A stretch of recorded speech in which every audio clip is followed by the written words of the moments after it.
classic hardcore enjoyers. Probably just probably just me here, really. That's so funny. Well, welcome in me and whoever else might be in the ether there. Yeah, Pooty, let's go. Yeah, I turned the cam on, brother. I actually got this set up too. Check this out. She's too hot right now and she doesn't want to lay in her bed, but we got the dog cam set up. I even got an extra light for it. Quality upgrades, brother. Quality upgrades. I also had to rep the Dogfather shirt.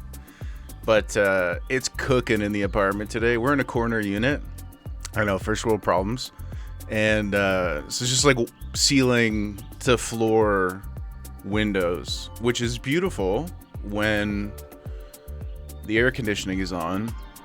But in this province, this cursed province, I don't think they can turn it on until it's like June 2nd or something like that. So there's always this weird middle period where everything is just terrible and the world feels like it's ending. And I'm sure that being in an office with like 3 computers and all the lights and shit does not help. So yeah, but anyway, her bed is nice and warm. For that reason, she's not interested. You can't really see her, but she's like KO'd on the floor behind me. So hopefully she gets lonely back there and comes and hangs out with us for a bit. I set this up too because she's way more interesting to look at than I am. So hopefully we can take advantage of that. But yeah, for now we'll just look at, well, what most classic WoW players look like, I suppose. Just a 40-year-old. I wouldn't even call myself balding at this point. I think we done been bald, you know? I think we done been bald. But okay, so I was thinking yesterday, obviously we're doing the Race Locked Human Challenge, which is a self-found. For a decade, yeah. We've been bald for a long time. I mean, there's some stuff that happens up there, but it's not meaningful in any way. And so I feel like I was an early adopter of my generation. That's what I'm calling it, by the way. That's part of my cope. I was an early adopter to the egghead, team. But I was thinking last night, like, what could I do that isn't just I love you too, baby? What could I do that wasn't just another rogue? You know better than anybody that that's kind of my jam. Love classic rogue, and I'm afraid to do anything else.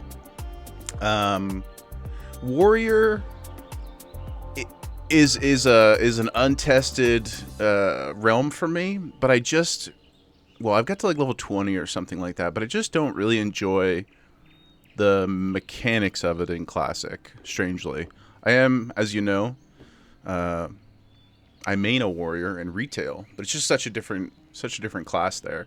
But anyway, I was poking around the internet as one does, doom scrolling, and I came across this idea of a cursed affix. And there's a whole bunch of different ones out there that you could take on, but one that I thought was pretty cool was the Coward's Curse. And actually, check this out too. I set this up yesterday as well. I'll explain it a little bit, but basically, we're going to be a pugilist until level 10 when we can get two-handed swords. That's the samurai part. And in addition to the two-handed swords only, we're going to use cloth armor, but it must also resemble a robe. Some of them are just like shirts or whatever, right? Can't do that. So it's got to look like a robe. It has to be cloth. All of our other slots can be leather or cloth, but nothing heavier than that. And then the cursed part, calling this one the Coward's Curse. And essentially, if we flee from battle for any reason, it could be somebody griefing, it could just be a bad situation, whatever the case may be, then we have to delete an item. So I set up a roll macro for it, 1 to 17. You can't sell the item. You are not able to profit from it in any way. You just have to eat it. So if we run from battle for any reason, as soon as we're safe, we must immediately delete an item. It could be anyone, no exceptions. Obviously, there are some slots that are free. at least early on, and those could be gimmies. So it's going to become less forgiving as time goes on. But, losing your weapon out in the middle of the world, probably terrible. So I was thinking, like, we might even have to start getting, like, backup weapons. Probably not backup armor. That we don't really have the bag space for that, but it might be nice to have an extra sword with us. Many samurai carry more than one sword. So, yeah, Pooty, Pally is absolutely the best choice for this. I agree. For a couple reasons. Obviously, you could do a warrior as well. But I think for a couple of reasons, the paladin makes more sense. The mana is kind of like our chi or our ki, depending on your anime preferences there. So we've got a little bit of like inherent magical ability. We can get a little bit of a leg up with the seals while we're unarmed still, which will be helpful because... it is going to be a bit of a slog to level 10. Like, let's just be honest. That's part of it. Thankfully, I've gone through Elwyn Forest about 600 times. So hopefully we can cut some corners there. Although I've never done unarmed before, so that could add some complications. But the other thing is, with the cloth gear, especially the chest piece... I just think that the warrior approach is a little boring. Like, if you're going to do cloth armor only warrior, like the monk challenge or the berserker challenge where you don't wear the chest and you only wear leather and stuff like that, I feel like that's not really interesting in terms of progression avenues, right? Because at least the paladin can still take advantage. Everybody can use spirit, I guess, but like we can still take advantage of the intellect, and it'll still give us like meaningful upgrades. Whereas the warrior, if you're going to do the cloth armor challenge, I kind of think like more or less you're just getting stamina spirit. You might as well just remove the slot altogether. And if you're going to do that, then it's just not as interesting to me in terms of what we can find out in the world and what we can get. So, well, this is a nice little bop. Don't know where it came from, but, we're just going to let the playlist ride. But yeah, so that's why I picked Paladin. I just thought it would be a little bit more interesting in terms of our ability to get things as we go, instead of just doing like a borderline naked challenge as a warrior. So that's kind of my jam. We are doing self-found, which is not really technically part of the staple challenge, but we're going to do self-found. And for the first time in forever, I'm also not going to take engineering and mining. And I think it's just more fun for the RP nature of it, like the wandering samurai. We're gonna do herb and alch, make our own potions and stuff like that. I think that could be cool, especially because I don't have sprint, and I so desperately want some sort of sprinting ability that later on we'll have to chase down a bunch of what is it? Swift Thistle? Speed potions, baby. Yeah, that's what I'm saying, man. Like, we're kind of a wheelchair class in every version of the game, so I just felt like it was an important thing to pursue. But with that being said, let's do the deed. Technically, your starting boot... I don't know what this music is. Okay, that's better.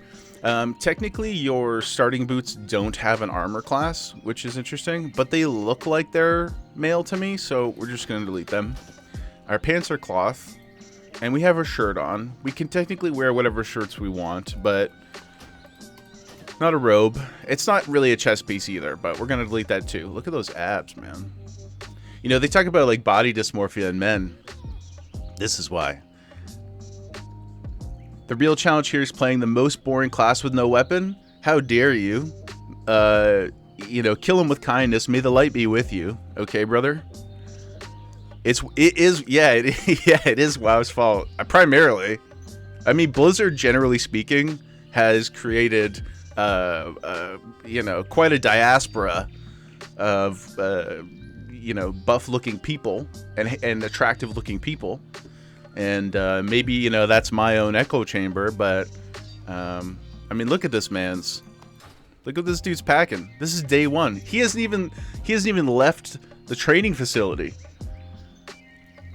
And he's already out there on some TRT. Like, this is crazy. Anyway. And insult to injury. Look at that beautiful head of hair. Maybe I should cosplay as this guy for Halloween. Pooty. Cheeky Poo. Yes. Yes. Come hang with us. Yes. Get the fam in. Boom. Ooh, what's up, Grill? Pooty, the problem is who you're looking up to. You aspire to be Gul'dan. Well, it's been a little bit since I've seen you in person, but if I had to guess, you're moving in the right direction. I love you too, Cheeky. No, JK, you've always been extremely handsome. And big, tall, of course.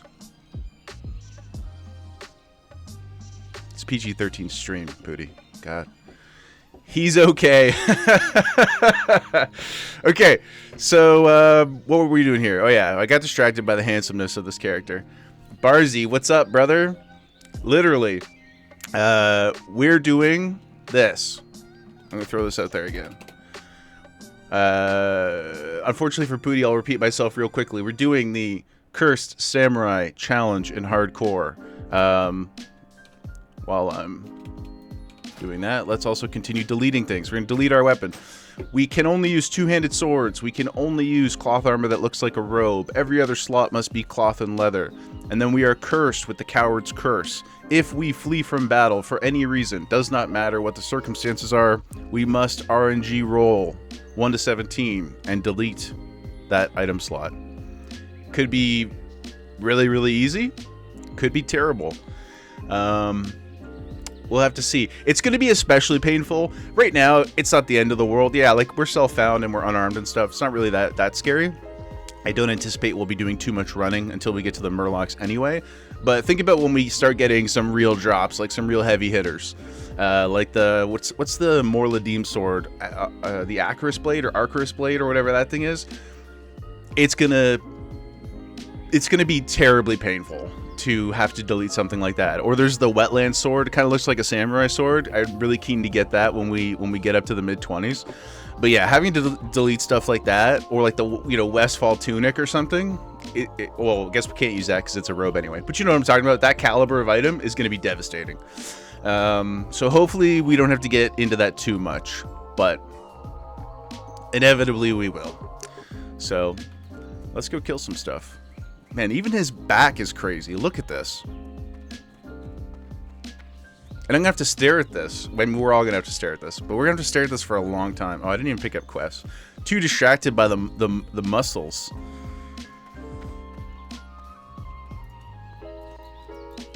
Hey there. See you around. They are rather hypnotized. I know, man. I know. Well met. Go with honor. Pooty, Cheeky, Barzy, what are you guys playing today? Obviously nobody's at work, or if you are, thanks for taking that so seriously and still hanging out with us.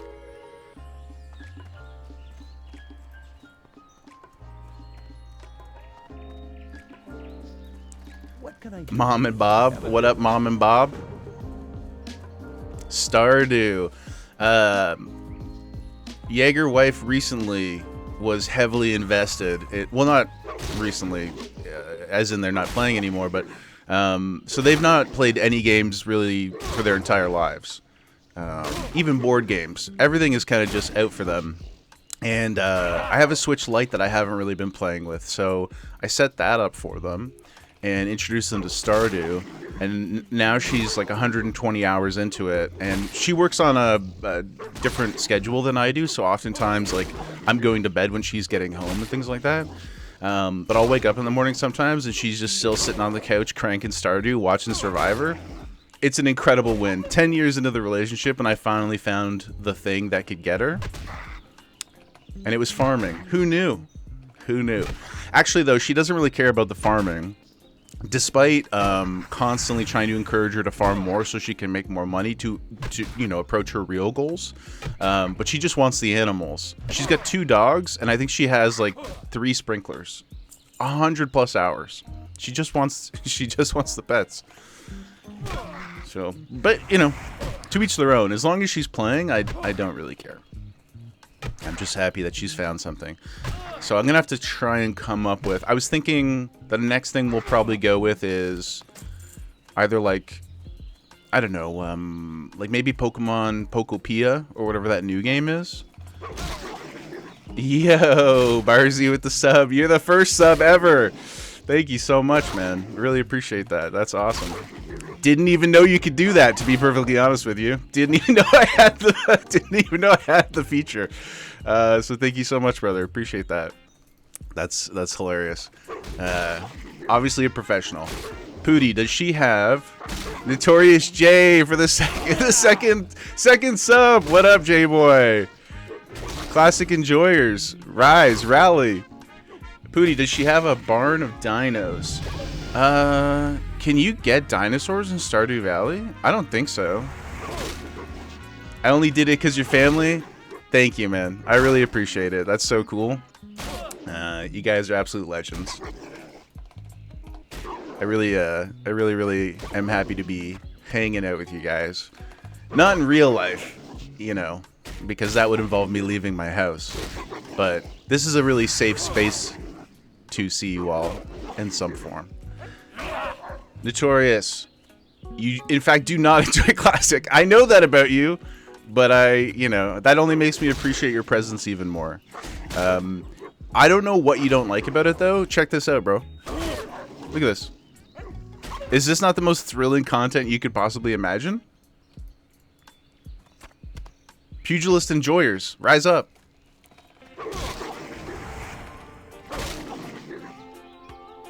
Sorry, Pootie though, let's circle back. You'd rather look at D battery? Well, that's not even that threatening because they're small. So what else do you? If you said car battery, I might have taken the threat a little bit more seriously. More thrill. No, dude. No way. Check this out. There's nothing better than this. The mean streets of Elwyn Forest, the Northshire Abbey. This is more home than home. And think about it this way.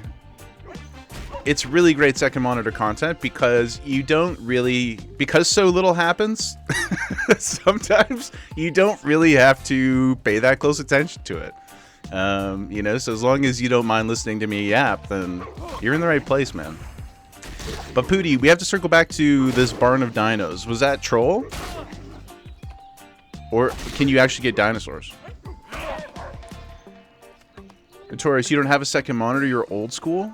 Well, I know you can afford it. I know you're not a broke boy out in these pokey main streets. Pootie, imagine not getting hype punching wolves in a game from 2004. That's what I'm saying. Like, okay, on that point, people still like hockey. That's like 100 years old, right? People still out here watching The Godfather. It's 50 years old. Don't succumb to the lure of ageism. This is an all-inclusive stream. I myself am not getting any younger. I don't know if you knew, I don't know if you knew that about me, but I too am aging. Right? All the things that we love slowly start to evaporate, like sand, falling between the cracks in your fingers. Like, I'm at the point now where as I meet new colleagues and things like that in my professional life, when one exists, they don't even know what Blade Runner is. Safe travel. Okay, hold on. First set of items. We've got leather and cloth. Well, what looks cooler? Boots? Bracers. It's probably bracers, right? Like, I think it's important to feel the earth under your toes. You have 4 buttons on your bars, and I'm pretty sure you're using none of them. I'm doing this every once in a while. Are you watching closely? Check it out. Hold. That's it. That's all I've got. Sometimes I'll hit 4, which is just start attack. Although I did modify it to look like a samurai sword. I don't know if you noticed. That's production value. So, yeah, if you weren't familiar with Classic Paladin, first couple levels can be thrilling. Seal of Righteousness. Basically, once we get Judgment, we'll have a little bit more to do with it. Because it'll allow us to, like, use that ability and cast the evil out of our opponents and do some damage. Until then, though, it just adds some holy damage to all of our attacks. So actually quite helpful for the beginning of this challenge as we're unarmed. Till level 10. Oh, I didn't even put my cool bracers on, man. Hold, please. Look at that. Meaty. Okay. So you said, Pooty, you actually can get dinosaurs. How complicated is that process? And is it something that I could explain like a elevator pitch style to Jaeger wife without an incredible... Because she does... I love her, not a criticism, but in the gaming space, because her experience is still pretty minimal, if I start to over-explain something, I can see she just kind of glazes over and goes back to the, like, I'm gonna go and take care of my dogs thing. And, Kaylin, thank you so much for following, man. Really appreciate that. Come hang out. We're currently just a pugilist, but, we're working on getting something more exciting going. So you've probably been in here for a while, but and in here, by in here I mean in Elwyn Forest, as we all do. Cheeky, she can find a dino egg and incubate it. Where do you find the dino eggs? Are these like in the desert or up on the mountain or something like that? Like, I've played Stardew quite a bit too, but not with any like crazy aggressive. Gotta support the people. Thank you so much, Kaylin. I really appreciate that, dude. Thank you for hanging out. We are attempting the hardcore samurai challenge with a curse modifier. So the samurai part, not too crazy. Cloth or leather armor except for the chest. Chest has to be a robe visually to go for the samurai style, and two-handed swords only, which of course we can only get at level 10.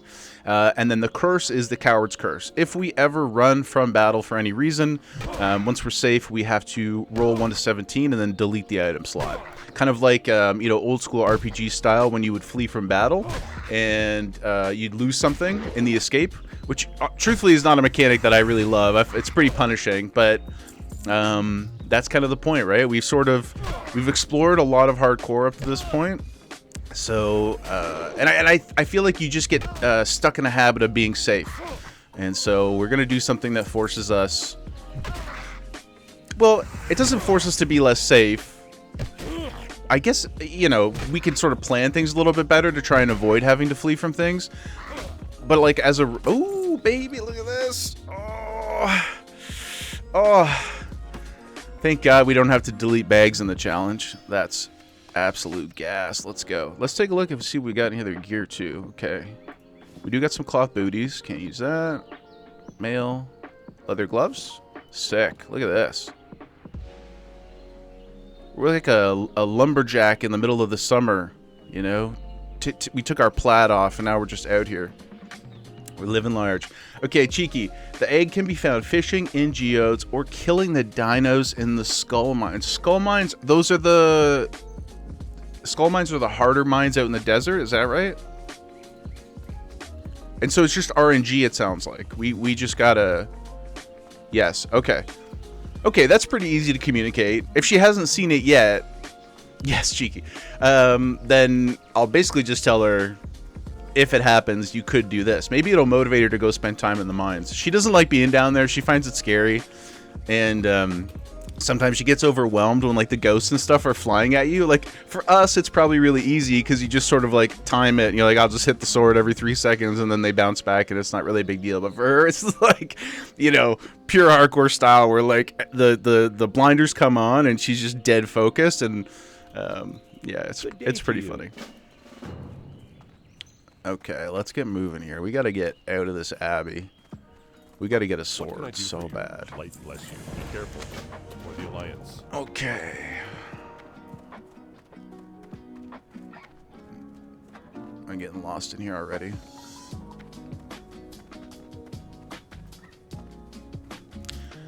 Pooty, you love the ghosts? Their death groan reminds me of Europa. I don't know. Is that supposed to be complimentary to him?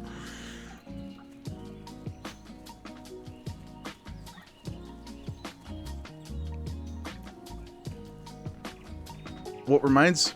Oh, I was supposed to go inside, wasn't I? You know what? We'll go there after. It's not like we can do anything interesting over there anyway.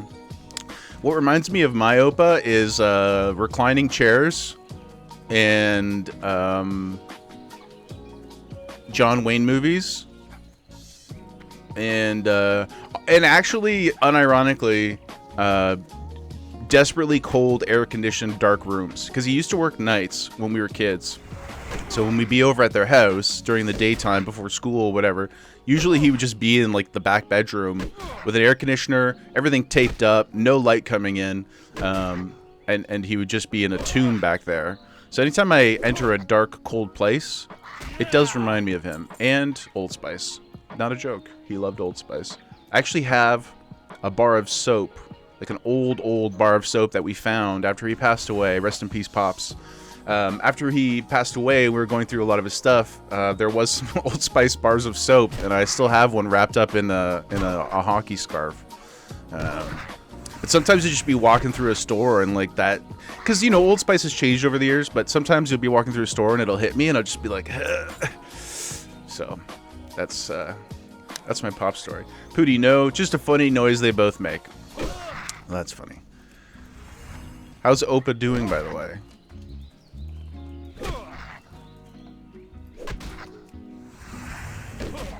Let's check out, what do we got coming up here?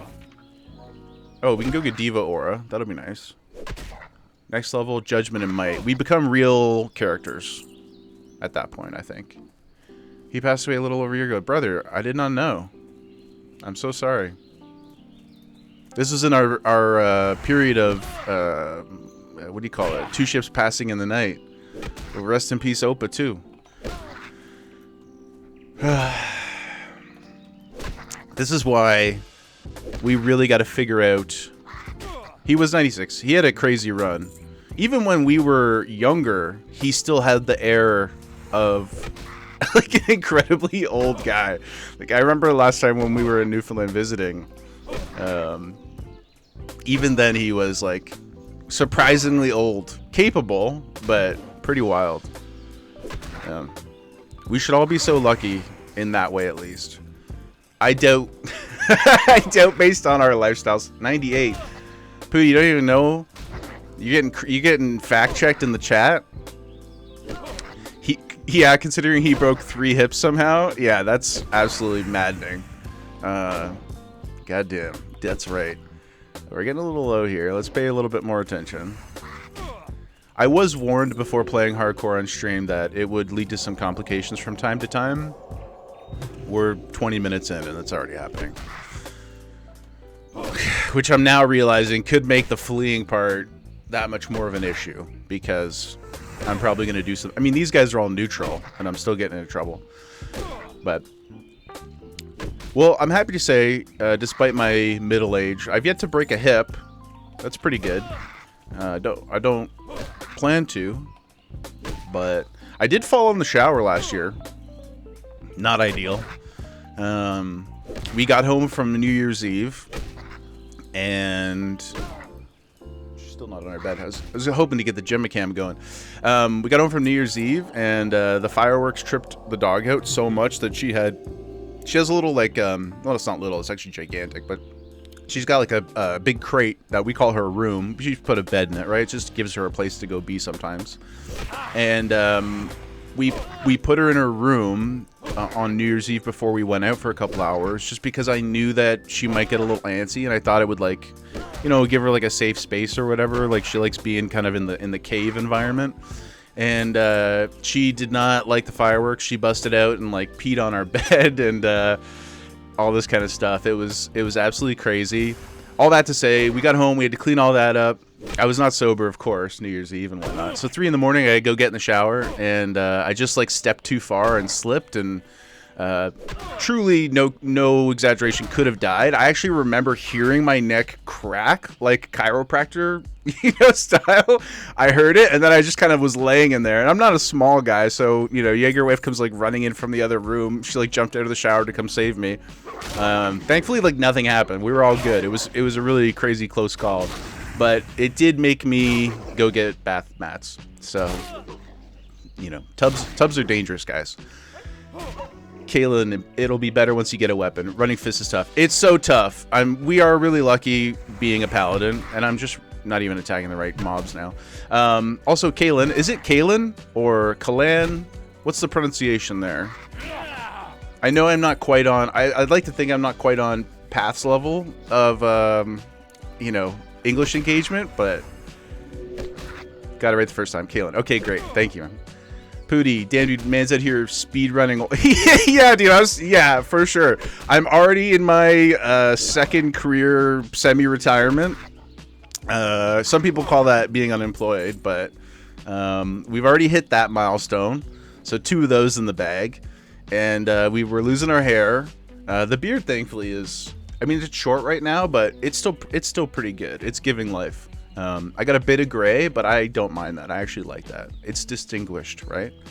And eventually we're going to get to the point where hopefully it's not like super patchy in 10 years. I would love for it to just go like all George Clooney, you know, salt and peppery, the nice blend. But knowing me, that probably won't happen. Also, I don't think our family's genes. So I think mom's in here listening somewhere. You didn't really leave us with the best toolkit, you know. You know what I'm saying? There's like balding, you know, everybody's, you know, got weight issues, you know, I don't, autoimmune diseases, like we just got quite a gambit in our gene pool. So Pooty, I have the tiger stripe of gray in my beard. Pooty, you got a beard now? We're gonna have to see some pics, brother. Pooty with a beard is crazy. Barzy feels bad. Notorious, even you're fat now? No, you're not. You're one of the few of us. Here, let's go get training here before I get distracted again. You're one of the few of us, Notorious, I think, that like you might have like the beer paunch or whatever, but you've got pretty good genes. Despite the rant that I just went on. I think you're doing pretty good. You know, your hair is short, but you have it. Cheeky, beard and bald. I mean, it's kind of our generation, right? Barzy, you still got your hair too. I don't think you could do the beard though, right? I don't remember you ever having a beard. But yeah, I would love to see a Pooty beard. Is the streak like a what do you call it, like a racing stripe, like down the side? The other option is the bog standard. Wow. Yeah, that's fair. I mean, at the end of the day, I guess Cheeky is the real arbiter. Right? So, along the bottom of the right chin. Only on one side? Okay, so here's what you got to do then. If it's really pronounced, you should go get the Just for Men and double it. Right? Really commit to it. Kind of like an anime character. Would that not be sick as hell? I'm just saying. I would do it. If I had that unique problem, I would do that. That's a lie. I probably wouldn't do it. But I would like for you to do it. For the people. You know, I ran in there. I accepted the quest. Or turned in the quest or whatever. And I didn't even pick it up. But now we can go get Might. So, ooh, our weak aura is angry. Now we can go get Might. So we actually should just go back and grab that. Get Judgment. Pooty, it's not along the jaw. More like a straight vertical. Like that? Like this kind of, you know? Perpendicular to the jawline? That might even be cooler. Maybe you should just turn them into plus signs on your face. That's real, like, there's definitely a One Piece character who has that style. Your mileage may vary on One Piece. I think it's wonderful. Maybe the greatest of all time. Notorious, usually got to pay extra for the cosmetic. That's true. Need help? But Just for Men's is like, what? Go to like Shoppers Drug Mart. It's like $20. RO microtransactions. yeah. I think that's just called like being alive. Okay. We can't afford Judgment. Oh my god, I'm so bad at this. Okay. This is terrible. Let's get our ore on. And we got Might, did we not? Yes, we did. Okay. Well, at least we got that. Oh. Now check out this weak aura. Beautiful. I tried to get Path Lyrics to install this, and for whatever reason, he could not. He could not get from A to B. But if he sees this down the road, this is what it looks like. It's great, and I encourage everybody to use weak auras to shore up their weaknesses in life. If only I had weak auras in real life. Notorious, can't overdose on it either. On hair dye? I think you could, probably, if you ingested it. Not a doctor, so can't say for sure, but probably wouldn't be the first thing I would do. Next stream experiment? Maybe. Maybe that'll be the 100 sub goal. Yeah, Kaylin, yes, kids don't drink hair dye. Someone impregnate this man? Guys, think of the views. I'd say, okay, clip this. First time I've ever said that. Clip this, okay? We get to 100 subs. I will at least taste it. I'm not going to say that I'll drink it. But for science, I would stick my tongue in it. It's got to be at least a little safe, right? Because it's like a over-the-counter product. It's not out of the question. That's all I'm saying. Seems unwise, but you won't die. Bottle of hair dye, drink at 100 subs. You heard it here. Yeah, you heard it here. Wait, no. Don't clip that one. Clip the first one. No. Unless it's a small bottle. I don't know. We'll consult with I'll tell you what. Okay, we'll consult with a real physician. And, I mean, I'm not going to gauge whether or not they're good at their job first. So that might be a modifier, a challenge modifier. But we will at least check with Dr. Google and see what they think about drinking an undetermined amount of hair dye. Maybe there are, I tell you what, maybe there are other hair dyes out there. This is not a realm, you know, because I never had to consider it, for better or worse. But maybe there is like a, what do they call it? Like a safe to ingest something or other. There's a word for that, right? There must be. We have words for everything. Language is beautiful and impressive. But that could be a thing. I'm probably going to get a text from my mom later that says, please don't drink hair dye for 100 subs. You know, Mom? I'm my own man. Right? And I love you. But sometimes the will of the people outweighs the needs of the one. Pretty sure Spock said that.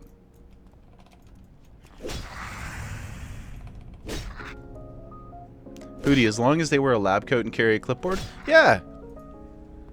Yep. I think they need a name tag too, probably. Kalen sounds accurate? Yeah, I'm pretty sure that's what he said. And I'm pretty sure that contextually he was also talking about this exact scenario. You know, I don't think they have hair dye in the Star Trek universe anymore. What a good place to live in. It'd be so sweet, dude. Pooty, or something similar in severity. Yeah. Yeah. You know. I'm trying to remember what the actual quote was. All I can really remember at the moment is, you know, what is it? You will and always have been, my friend.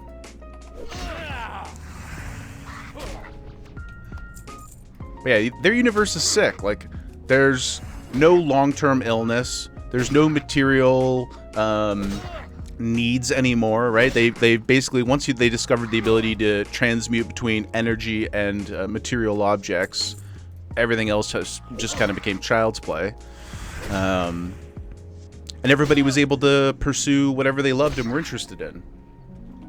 It's basically universal basic income, kinda. But, you know, on steroids. No RAM shortage. The life, dude. It's crazy. I was looking at buying RAM just this week, and even SD cards. I bought an action camera not long ago because I wanted to take the dog out on some trails and like get a little harness for her and get some POV. And it's like for a 1 terabyte, like a high transfer speed SD card, it's like 410 Canadian. Like, oh my god, man! Like I picked the wrong time to get into that. Crazy, crazy, crazy. And RAM too. I just cannot believe how expensive it is. If I'm not mistaken, this is all just like the AI data center farm stuff, right? Like they're just trying to make GPU farms and things like that. Are we even going to be able to get a PS6? Like, are these things even going to be possible in, you know, the world of the next 5 years? Not ideal at all. Essentially, yes. Yeah, I mean, I'm sure there's like other factors too, and different supply things happening around the world. But does anybody here know anything about the I was reading something not that long ago about like the markets available RAM being purchased like in advance. Is something like that? Is there any truth to that, or did I just make that up through reading you know, Twitter at 3 o'clock in the morning? Kaylin, yeah, it's all the AI data centers. Basically, they purchase all the manufacturing capacity. Right. Okay, that's what it was. They like prepaid for a certain amount of runway or whatever. Yeah. I feel like that should that not be illegal? Like, is that not one of those things? I know, like in the world of North America, 2026, like crime is legal, is essentially the way that everything is operating these days.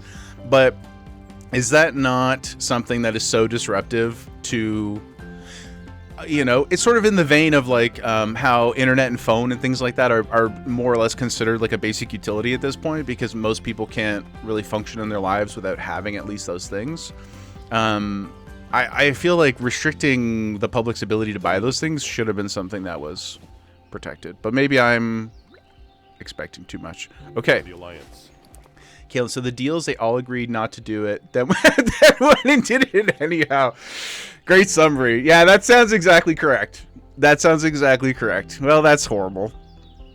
Pooty. But you see, it's the price of progress. You can now have LLMs hallucinate the wrong answers to all your questions. Think of the possibilities. Based on Reddit. See, yeah. It's so funny you say that, though, because I don't use... like, I'm not like one of those like at Grok, what does this mean? Like, I can't stand those people. Like, just, you know, have some sense of critical thinking. And I guess that's like a real like old man, you know, shakes his fist at the cloud kind of thing. But I do sometimes use like ChatGPT or whatever to help me like reorient an idea.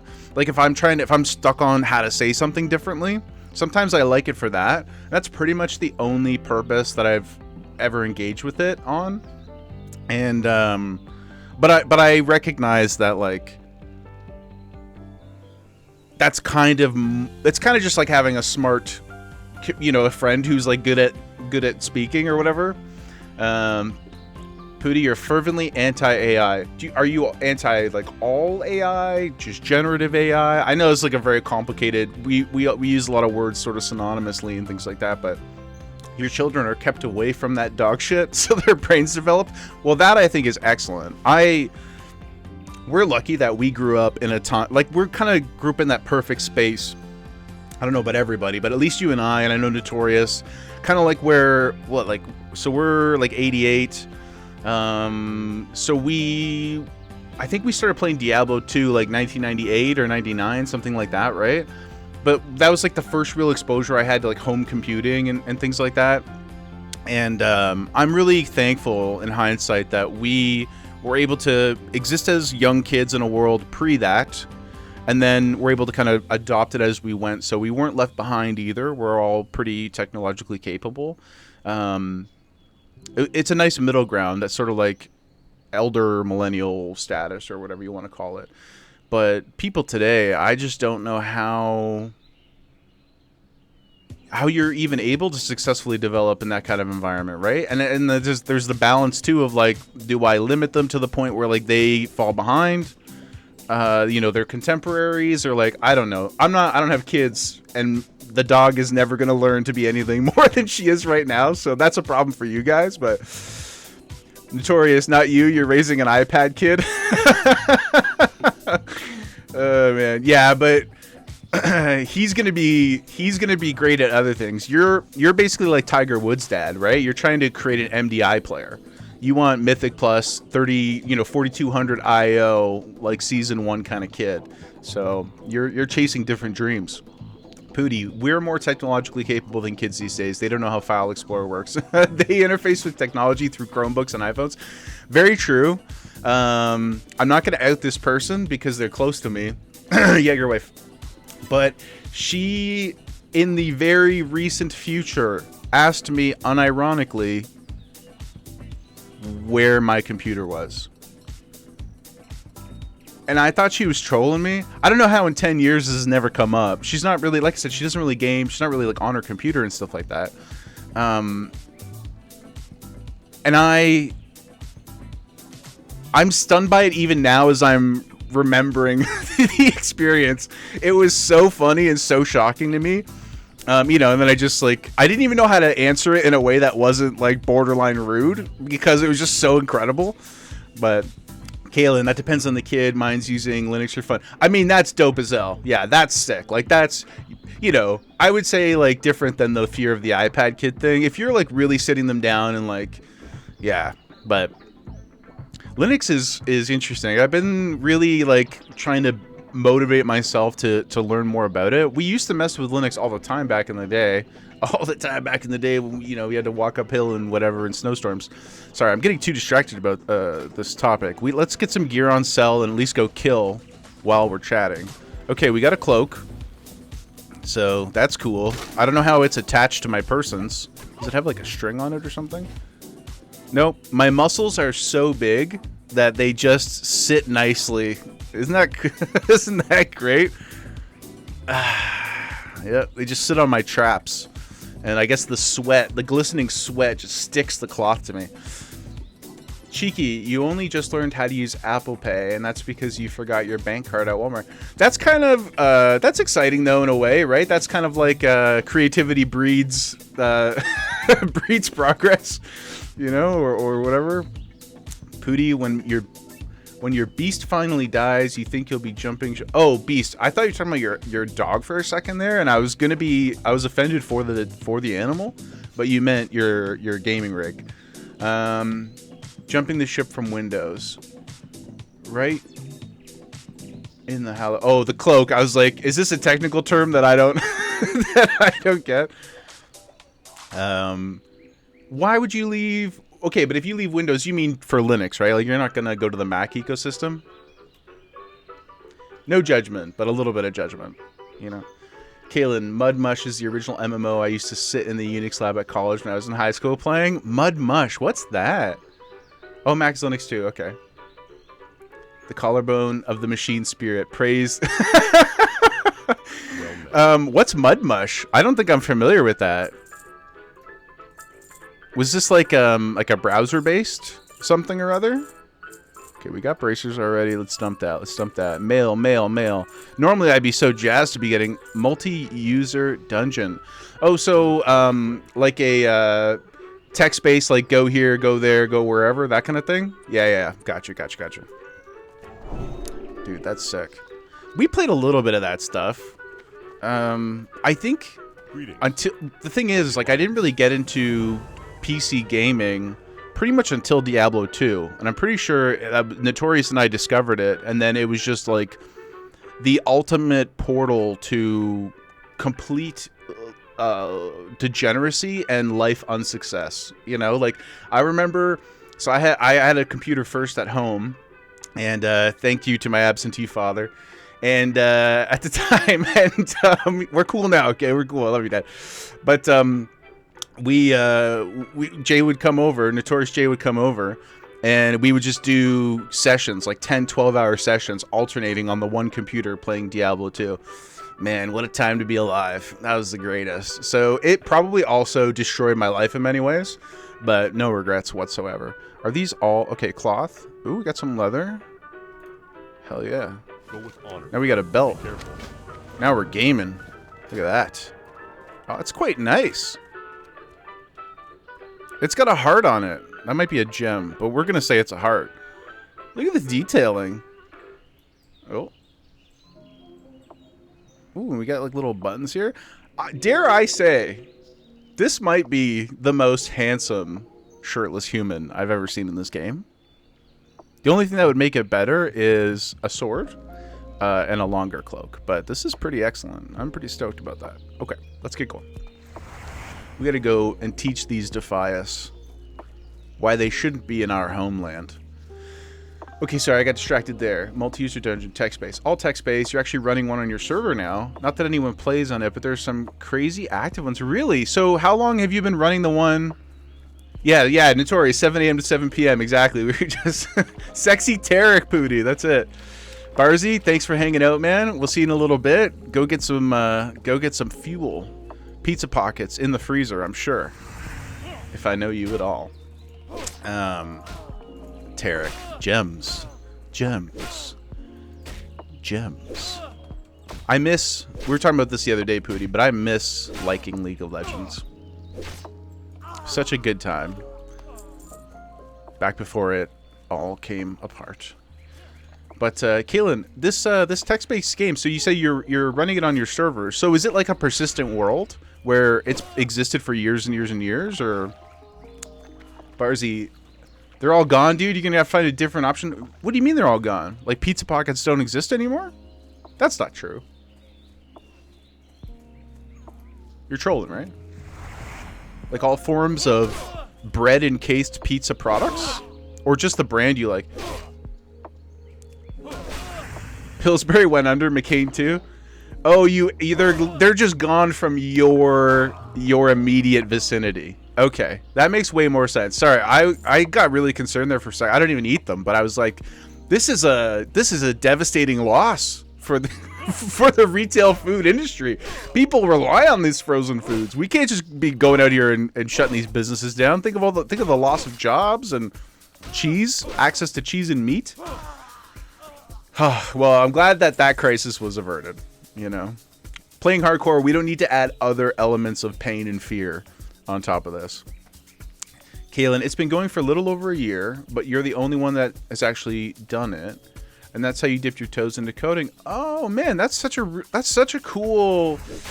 I really, really, truly love that idea. You're like, I'm interested and passionate about this type of thing, and I'm going to learn how to use it to not only create... Which, as a tangent, is something that, as I get older too, I'm like, later, Barzy. I am noticing more and more and more, like in my friend groups and when, you know, like work colleagues and just as I'm around the world, as it were, traveling, outlets for creativity are just becoming rarer and rarer, and we have less and less time. And like, that's part of life too. Like, it's not all doom and gloom. Like, being busy is a good thing most of the time. But finding creative outlets is like so difficult sometimes. So the fact that you found a way to not only like skill up, but also have fun doing it and make it like an interactive thing with your friends, very, very cool. Honestly, if you're not like shy sharing it, throw it in the... I don't have my own Discord yet, but like DM me on Discord or something. Like, I would love to check that out in the like offline. I think that's really cool. Now I'm just thinking about pizza pockets, guys. We might have to pull the trigger at some point later. Is there still an active debate, now that we're on this topic, between the pizza pops and pizza pockets? You know, because you have like the half moon crescent style ones. Excuse me. A little coffee indigestion there. You got the like, and then the like circular ones. Pooty, down a liter of chocolate milk with it. I'm not going to tell that story on stream today, at least. But that was one of the most abhorrent experiences of my entire life, is being with you, really around any dairy consumption, but that culminating event certainly lives in my head rent-free and will for the rest of my life, I think. Pooty, you like both, but you're partial to Pops. Okay, despite me being the one who just asked the question, I don't know which one is which. Is Pops this like the circle one? Looks like a hockey puck? Crescent. Okay, that's Pillsbury, right? No free ads. It is, though, I guess, because... Oh. Okay. We gotta lock in here. It's not good. I really should have went back and got Judgment. What's behind us? Okay. Okay. Let's circle around this tree here. Oh, there's another one. Okay. Circle back around this tree here. Didn't like that. Didn't like that one bit, boys. Okay. Scarier than it should have been. Yeah, that's Pillsbury? Okay. Well, shout out Pillsbury. You're the real ones. Kaylin, it was pretty crazy. Mixed Wheel of Time with FF7 Materia system. What? You think that code's gone, but the one that you're running now is based on... Totally base. Oh, it's totally base. Not changed anything away from the source. Just loaded it up for Sasha. That's sick, man. Yeah, dude. You gotta. Again, if you're comfortable, no peer pressure. But that would be so cool to check out. And you just stimmed me out a little bit there with the Wheel of Time FF7 double whammy. Just hitting all the right pressure points, you know. We were actually just talking about the Wheel of Time show the other day, Notorious Pooty and I, and how I think it gets off to a shakier start than it ends on. Unfortunately, we won't get the rest of it, and I totally understand why people have problems with it. I know Pooty's not as high on it, but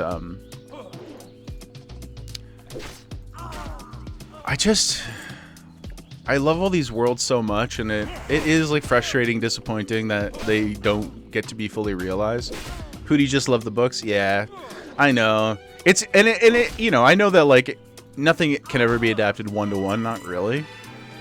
But I understand that a lot of the complaints are like real sweeping changes and like mechanical changes and things like that. So it's not just like, oh, they did a thing because, you know, the medium had to force it or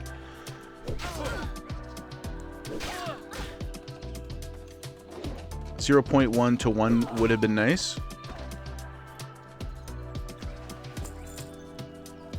With what? Like book adaptation?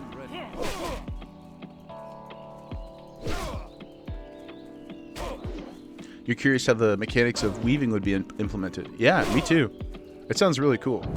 Oh, I see. You're talking about the adaptation rate. Yeah, that's fair. Kaylin, it wasn't really weaving. More took the spells and put them into materia so you could get balefires as well. Very cool. Very, very cool.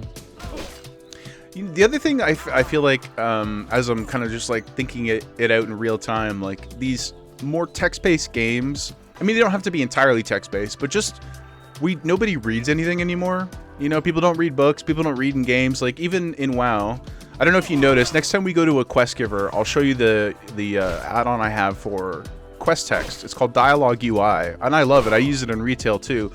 2 reasons. 1, it makes everything nice and big. And so it's just so literally I can see it and engage with it more easily because the eyes are not so wonderful these days. And can you hold on? We got a person over here asking for help. Can you help me kill these guys? He's saying. I mean, I guess so. I'm not gonna stand here and just hold your hand though, brother. But like I like it because at the tent. Hold on one sec.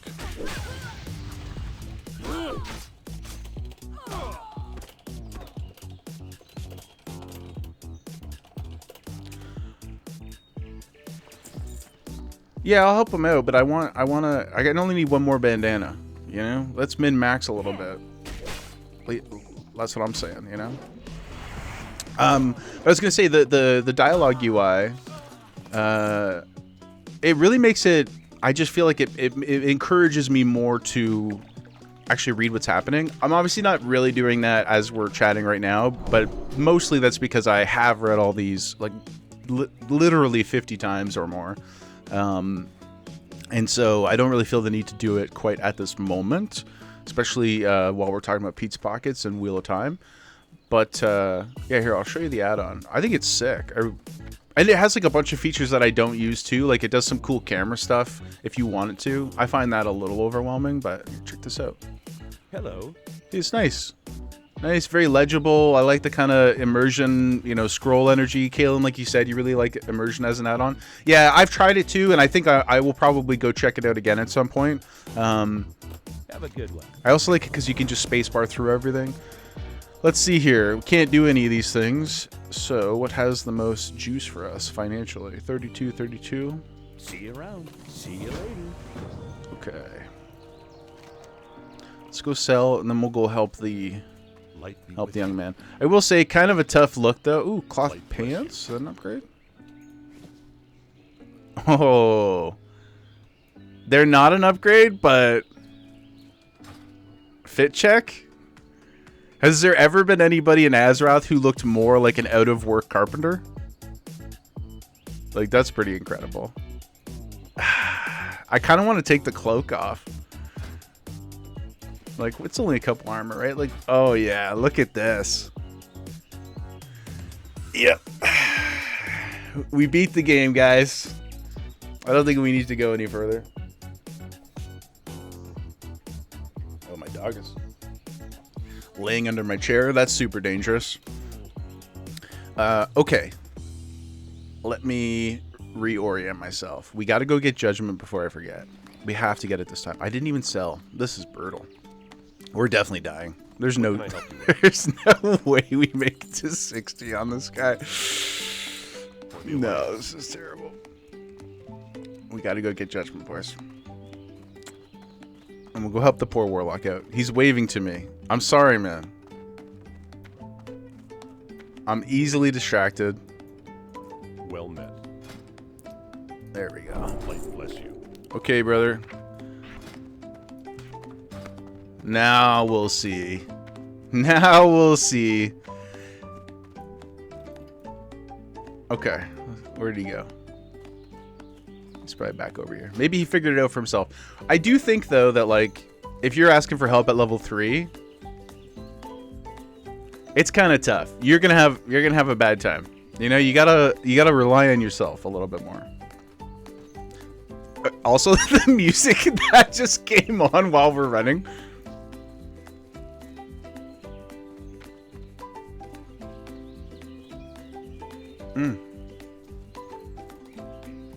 Hello. See you around. All right, let's get after it. We too will go for Garrick Padfoot.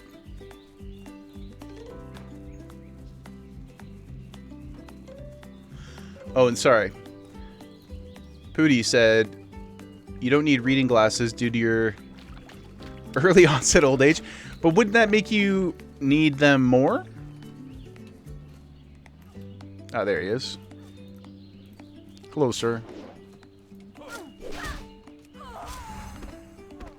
I will bow to you.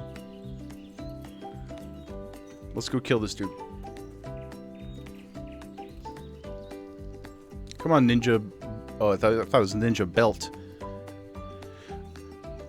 Oh, large text add-on. Gotcha. Kalen, if anyone wants to see a MUD, you can check it out. Download Mudlet, which is a client to play MUDs, and the address server is... Okay, cool. I'll screenshot. That's the radio button there. And we'll check that out. I appreciate it. Ooh, I might have to move our party frames. Come on, lad.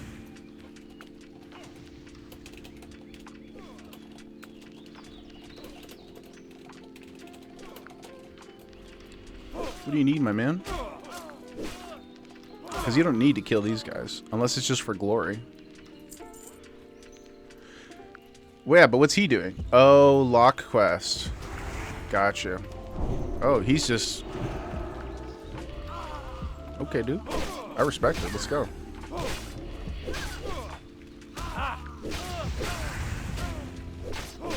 We're gaming. Activating the big damage.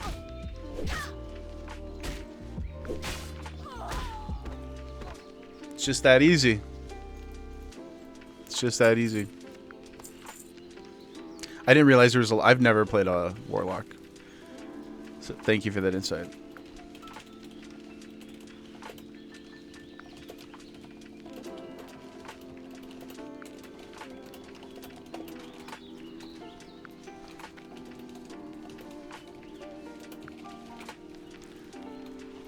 go. Before we forget, though, let's quickly... How do I... Why are you going to be... Let's just move this up a bit, yeah?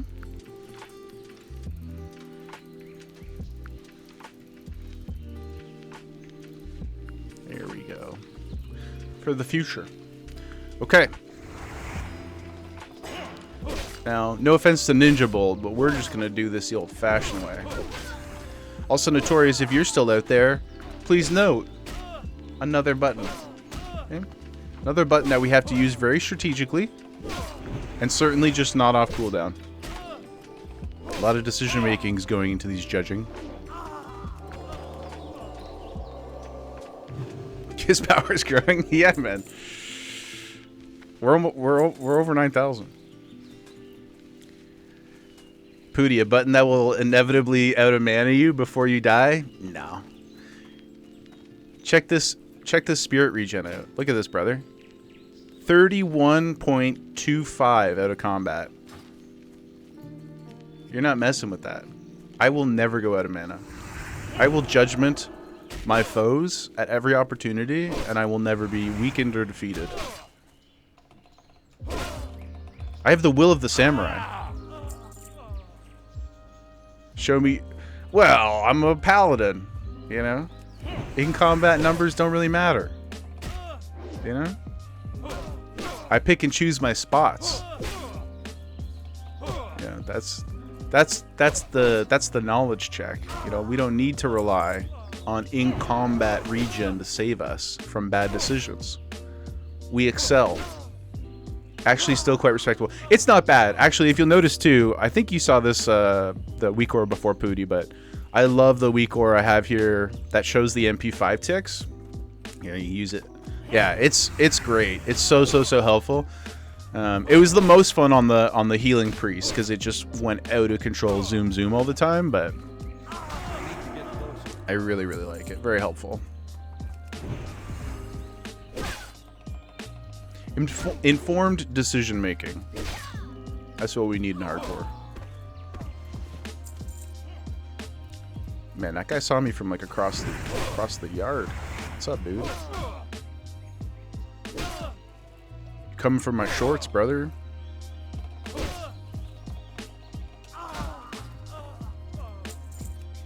Oh my god. Just let me take the grapes, man. Let me take the grapes and get to Goldshire. First big milestone. Goldshire. Ooh, there's a chest there. And then from there, we're so close to the real glory of level 10. And we can really get this journey started, you know? Thankfully, we haven't had to run from anything yet. Again, I'm sure that when we get to the Murlocs, it will have to happen. There's just really no way to do that cleanly, in my experience. Unless it's really populated at the time. We might get lucky. But if we're going to run from anything, we should do it before we get any items of value. Also, can somebody give me a text check? Can you actually read those numbers on the enhanced character stats? Or should I make them bigger?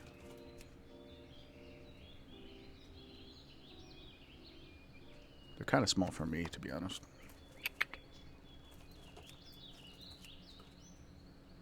They're small, but yeah, okay. Maybe we'll bump it one. Maybe I shouldn't do it in the middle of this field. I'll do it when I get to a safer spot. Make them a little bigger.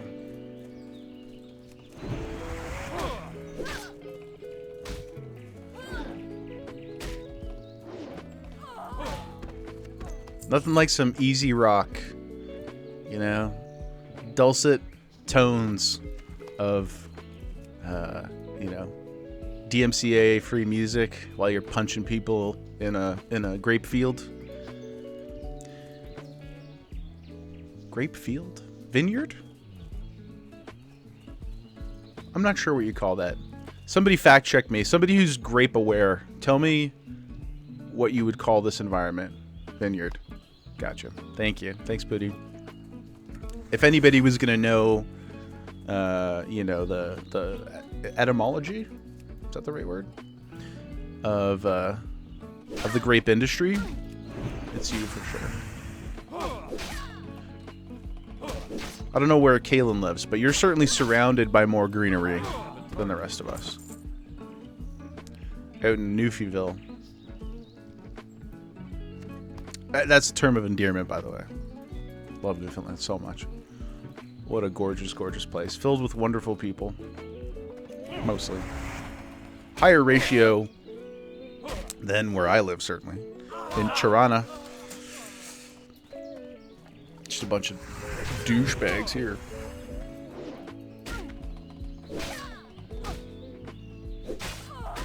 Then I should visit again sometime. I would love to. I will. I will and would love to. I've been saying that for 10 years. I will and would love to. Pootie, but that's the price you pay for 4 a.m. food? It's true. It's true. Like, if I was somebody who engaged more with the outside world... Oh, we forgot a quest to turn in over here.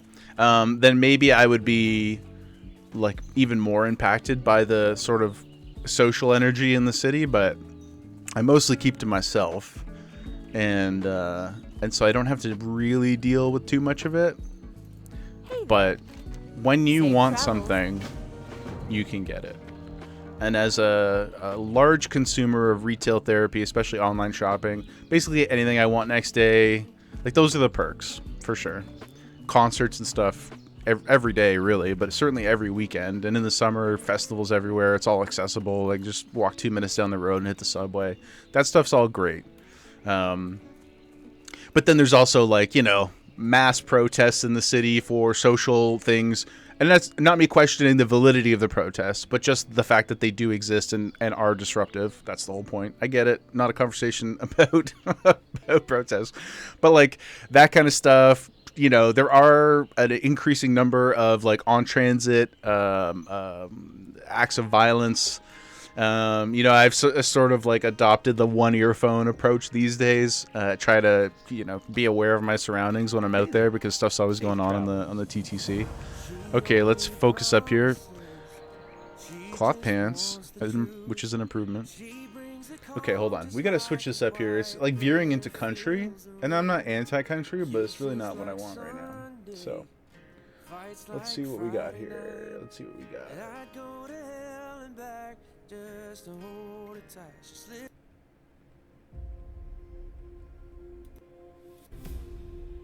No, I don't think this is it, guys.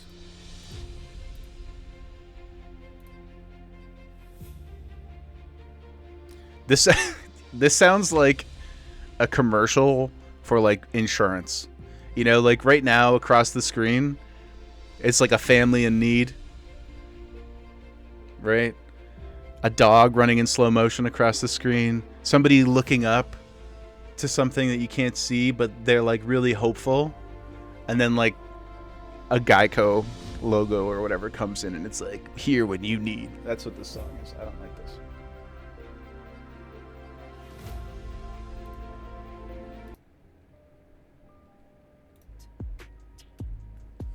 We'll go with this. We'll see what's up.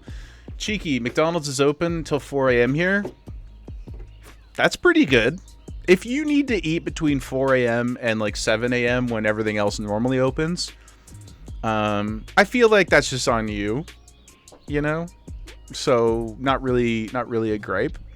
You're moving to Ontario. Sold.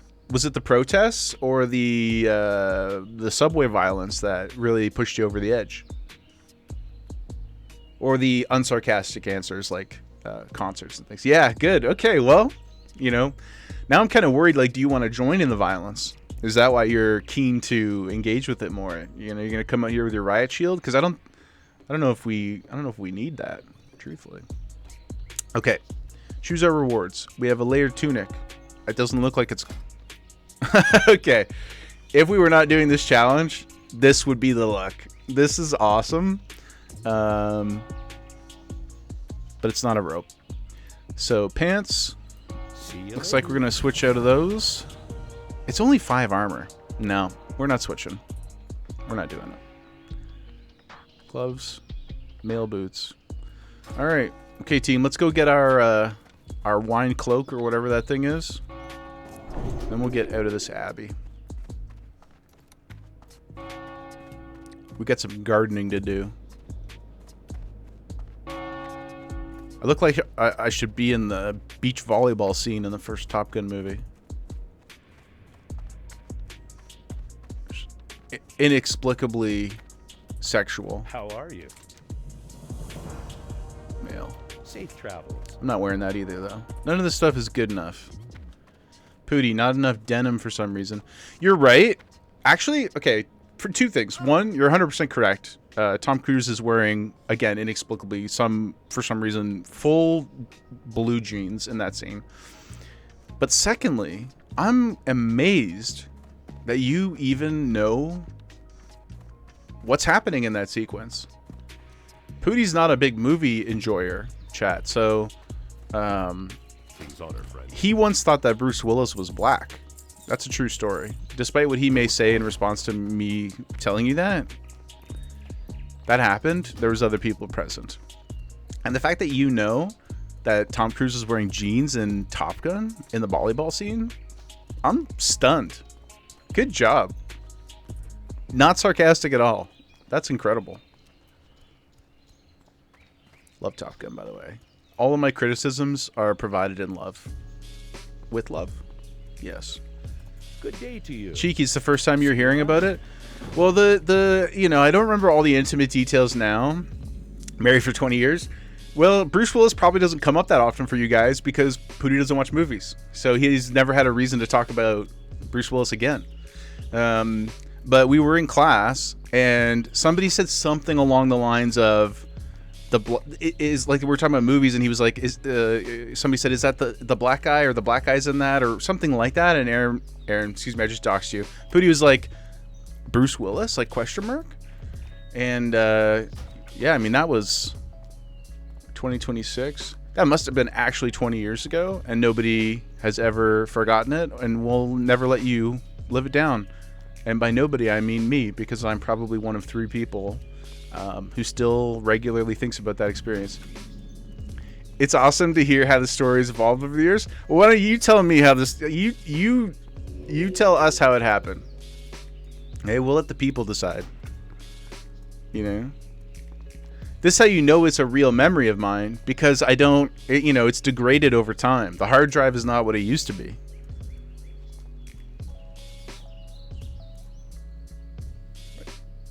Gemma's just...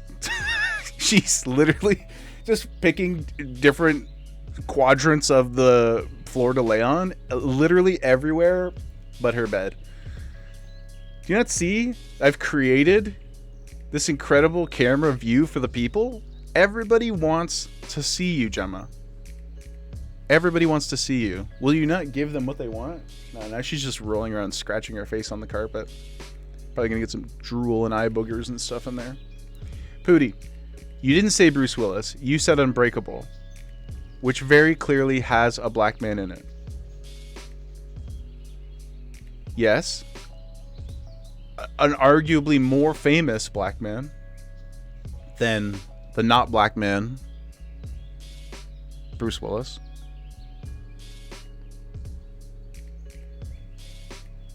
I don't think that's how you phrased it, though.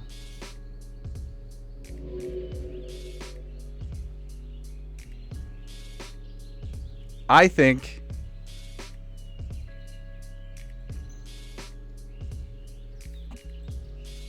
it is, but we were raging assholes.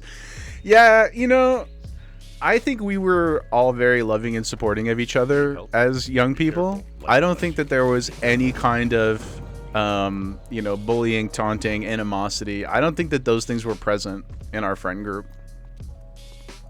So I think that takes a lot of the oomph out of what you're saying. Yeah. William Pestle. Pestle? Pestle? Pestle? I supply only the finest goods. Let's set our home. We gotta do a couple things quick here before I get distracted again by Pootie telling lies. I supply only the finest. Okay, we don't need more food. Go with honor, friend. I'm not gonna learn cooking yet. We are definitely gonna do it, but I'm not sure. I think it costs 10. You know what? I think it costs like 10 copper. If it's a silver though, We're not doing it because we need to get 10 silver for level 10. Oh, it is 1 silver. Okay, right. Secondary profession. Okay, we'll leave that for now. I see the smile, Booty. Same thing with first aid. Right. I was going up to the rogue trainer. Force of habit.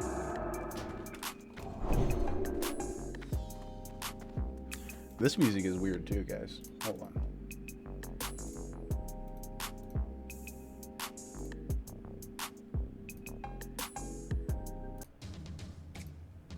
That's kind of cool.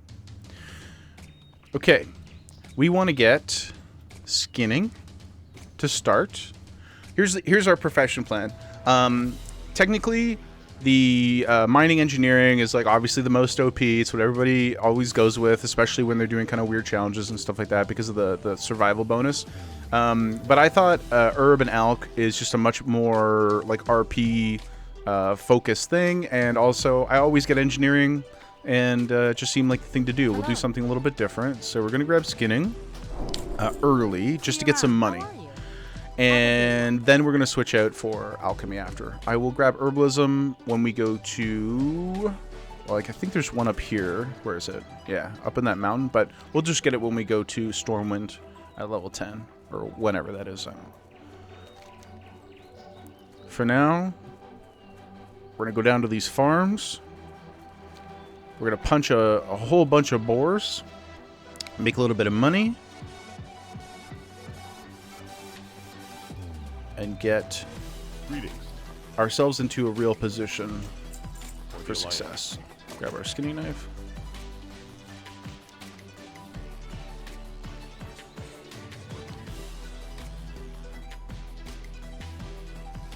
Another challenge I was considering for a time, maybe if this guy dies, we'll do it next, is first person. And you can like lock the mouse button or whatever, lock the camera view.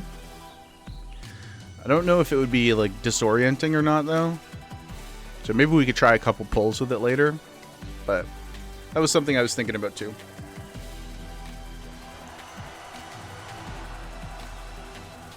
I might hate it. It might be the worst thing ever. Level 6.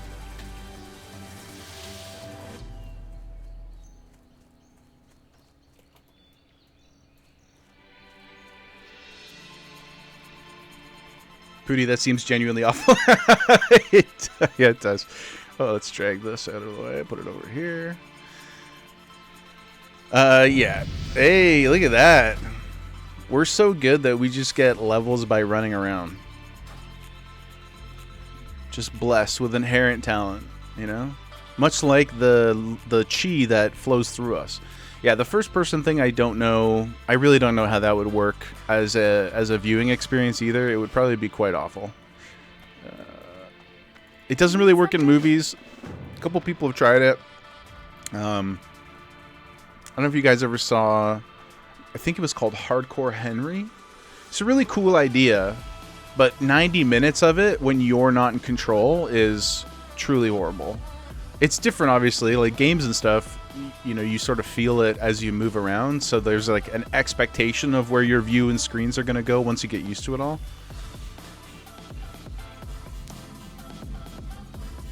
Notorious. A friend of mine just leveled a character on retail 10 to max in 2 hours 45 without attacking anything. Yeah, it's the he's probably doing the what are the new dwarves called? Earthen? The Earthen racial? I also did that when they first came out. I thought it was pretty fun. I did also I was dual gathering at the same time too, so it made it pretty easy, but there's even an add-on now. I don't remember what the name of it is off the top of my head, but there's an add-on that sets up all the TomTom waypoints for you, and you can just sky ride to them, point to point to point to point, and it has it all mapped out for you if you really wanted to go full AFK mode. AFK pacifist. Pretty cool. But I mean, I'll try anything once, you know? Just like drinking the hair dye. We'll figure it out.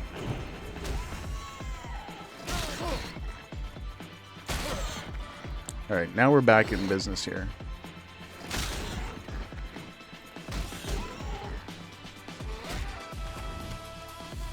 I know what you guys are thinking.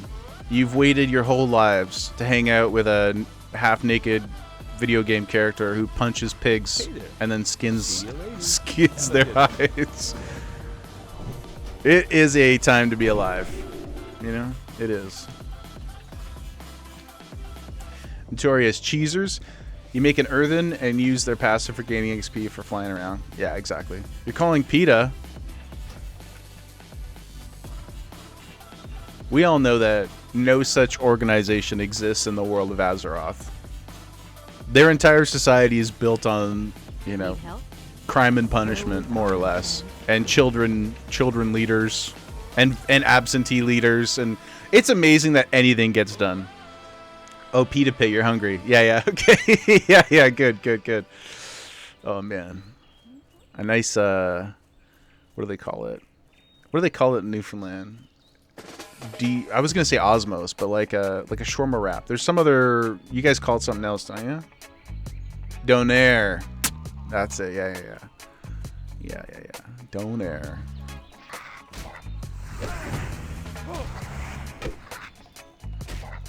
I don't want to start any controversial arguments. Any opinion havers out there, though. What's the difference between a normal shawarma wrap and a donair?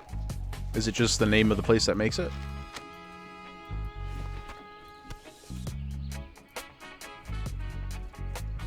This is a cool track. It's very a little sublimey, yeah.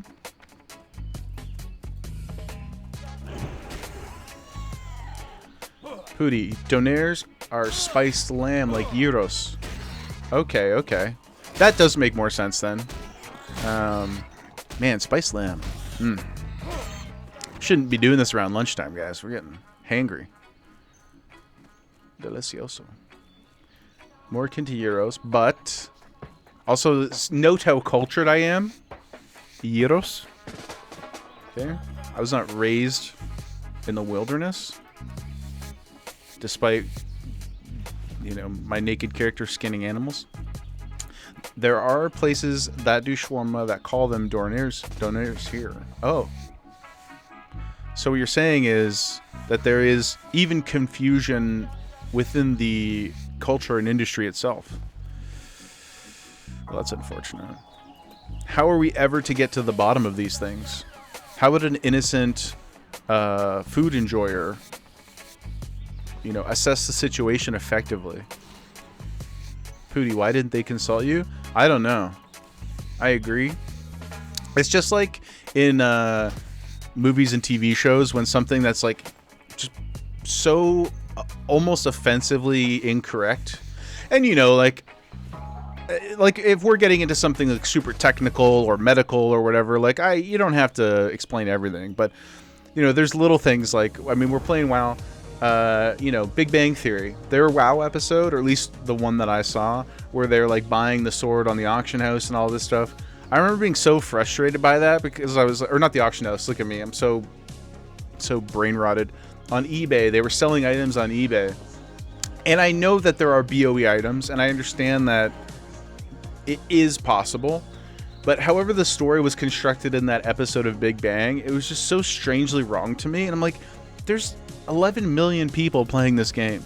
You could have asked 10 of them, and they all would have told you that it doesn't work the way that you're saying it works. The whole conceit of your problem could have just been slightly adjusted, and it would have made me and everybody else who plays the game so much happier. Why would you, you know, bite your thumb? Is that the Shakespeare thing? Why would you bite your thumb at us? You know? It's not that hard. It's not that hard to fix those little things. Obviously, I think the worst offender of this is the what do you call it, like the EKG scan or whatever, and like using the paddles and stuff like that in medical stuff. I think that's so preposterous at this point. But the World of Warcraft episode is what bothered me.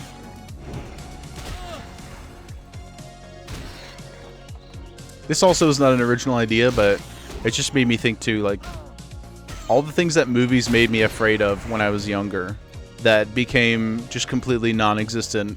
It's just not issues in life as you get older. Like, quicksand, monsters in the water. You know, I thought there was just all kinds of stuff in the water, and like, I was afraid of alligators for years.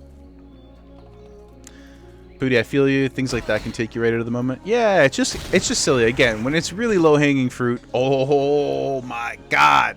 Speaking of low-hanging, well, this is not low-hanging actually. These are tricky to come by. Look at us. We are juiced up. We are truly unstoppable. 2 bags, level 6. Let's go. I'm gonna keep the light leather. The scraps will sell. Amazing. Yeah, it's just, you know, or like sports movies too. There should be, if this doesn't exist, there should be movie consulting firms who just have a person or two that specializes in all sorts of activities, right? Like when you have a hockey movie or a baseball movie or whatever, or golf movie, football, I don't know, whatever, martial arts, like there's just so many things that don't work or don't make sense, and they would be easy to correct, more or less, right? Easy to correct. Respect the thing that you're... This is why when people see a movie like that Warrior movie, did you ever see Warrior? It was maybe 15 years ago with Joel Edgerton, Tom Hardy, doing another, you know, muscle-bound guy who mumbles his way through dialogue in a completely nondescript and distracting American accent. Great movie, though. And really, really, really took care and paid attention to the fight sequences and making sure that while they're still very dramatically played out and, you know, like the ebb and flow of the fights are obviously not as realistic as they're going to be, but that stuff's fine, right? But the mechanics of it, way, way, way more dialed in than you'd probably see in something like... And I love Karate Kid, but it's preposterous, right? Like most of it makes no sense. Or like Bloodsport, another one. Love Bloodsport. Love Bloodsport, okay? Love Bloodsport. You know? Brick, no fight back. You know what I'm saying? But none of that stuff makes any sense. When Jean-Claude... Pooty, think about the creative vision. Why would they bend reality for the likes of the viewer? That's true. Just step on the necks of the slaves, right? Who cares? The corporate overlords see and dictate all. But just to finish that thought, like when Jean-Claude, you know, first he gets blinded by like, I don't even know what he throws in his eyes, like salt or something. Like what is he has like something like a little pouch of like whatever chemicals in his pants. What is it, Chong-Li? Yeah, chalk. Yeah, maybe it was chalk. Yeah, he like blinds him or whatever. Then his response to this, other than like screaming in slow motion for 8 minutes, which is iconic, is to just continuously do like jumping spin kicks like over and over and over. Like surely there was something else you could have done. Grapple. It's a no holds barred fight. You could have grappled, right? Like, wouldn't you think that, like, that's what I would do? I would try to close the distance and just get my arms around the guy for a 30 seconds, 20 seconds, right? Maybe go for like a judo throw or something. Just anything to slow things down and like let me get my vision back.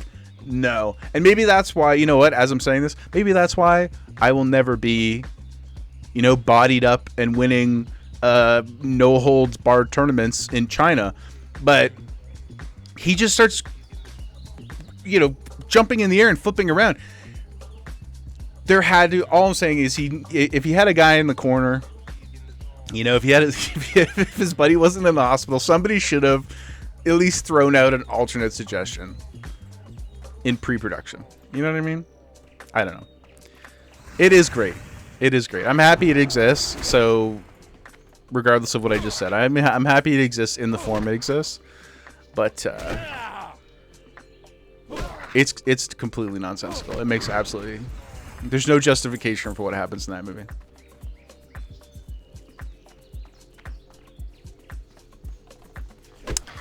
We were talking about this the other day, Pooty, but it is fucking iconic, man. It really is. It's not as crazy, though, as the one I was telling you about. I think it's Sudden Death, where it's kind of a cool idea. Like, there's like some kind of terrorist situation happening in a hockey arena. One of the few like big action movies to feature hockey, which is kind of fun. But there's a big terrorist situation happening, and he's like running around this building. I think he's like there with his kid or something. Like, he's not there to like diffuse the situation. He just gets caught up in it, like Die Hard style. But he, I guess because he's playing a French Canadian, even though he's Belgian, he's like that's like he can't be from Belgium. You know, the 1990s North American audience. Oh, we got 2 here. Let's focus up for a second. The audience at the time was not interested in European people, I guess. So he had to be French Canadian, which I guess means in Hollywood that he was good at hockey or played hockey in his youth or something like that. Uh-oh. Okay, hold on. Oh, this is not good, guys. Okay, we're gonna have to go with our. We're gonna have to sacrifice our first slot here. Oh my god. All right, we're safe. Let's heal. And we'll hopefully we don't have to delete our shorts, guys. I really like the shorts. That sucks. That's unfortunate. I thought we'd get to level 10 before I'd have to delete something. Let me pull the. Can I pull the chat out here to roll? Yeah. Okay. Let's hit it. Maybe don't do the moves 3 times in a row. Yeah, that's what I'm saying. Kaylin, the mine is not a good spot to go without a weapon. It was not a good spot to go without a weapon. I was overconfident. I was channeling Jean-Claude Van Damme. You know? Alright, let's hit it. Oh, level 22, dwarf. Got this cool little emote here. Kenshi writhes in pain as the coward's curse coils through their veins. Like molten thorns, every breath a fresh agony. Hootie will be back in a bit, don't die. I make no promises. We got slot number 9, which is our hands. So, Godspeed to our work gloves. They have been deleted. Unfortunate. We carry on, everybody. We carry on. That was the first reality check. Let's try to smarten up a bit here. And Kaylin, despite what you just said being 100% true, we're going back. I don't even think I grabbed the gold tooth quest. You know what though? I'm not gonna go in the mine. I think we'll leave gold tooth for after we get a sword, but we'll do these ones just so we can try to get to 10 as quickly as possible here.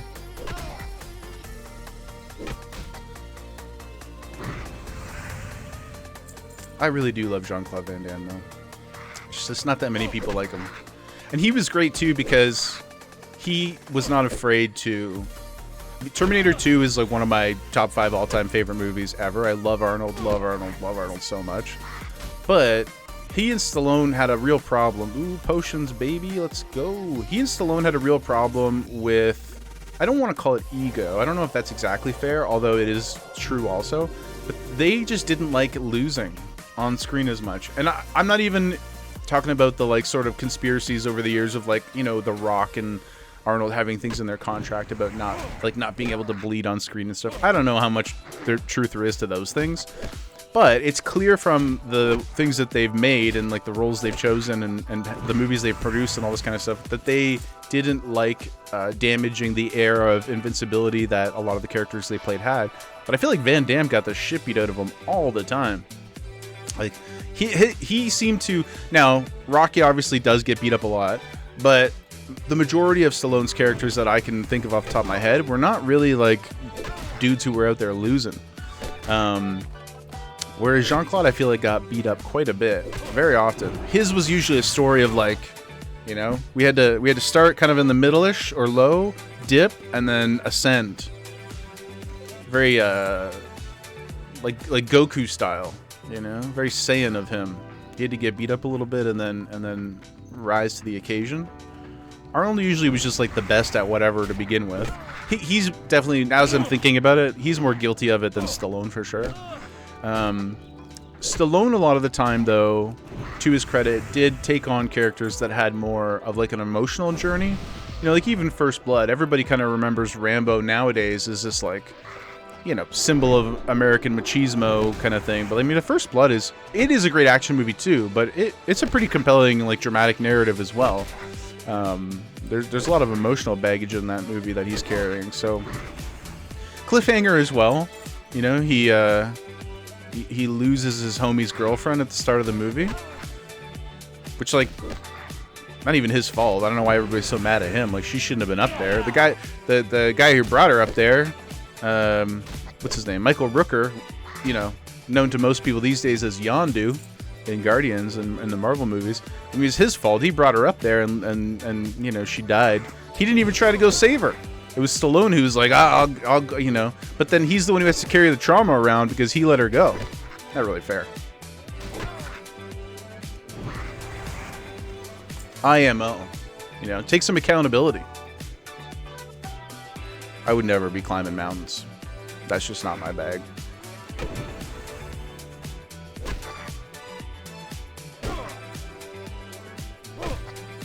You probably won't even find me climbing most hills. Okay, let's take a quick check here. Ooh, what's this belt look like? That's kind of cool. Not as cool as our heart belt, though. That's fine. We need a couple more drops here. Oh, we gotta go down to the farm as well.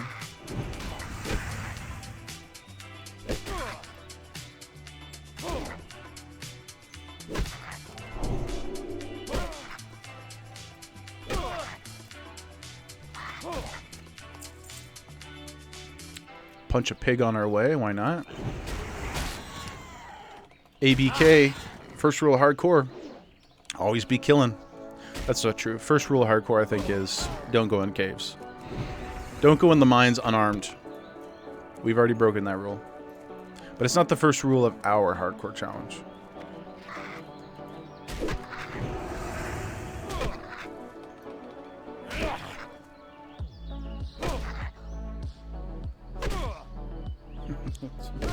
Dog is repositioned once again.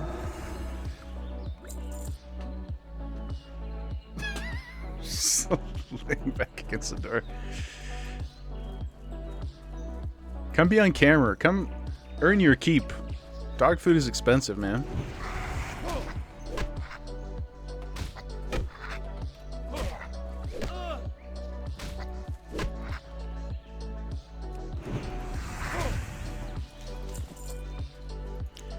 Two more gold dust. Two more candles.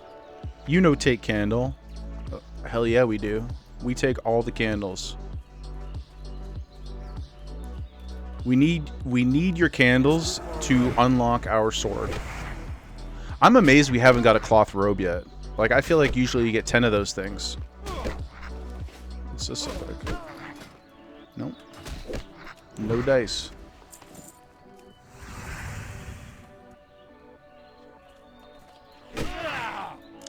We'd be doing way more damage if we didn't have to delete our gloves.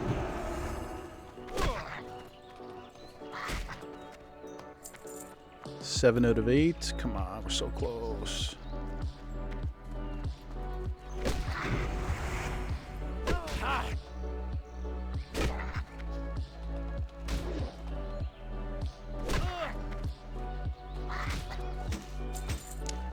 One of each, boys. Is there a chest over here? There is. Now, this server's kind of interesting right now, too, because, I mean, you know, all hardcore servers are gonna have a variety of people doing weird things. Oh, taking a bit of heat there. But Skull Rock server right now is currently where the race locked challenge is happening, which I have a level 39 human in as well, and that's been a lot of fun. I would say like 95% of the people who are participating are self-found too. So that's been really, really cool. It's injected a ton of energy back into the challenge, or hardcore in general, I should say. But the nice part about it is it really everybody sort of has the set expectation that people are doing self-found on this server, or like the majority of people you come across. So I think it really like lowers the expectation of what people expect from you. You know, there's like not fiery everywhere you turn. People running around with like crazy juiced up alts and stuff like that, which I got no problem with as well. I have characters on Doom Howl and they're pretty strong, and auction house funded and things like that. But it is definitely nice to sort of have a environment where everybody is struggling, I guess is what I'm trying to say. And the bar is really, really low. So me running around and punching things, probably not, you know, that much less effective than the next average person. So it takes the pressure off a little bit.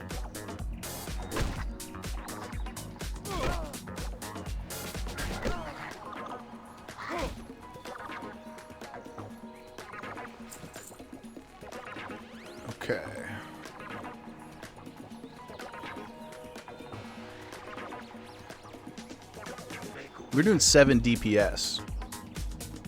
Like, watch out. Oh, we got to explore too. We got to make sure we do that before we go.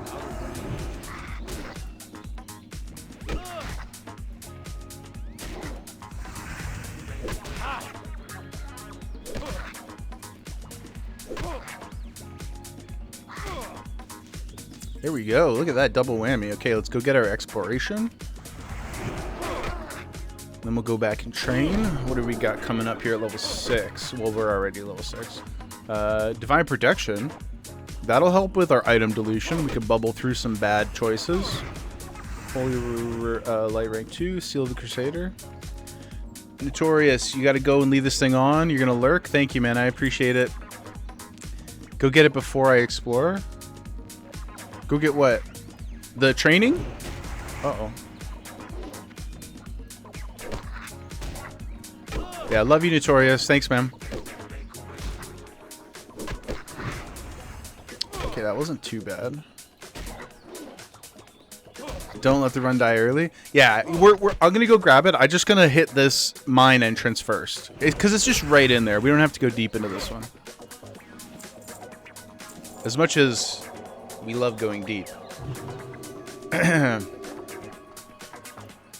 we'll just tap this real quick.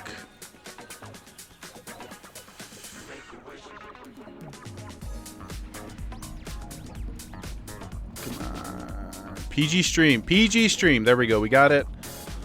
We'll get back to town. I'm gonna go get a drink refill and let the dog out of the office. She's tired of me. I'm yapping way too much for her energy. She's probably the laziest dog I've ever met. It works great for me on a regular basis, you know, day-to-day life. But she probably thinks there's something wrong or there's a problem. I'll never. Man, how many times we've run up this cliff? No dog cam. I know, man. It actually was like, I'm not gonna like lie and say it was like, oh, I had to work so hard to get it going, but it did take some effort to, like, you know, finesse and whatever, and yeah. So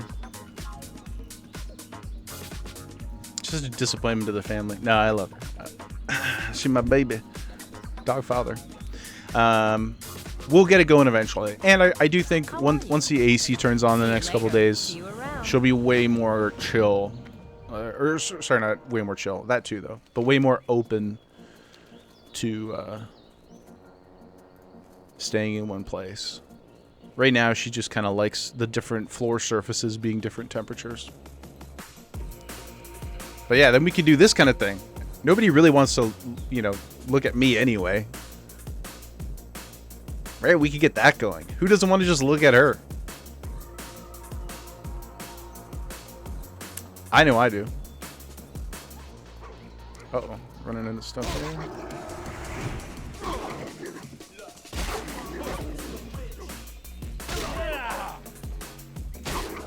Probably could have just hearthed. This early, I never really think about it. Everything's so close.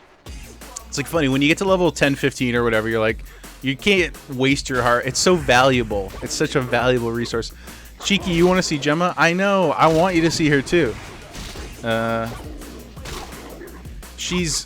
think she like somehow knows where the two cameras are, because she just seems to be like, oh, level in the middle of the fight. We'll take that.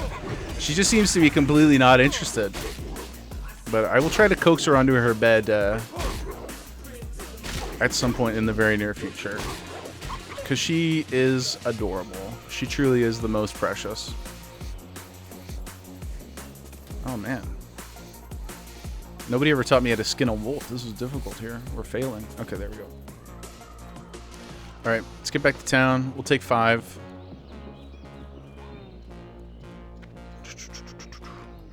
Train.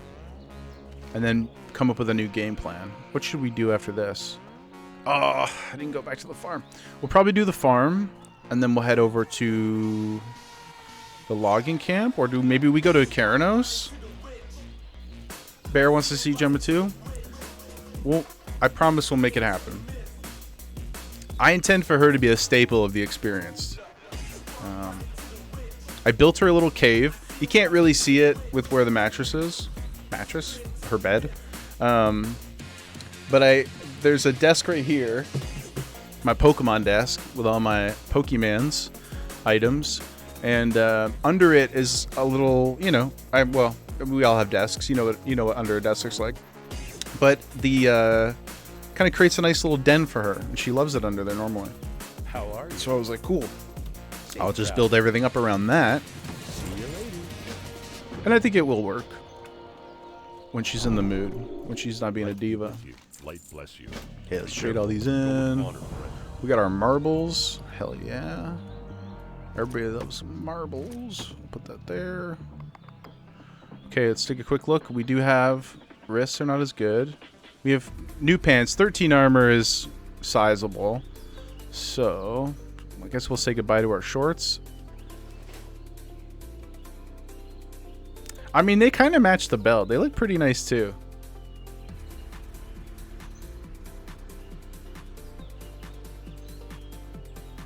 Man, that drip is crazy.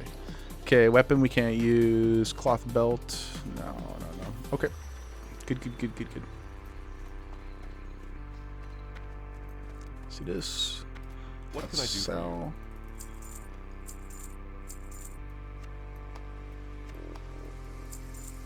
Kind of hurts to sell that shovel. Such a strong weapon for early. Usually I'd be extremely excited to see it drop, especially on a paladin, a human paladin with the mace bonus and stuff.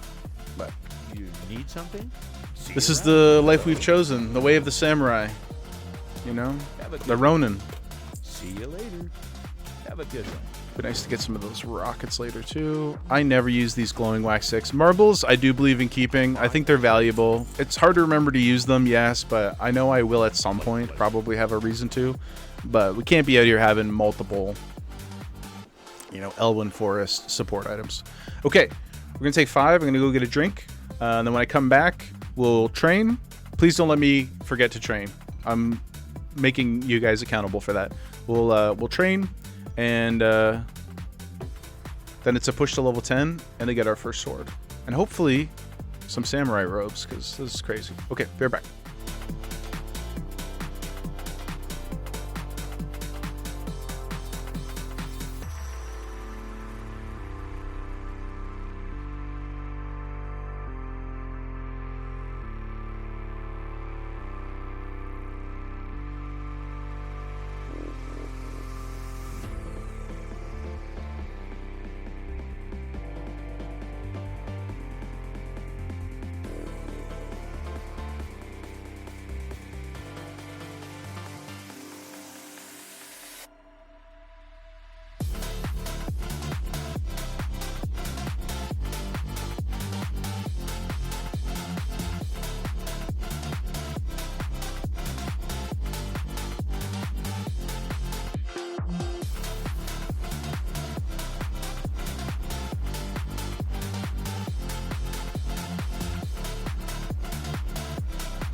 children, we've returned.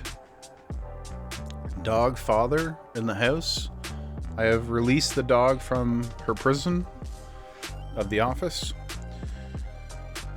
And Pootie, train, you damn fool. I already forgot.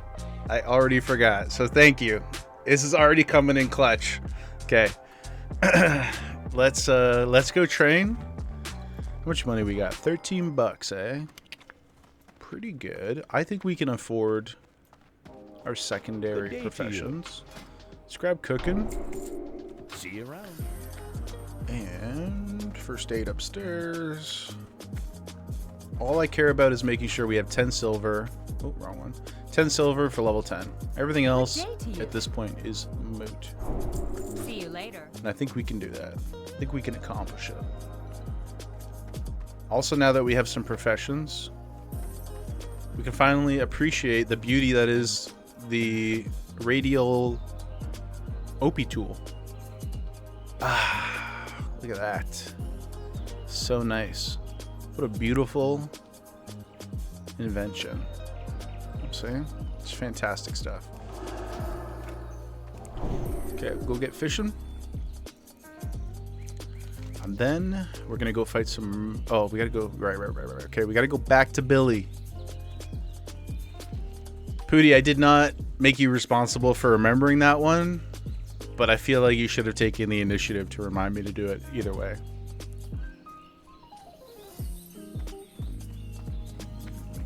What can I do for you? Safe travels. Fishmonger. Hey, Good day to you. you ain't got a fishing. Your deepest apologies. Apology accepted, brother. They don't even can't even buy a fishing rod here. That's crazy. That's crazy, man.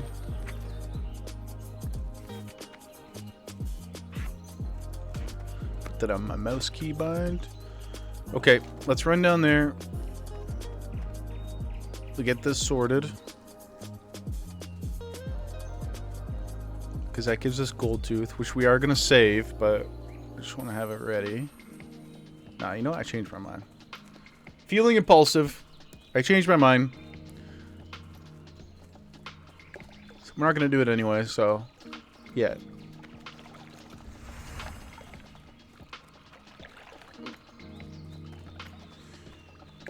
The great Bamino.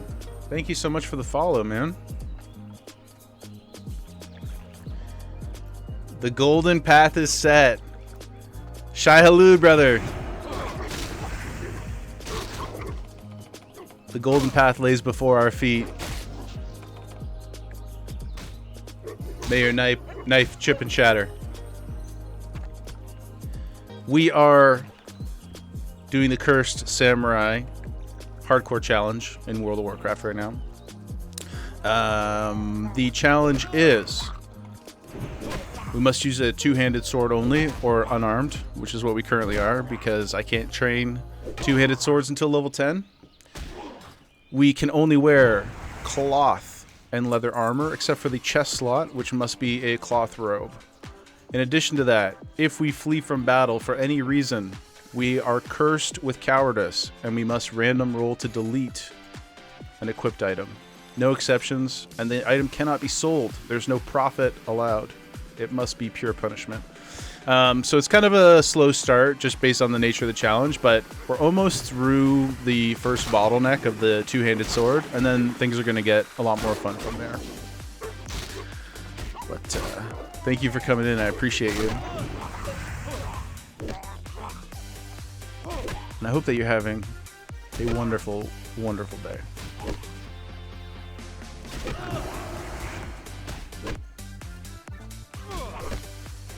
I don't like that. We knew that the Murlocs were going to be a problem. I actually did not expect to have to run from the kobolds. I should have expected that. I didn't. But I do anticipate this being a rough spot. Hopefully we can just kind of pick some out as they're running by and get lucky with the kelp drops. Because otherwise we don't really have anything to lose, actually, so it's not that big a deal. But almost level 8. We're so close to the swords.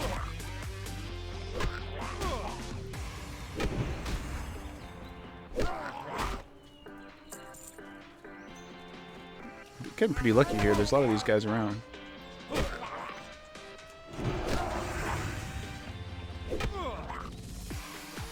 Watch out for the wolf. Uh-oh. Don't worry. We're good. Okay. It's all good. I think I'm going to talent into that holy talent. I think it's holy. The one that stops the pushback on your heals. It's like 80% pushback reduction by the end. We're definitely going to need that. It feels so unsatisfying to get 5 points into that, but it is truly helpful. It's not sexy, you know? But then again, we bring enough sexy with us. So we can afford it.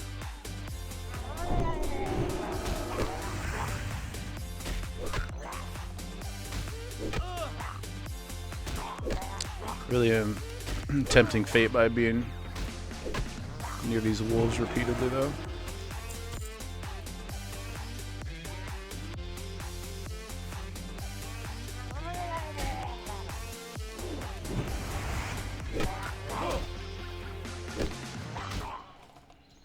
This guy's gonna drop our kelp. Right? Hell yeah, let's go.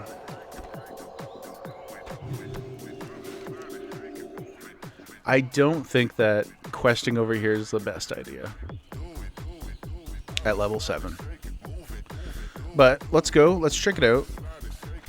I usually go to Keranos at like 9-10, but we might do it a little bit earlier just so we can try to push through. It's just such a long run.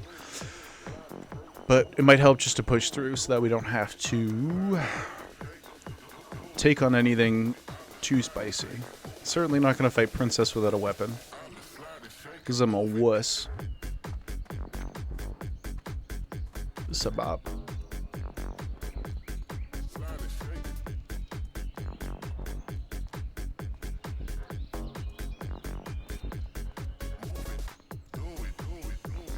Thank God for auto run.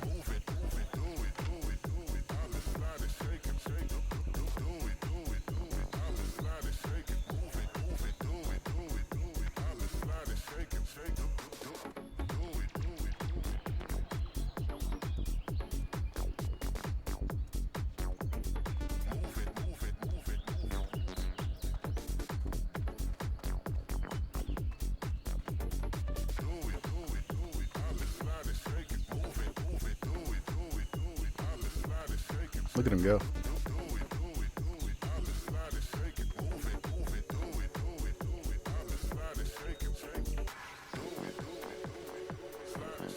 Do it. Okay, Guard Thomas. What do you have for us, my friend? Right. The bears. Okay, you know what? Despite the warnings I just gave myself, we're gonna go test the waters. What do we got over here? 320 experience, 140 experience. Not really enough to do anything, so not urgent. Oh yeah, red linen and the wood. Oh my god, the wood.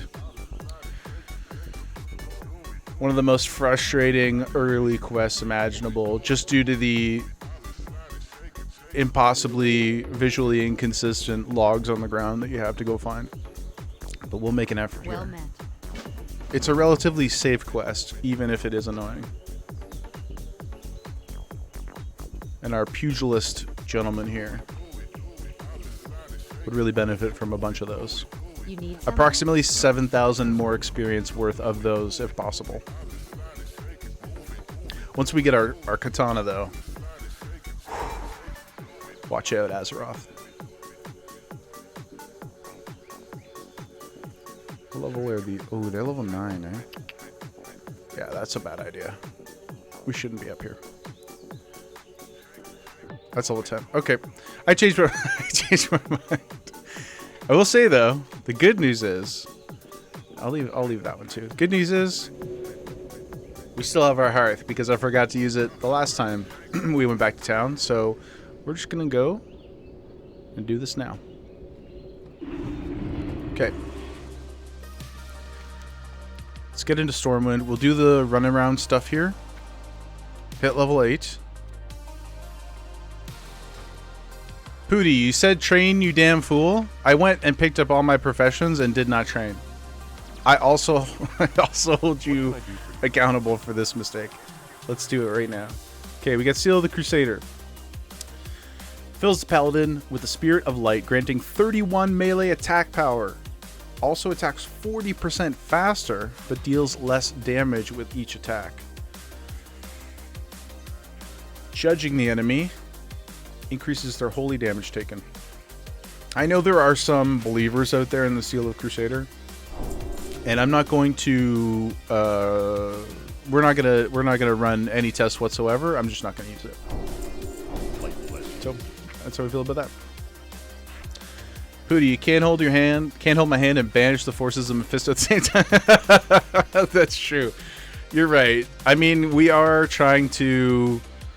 At least not effectively. That's true. I mean, if anybody could do it, you can. But you're right. You're right. I shouldn't put that kind of pressure on you. Silly Crusade. Right. Okay. Cool. That's not fair.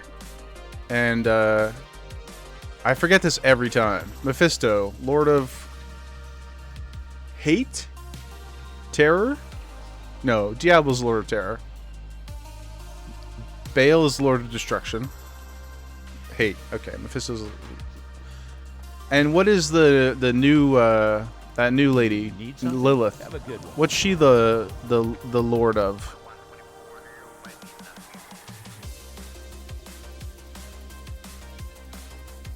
The Daughter of Hatred.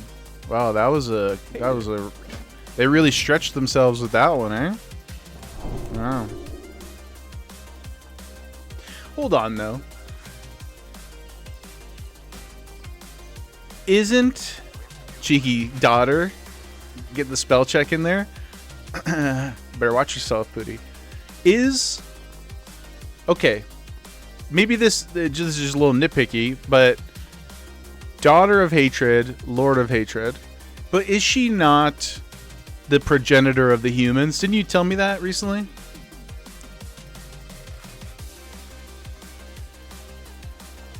And that's the title she gets? The daughter of the other big guy? You know, they weren't even like. Okay, so she's right, of the Nephilim and Sanctuary. Right. Doesn't that feel, is this just another example of sexism in gaming bleeding through? Is this a know your privilege kind of scenario? Safe travel. Like nobody took the time to give this poor lady a real title? Yes. Okay. Well, that's too bad for her. Is she even a her? Do demons have genders? I think these are important questions that we need to be asking.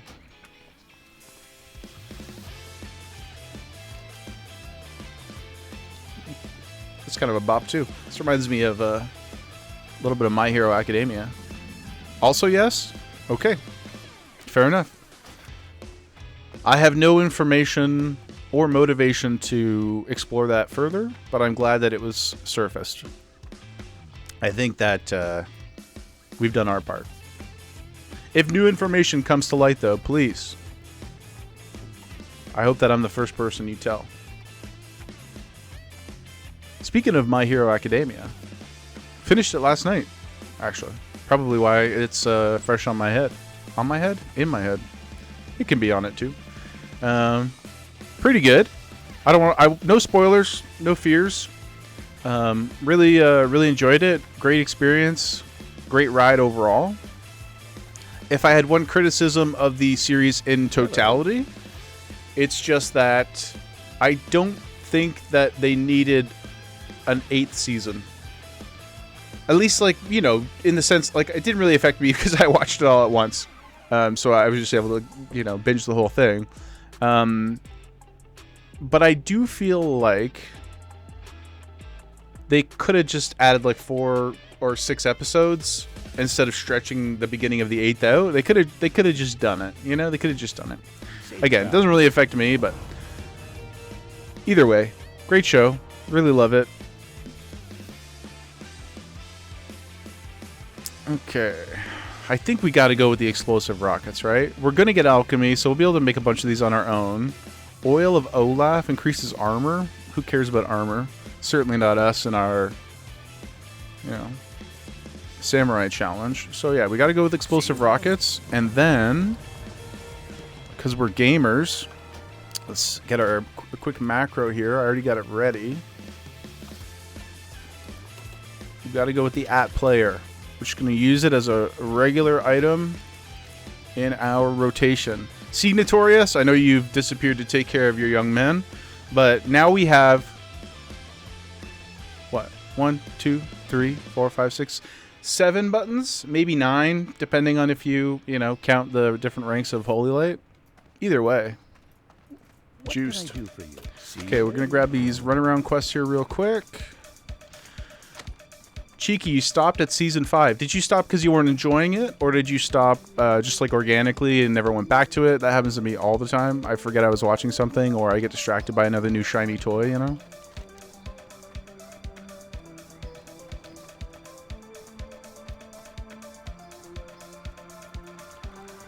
Second distracted. Well, I do encourage you to go back at some point if you didn't, if you weren't not enjoying it.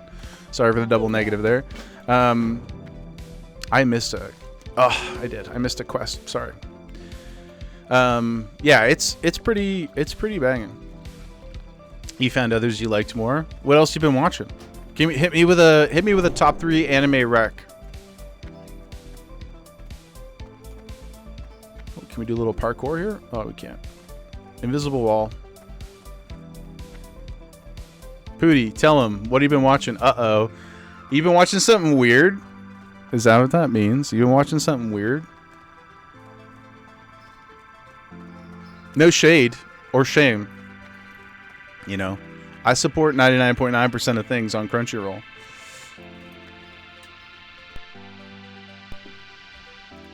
How are you? Grab this guy. Now we'll head back up there. Should have done that first. We're not min-maxing. We're just minning.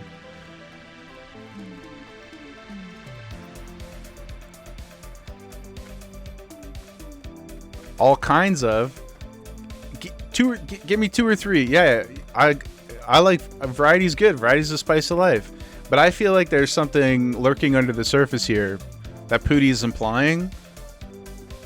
And now I need to know what it is. Tell us your most depraved anime watch.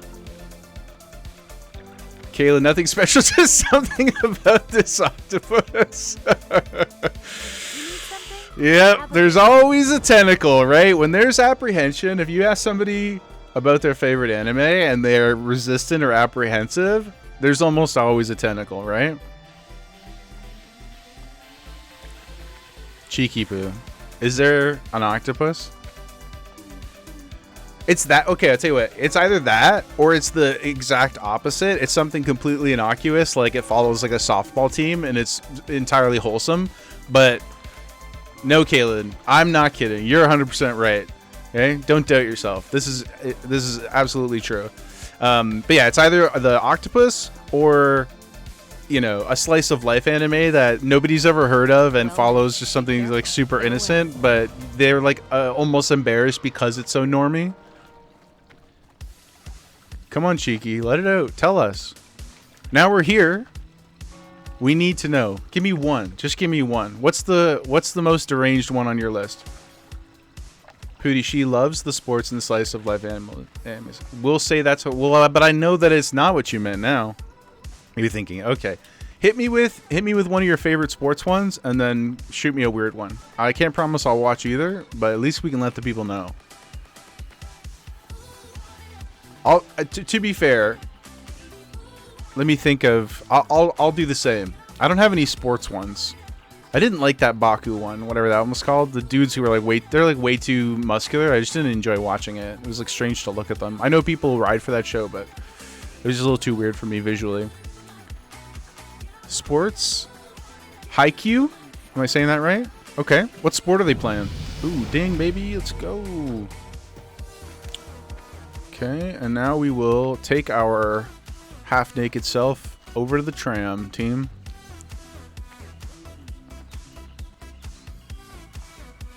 Volleyball. It's incredible. Okay, cool. Right on. It's like a younger players or like a professional team or something. Kaylin, you heard good things about a soccer one. Blue something. Blue Lock, is that the one that Kaylin's talking about?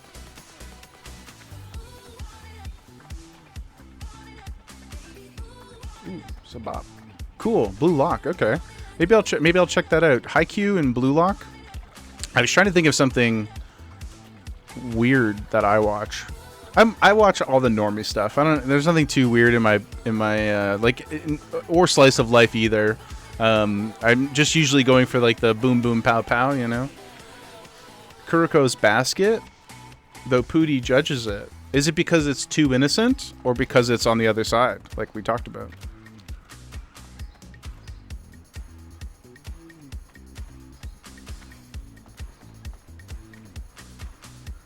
Oh, basketball. Oh, they have... okay. Now, hold on. This changes everything. Interest level increased. They have superpowers. These sports people have superpowers. Okay. Well, now I'm in. Superhero fatigue has never hit me. And they're hilarious and weird. Okay, I like that. So it's kind of like, I'm just going to assume it has similar elements to like One Piece and My Hero in that particular sense then. That like some of their quirks or whatever are like a little offbeat at times. I really enjoy that element in these shows and stories. Like One Piece, there's tons of criticisms that people can levy against it. We don't have to litigate any of that stuff. Your mileage is always going to vary. But one thing I really appreciate, especially, nearly 1,200 episodes in, and whatever the manga chapters are at, they really do have some strange powers. Of course, they have all the normal stuff too. You got the people have fire powers and can shoot ice and like all that stuff, whatever. But there are a bunch of weird, quirky ones too. And in a world where we've just got basically 70 years of this type of content being told in various mediums, it's still pretty impressive that you can come up with new ways to manifest abilities and then use those abilities to problem solve, and I love that stuff. Sometimes One Piece is just so strange in the way that people access abilities or use their abilities to overcome a problem, and I guess that it's a slippery slope too. Like it can be a bad thing necessarily. What's up, Finn? Light be with you, brother. Pootie, they're hilarious and weird. And the dramatic cut shots and inner monologues are crazy, dude. Sometimes they're so funny. Like the what's the dude from Death Note who's always like, I entered a room, the particles in the air, were 2 micrometers to the left. Light, yeah, dude. That stuff is so funny. Normally, they move in one direction, but today when I entered the room, they had moved slightly in the other direction. That is how I knew that you were there. Amazing stuff.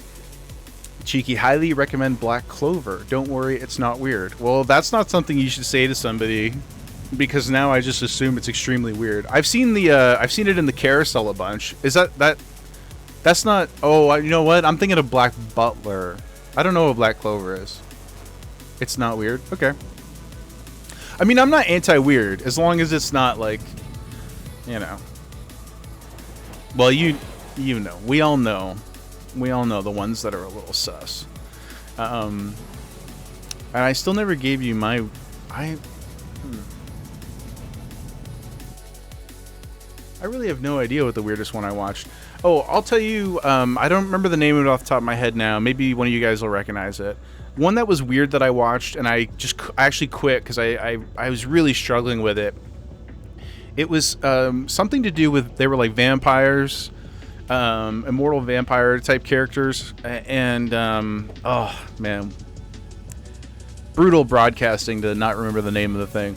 But anyway, it was just there was like an air of sexual energy to it. It was not explicit, but then on top of that.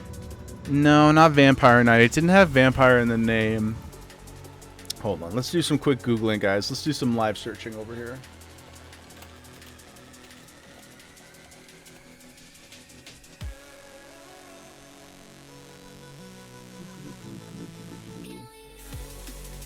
See, I think the problem is I don't think they called themselves vampires in it. They had another name for it. Whatever. It's not important. But it was basically just like a lot of like the energy of it was like, you know the YouTubers who are like misogynist and and they use a VTuber avatar, and it's like a anime guy with like, you know, fangs and a suit on, and they just like talk shit about like women and stuff like that. That is like what they weren't doing that in the show, but that is what they sounded like and carried themselves like. Oh my god, it just made me so irritated. So I bailed on that one.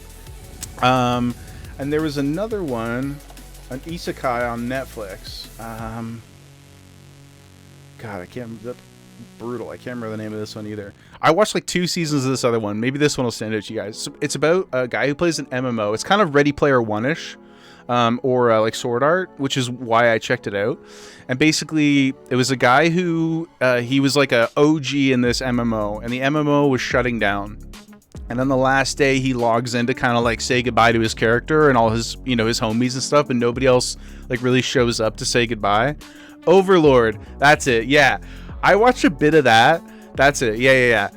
And I thought it was a really cool concept. You know, all of us who are playing these games probably at one point or another are like, oh, it would be sick, dude, if we got to go be in the game and whatever. But it got kind of, I don't know, it was creepy though. There was like he you know, takes the NPC characters or whatever after he gets stuck in the game, and he's like makes them fall in love with him, and like that. It just starts to go down.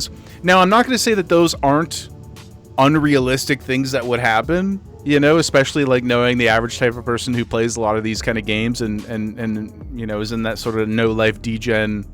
But it was too far for me. I thought it started pretty strong, and I was like, cool. Like if I got, because for those of you who don't know, he goes into the game, he logs in to say his goodbyes, but then the game turns off and he's stuck inside of it, and the world persists, and he becomes, you know, the overlord of the world or whatever. And you know, not ideal if you are a human and you want to continue to exist in real life, but it's kind of an interesting, you know, escapism thing. I can see that totally. Might as well get running here while we're chatting. Oh, I gotta remember to grab the flight path as well. But yeah, it gets a little creepy, and you're just sort of like, I can't ride all the way with this guy. He's a little too far gone for me. So that's probably the most strange one that I've actually like sat down and watched and tried to push through. Yeah. There was another really good one. This one's less creepy, but now it made me think of it because it was a little more serious. It was creepy, but intentionally and not in the wrong ways. I think it was called Erased.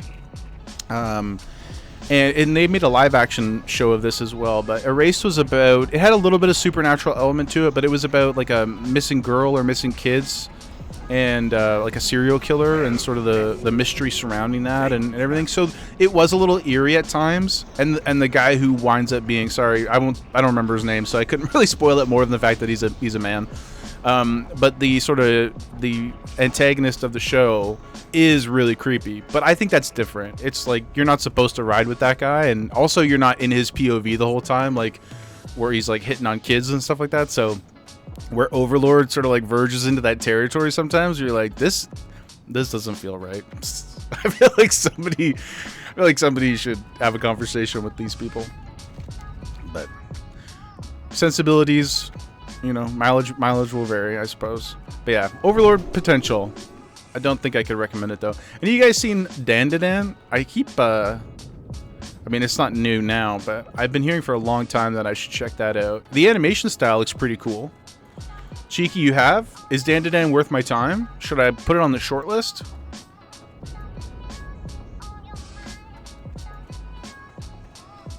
Man, we're gonna be cold. I should? Okay, cool. It's I only saw like a few minutes of a couple fight sequences, and it looked really, really different. You know, like I love Wit Studio and Mappa and all these guys, but there's something to be said for sort of like the homogenized style that a lot of things are becoming.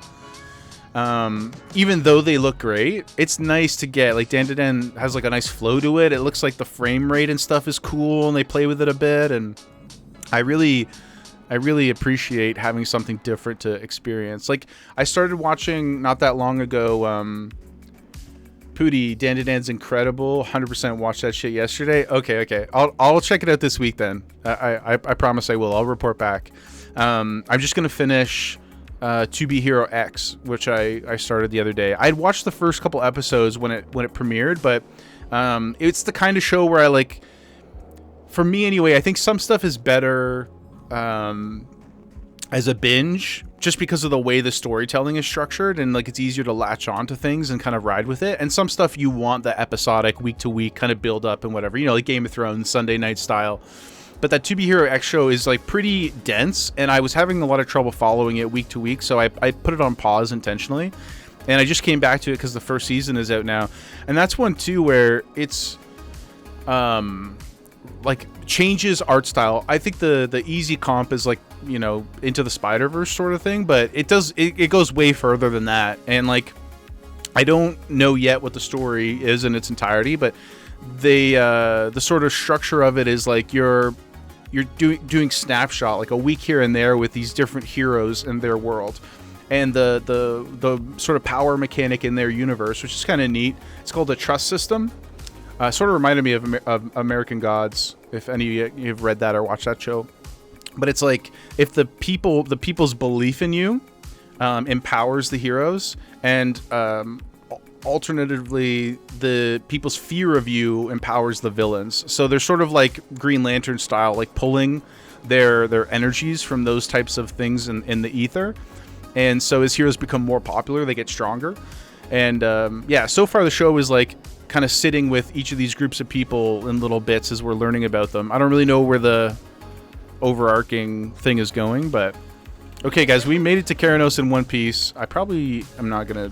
No, I guess, yeah, we'll just grab everything we can and we'll figure out what we're gonna do. We were just running around punching people naked anyway, so as long as they don't kill me, it doesn't really matter. Thanks for hanging out while we ran across the globe there.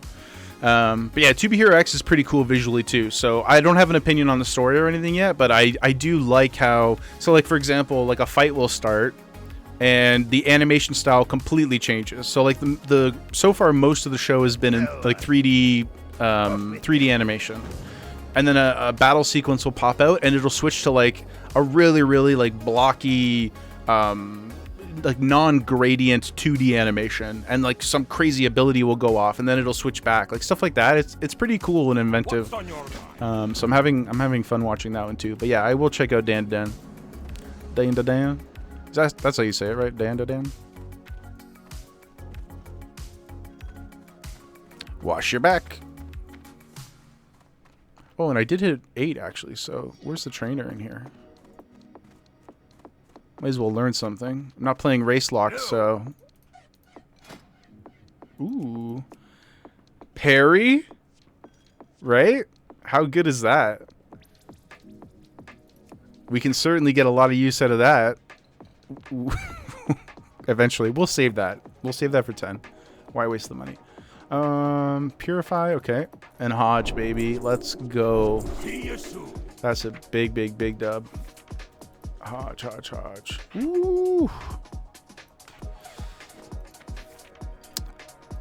Purify. Oops. Hold on. Purify. Yeah, shift, fine. Shift R. Why not? Not a big deal. Let's grab this last quest and get out there. Parry with fist sounds painful, Kalen? It does. But if anybody can do it, it's us. As we... Oh, we don't even have gloves. Right. I forgot we deleted them. Well, you know. Maybe the light will be infused with the power of the light, and we can deflect the will of our enemies that way. That probably makes sense in-game lore. Pootie, even if you don't like it, the intro is an all-timer. I mean, I'm not that, you know, not to say that like I don't have any critical palate, but I'm pretty easy with most stuff, especially genre. Like my whole thing with really anything except for books, because it's such a like focused time commitment, but with anything in the audio visual realm, I really just need to appreciate or be interested in one or two. Like I just want something to latch onto or some kind of cool idea. You know, I'm even happy to like love something because of its potential, even if it never reaches it. This is, you know, I guess it's kind of like how people love a bunch of like schlocky 80s movies and like bad movies. Like Roadhouse, one of my all-time favorite movies. It's sometimes incomprehensibly stupid, you know, or like Johnny Mnemonic, or, you know, there's a lot of stuff I love just because it makes me think of something cooler, even if what is on the screen, what's on the page is like not that great or not as fully realized as maybe it could be. But if it can give you some of that juice, then like that's pretty much good enough for me most of the time. All right, now we're back where we need to be, killing pigs. You know, it's snowing out, but otherwise we're back home. Now we can get a nice stretch here. We're definitely gonna hit 10 before we get out of Keranos. Get our sword, and then we'll go finish Elwyn Forest. Oh, I forgot I got skinning. That's definitely the rough game plan. So hit 10 here, and then we're leaving. For some reason, you can't train swords in Ironforge. I mean, they're supposed to be like the blacksmithing capital of the continent, right? They ain't got nobody who could teach you how to use a sword.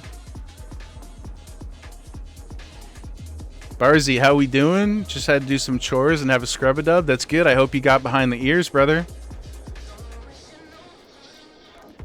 We're doing good. We had one or two close calls. I had to delete my first item, which were hands, but you know they weren't too crazy.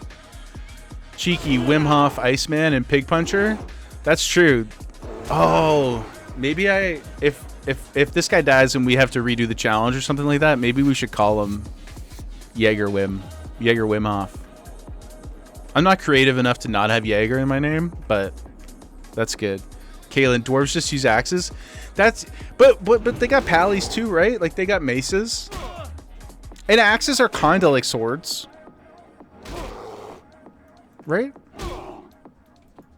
But that's probably true. They probably just have like a cultural preference towards it, and so they're like, you know, down with the tall people. Speaking of, again, I mentioned earlier like the Skull Rock server is doing the Race Lock Challenge. Path Larix is playing as well. He's in the same guild as me, and some of the insults. I know some people are taking it in bad faith, and we don't have to litigate any of that stuff. But some of the insults that are going on as you're like running through Elwyn Forest and the gnomes and dwarves and stuff are playing. So funny, man. Like especially the first week, it was pretty aggressive. Like running through, and you just get whispers or people coming up to you and emoting and like farting around you and stuff like that, and being like, "The tall will fall." It's so funny though. It's so funny. Ooh. I think it's a little weird that you can skin the humanoid Wendigos, but we'll take it. Kaylin, hammers and axes for sure. Swords are just not bulky enough. Oh, so you think it's maybe like a point of ego or like pride that the dwarves are like, this is like a wussy weapon. Look at this like stick. Look at this metal stick. Fair enough. That's true. What we do know about the dwarves is that they're for sure. Yeah. Okay. That's a good perspective. I hadn't really thought about it that way, but that actually makes a lot of sense too. They're like, we'll repair your little wussy weapon, okay? And we'll make money off of it. But we're not using this shit. Like we're not about that life. We are serious warriors. We're built for sprinting and axes and maces. Pooty, the tanning process cares not for your earthly form. I imagine humans would make some kind of leather too. Yeah. I mean, y'all seen Silence of the Lambs, right? Pretty major plot point in that movie.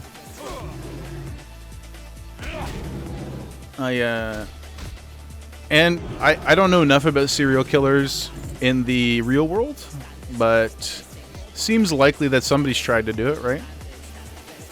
Kaylin, D&D story there? Yeah.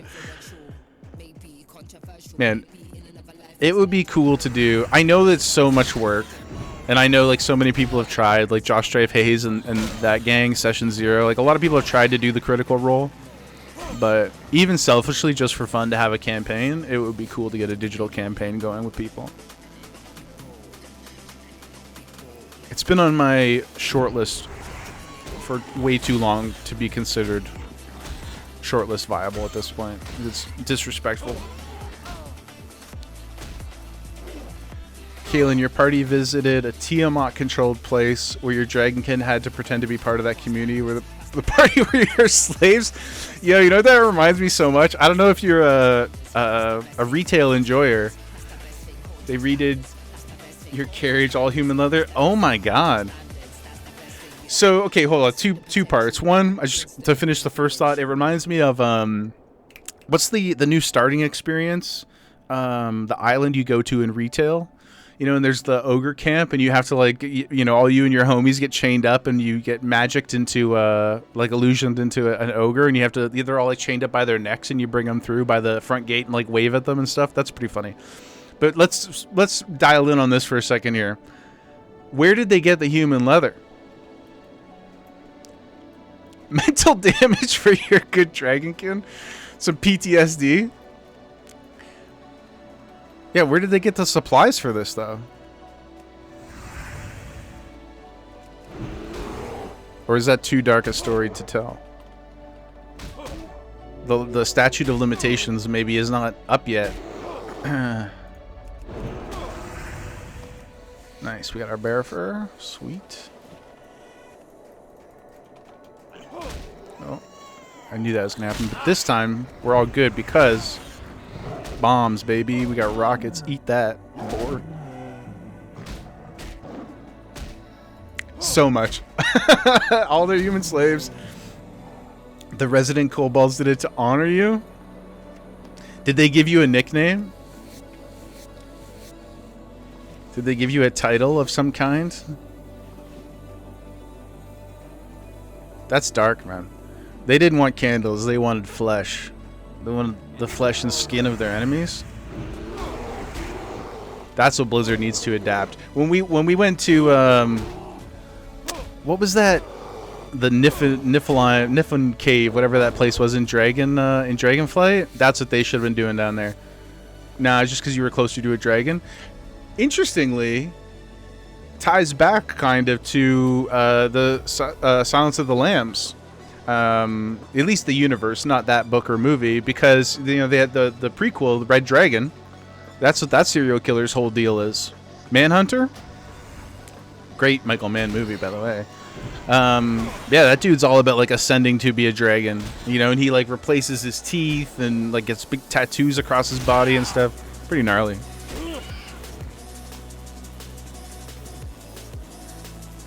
Okay, let's see, where are we going here? We'll do a little loop, try to get some more of these boars. Then we'll head back to the Wendigo Cave to continue our mission to become the next Red Dragon, a la Kaylin, and skin some of these Wendigos. Cheeky, that sounds like your kind of campaign. Well, I think there's somebody close to you who may or may not be a pretty successful dungeon master. Notorious, look at all these buttons. Yeah, brother, check it out. Judgment, Seal, Auto Attack, Bombs, Hodge, Might, 2 heals, a Purify, and a Bubble. That's more than your priest has in retail. Right? It, like, actually, unironically.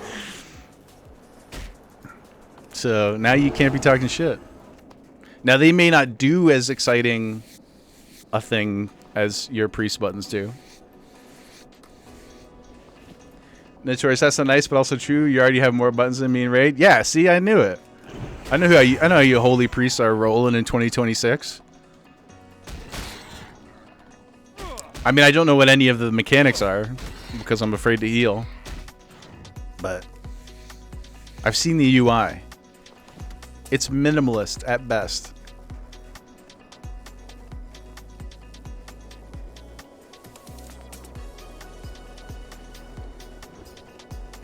Priest of the foot pedal. Maybe that's what your instead of hardcore. Maybe that's what your challenge should be. You know, get like a rock band drum kit and try to heal your raid. Bonus points if you can, you know, put a nice beat together with it.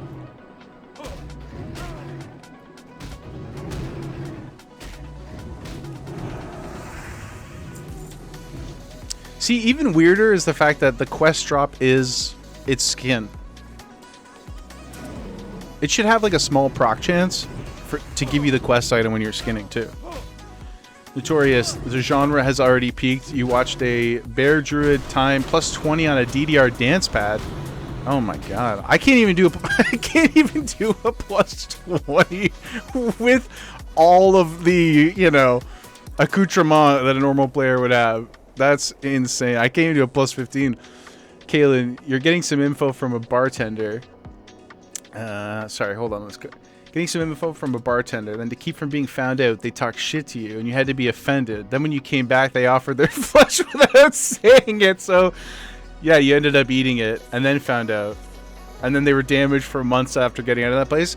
So not only did you get a carriage made of slave leather, but you also ate them. I gotta be honest. I think the more you tell of this story, the more sus it becomes. This sounds like perhaps a gateway experience you had, and you just haven't fully come to terms with the fact that, you know, maybe you are them now.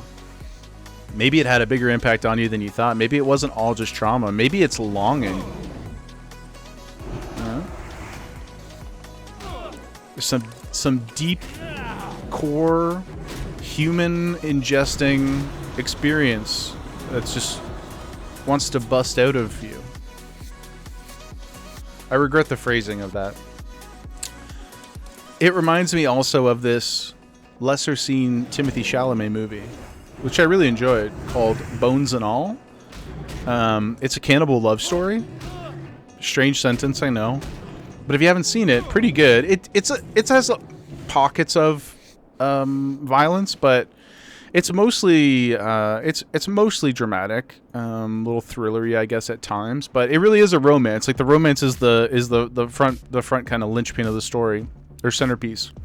But the phrase "bones and all" comes from sort of like the maturing of a cannibal in that world, in that universe, where that's when they eat their first victim in their entirety, bones and all. So it's like a, you know, dedicated, time-consuming process to like fully consume somebody, but it's like the peak of being a cannibal. Uh-oh. We're out here again causing trouble. Talking about Timothée Chalamet. Oh, he's a gnome, and he helped us. Well, that's very kind of him. We will bow to you. Thank you. Thank you, my little friend. I can't loot that. Kaylin, the whole country was controlled by Tiamat zealots. It was crazy. That sounds like an awesome campaign. Are you still playing that character? Or that campaign, I guess I should ask too. Or has your party been freed from the grasp of Tiamat? I mean, it sounds like not your mental health, your character's mental health, at least. Okay, now I do have to chill out a little bit. I don't want to get into this cave here and get too crazy. We're so close to the sword.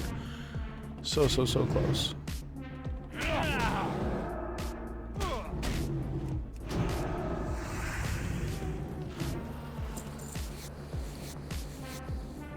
Okay, let's look at our gear here. Oh, we got new gloves. They're leather. We can wear those. Leather. Ooh, small leather collar. Would wear if we could. Okay, that looks like everything for now. We'll get to organizing a bit later when things make more sense.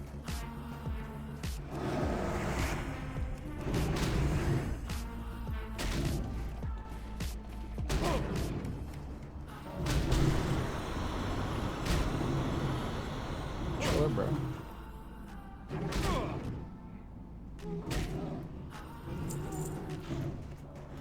Startled myself a little bit there for a second. I was like, there's so many dwarves around here. Of course there is.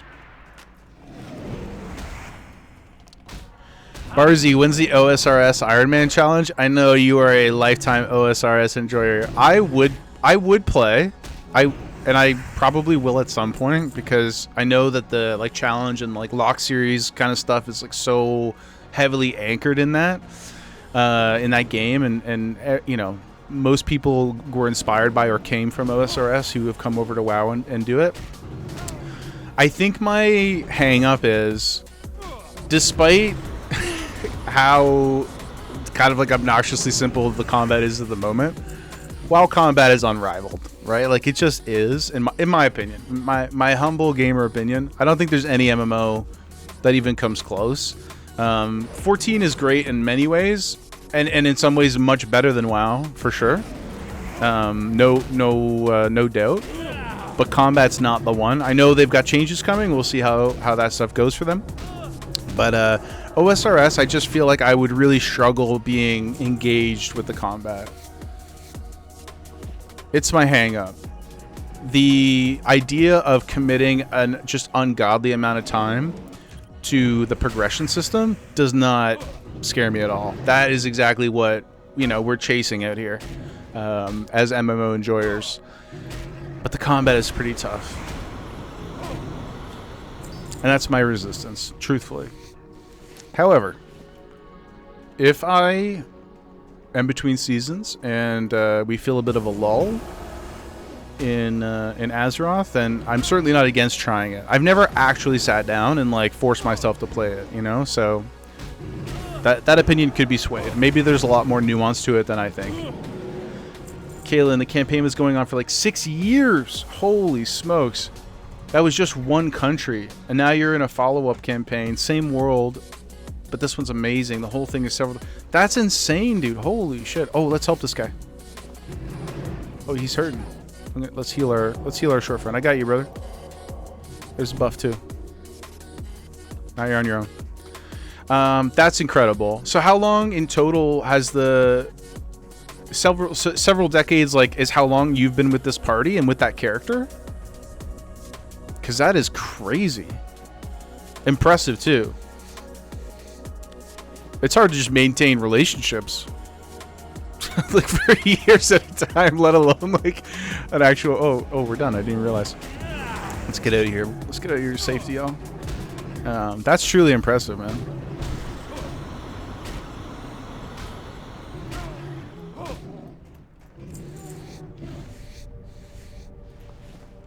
Pooty, you and Cheeky, what's your longest campaign?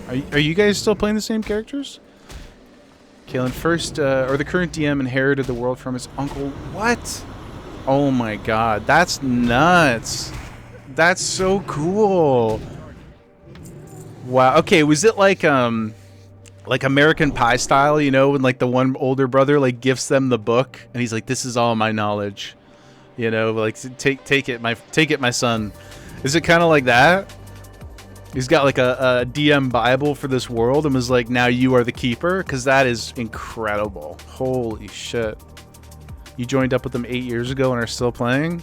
Sensational. Yeah, because nobody else was interested? Man, that's insane. Are you, don't dox yourself, obviously, but are you in North America? Are you in the US or Canada? Or where are you at?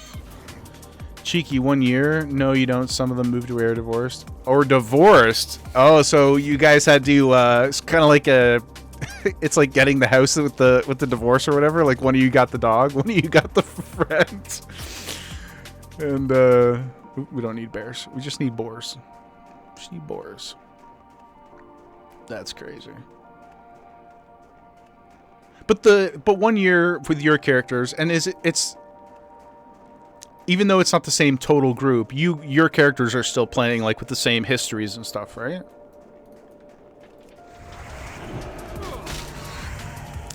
You're in the US, international team though. Guy, oh, amazing, man. That's like, you know, I like we're literally using the internet to talk right now and to like play this game and all that stuff. So you know, there's an endless list of reasons why the internet is cool and good, on top of all the reasons that it's not.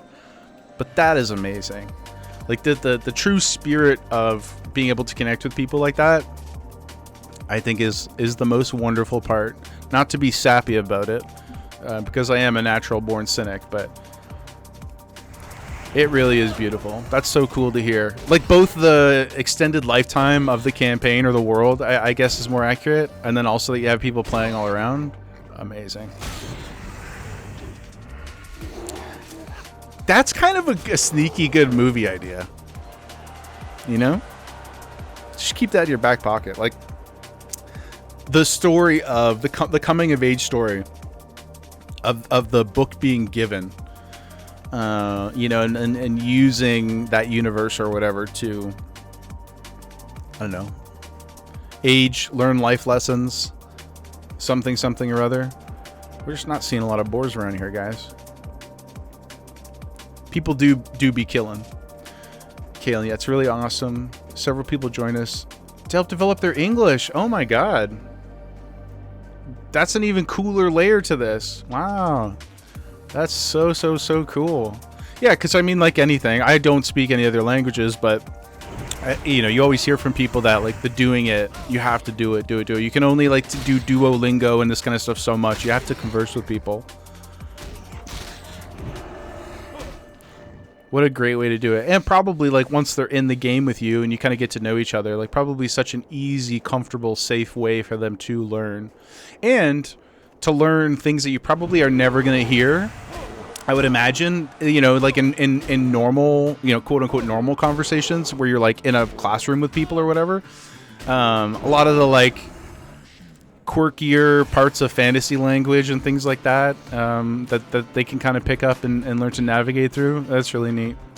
I mean, English in particular, not the most forgiving language, especially when you start bringing in all the genre stuff. So that's sick. How many people are in your party, Kaylin? Like that you're regularly playing with?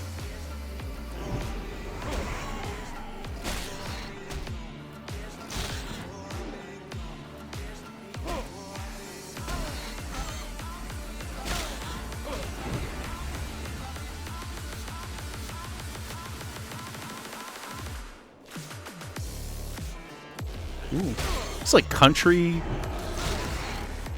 What is this? Like country dubstep or something? It's crazy.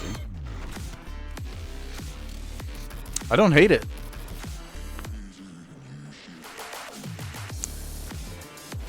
Something like Lil Nas X would come up with. Currently 4 players in the DM.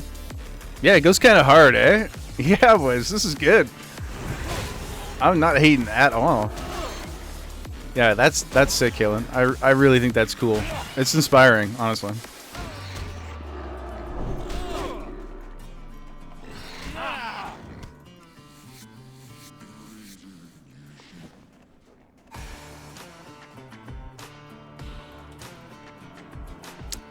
Yeah, you gotta favorite this one, boys.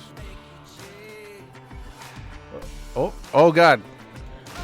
Okay, that lock in. Every time we get complacent, hardcore reminds us. Simmer down. Jeez. I don't even need you for a quest, man. Oh, we gotta go back and sell anyway. Okay. Want to skin you. Out of context, that's a crazy thing to say. You're looking for more, just tend to get some to join for a couple sessions and leave. 3 of us have been with the DM for as long as you've been there. So it was, you said 8 years, right? Yeah. And then 2 others were there for a few years before. So some people have been there for over a decade. 2 others, wow. I mean, that says a lot about your group, though. Like, sometimes life changes and people have to whatever, or maybe they weren't, like, willing to, like, go the full commitment long-term before they joined kind of thing. But, I mean, you must be a good, like, a solid group of people. Because otherwise nobody would want to hang for that long. I really should. I'm like 98% sure I don't need malachite for anything that I can remember. We're just going to sell it. If I regret that later, I regret it. It is what it is. How much we got to turn in here? About 1,200? Okay, not quite.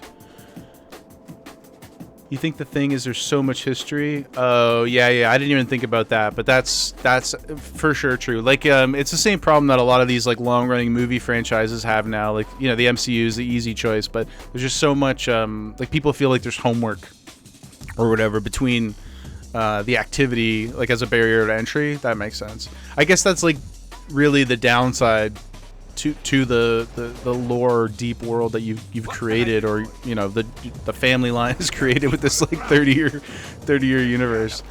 But I mean, I don't know, I guess like I can't criticize. Teach their own. For me, that would be something that's like really cool to sink your teeth into, though, as long as it's not like you know, like so overwhelming, like it's required to understand everything or whatever. Pooty, not to mention joining a group of people with history, it's hard not to, even if you're very, yeah, you're right, even if they're very inclusive, like, and like not, you know, like othering you in any kind of like direct way, it's true. It can be, oh, I sold the, oh. Okay, let's go back and see if we can buy the boar ribs. I sold the boar ribs, guys. Idiot. Yeah, sorry. You're absolutely right. That's very true. It's tough. Maybe easier if like they were friends of yours, just not playing in the campaign or playing D&D with you, and then they'd be like, you know, sort of have that built up, whatever. Oh no, I sold too much, guys. What an embarrassing run here. This is brutal. Okay, well, we'll just have to ineffectively get more of those on the way. That's brutal. I can't believe it. Back to where I belong, pig punching. Man, it was a meme, and now it is just the nature of my existence. Okay, we need 1.4 left. That would have been half of that. What's this turn in? Oh, there's a bunch over here. Okay, well, whatever. We're gonna do the same round that we were planning to do anyway. It's not the end of the world. Always be killing. Always be killing. We'll just pretend that we already had the stuff, and it was all part of the plan. You know, it's all part of the plan. Pig Puncher is also not a bad character name. Again, if I wasn't going to include Jaeger in everything, because I don't think I could do Jaeger Pig Puncher. Probably too long. But Pig Puncher, I would at least ask him how he was doing. You know, I would check him out.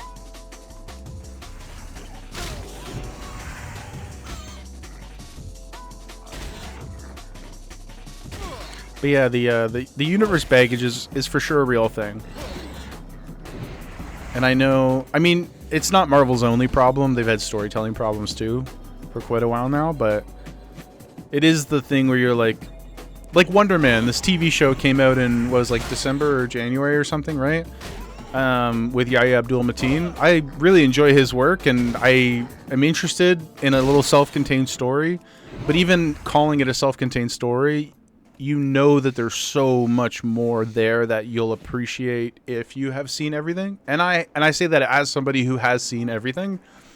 But it's still like a tough sell to other people, or like, you know, Jaeger wife getting her to watch stuff with me. It's kind of like, I don't know, man. How many times are we gonna have to pause, and you're gonna have to point out like, okay, this character's important for this reason, or this person's doing this, or you know what I mean?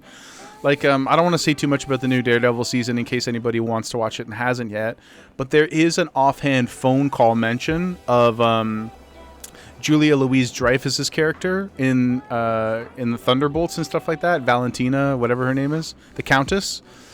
But if you weren't paying deep attention to it, I mean, like, Thunderbolts is like 20 characters in it. You might even be familiar with all the superheroes in it, but you didn't remember the Countess's name. And, like, that plot point, maybe it doesn't, like, dramatically change the whole world of what you're watching in Daredevil, but it is additive and purposeful, you know? And so that kind of stuff, I feel like, I don't know what the solution to that is, but it's definitely an issue. Kaylin, DM's really great about taking backstory and working it into the game, building things specific for the player. But there are times where it's just not gotten to the point people leave sitting. They just don't feel like they were in the spotlight enough. Yeah. That makes perfect sense. Like it's way easier to. Did I just? Oh, okay. Sorry, I thought I DC'd there for a second. No dropped frames. All good. Crisis averted. We've seen Path Lyrics drop so many times that I get a little nervous there when there's a hiccup. But yeah, I don't know if there's like a real true solution to it. You probably just have to like. It sounds like the DM is doing everything they can, and I'm sure the rest of the players are too. But it's probably just have to find the right type of person who's like comfortable enough, like not knowing everything 100%. Is there like, do you guys have like a PDF Bible of the universe lore? Oh, I ran right by another quest too. Too hyped about D&D over here, guys.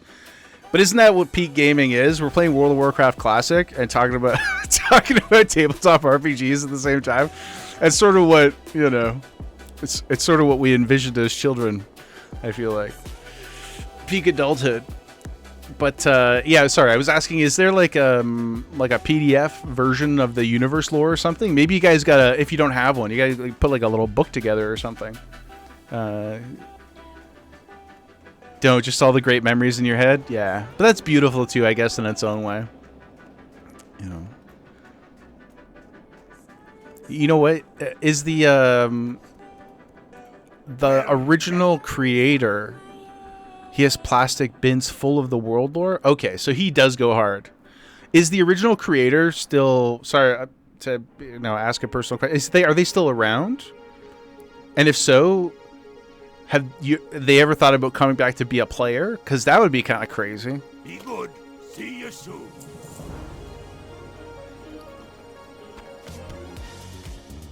Oh, went from country dubstep to boogie nights. Let's go.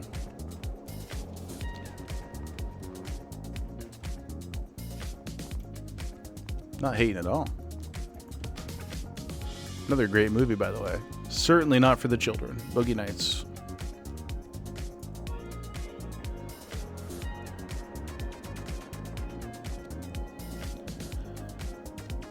Okay, so we need to get these ribs again, of course.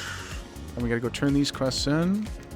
We're not going to do... No, you know what? We are going to do the Yeti, because we don't need to fight him anyway. If we gotta fight him, then it was bad from the beginning, you know what I mean? No, his uncle passed. Oh man. I guess it's a nice way to keep his spirit alive too. That's too bad.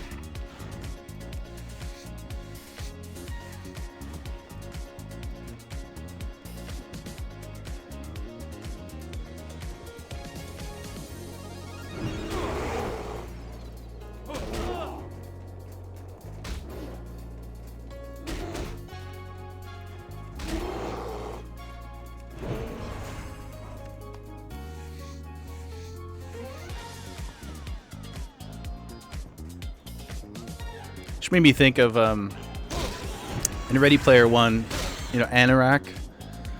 Does his uncle have an NPC? Or some? Does he still exist in the world? That would be so cool.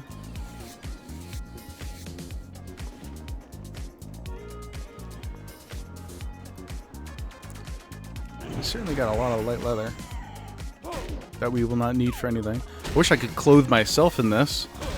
I suppose we could get leather working, and I could literally do that, but we're not gonna. Okay, we got one rib back. We're gonna put that down here to avoid the calamity of selling it again.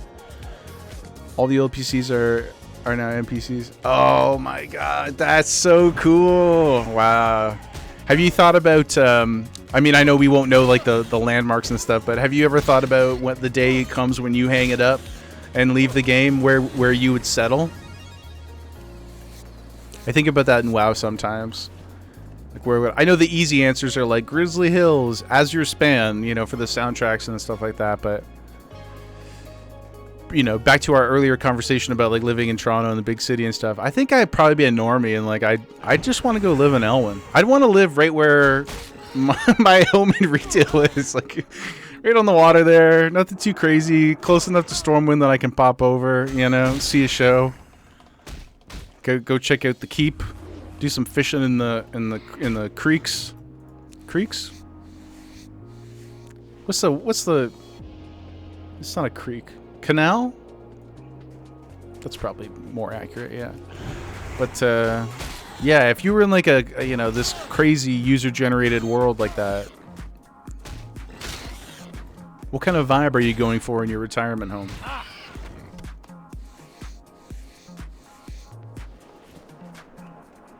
And secondly, where are we retiring in Azeroth? That's a question for the team. Pooty, Cheeky, Barzy.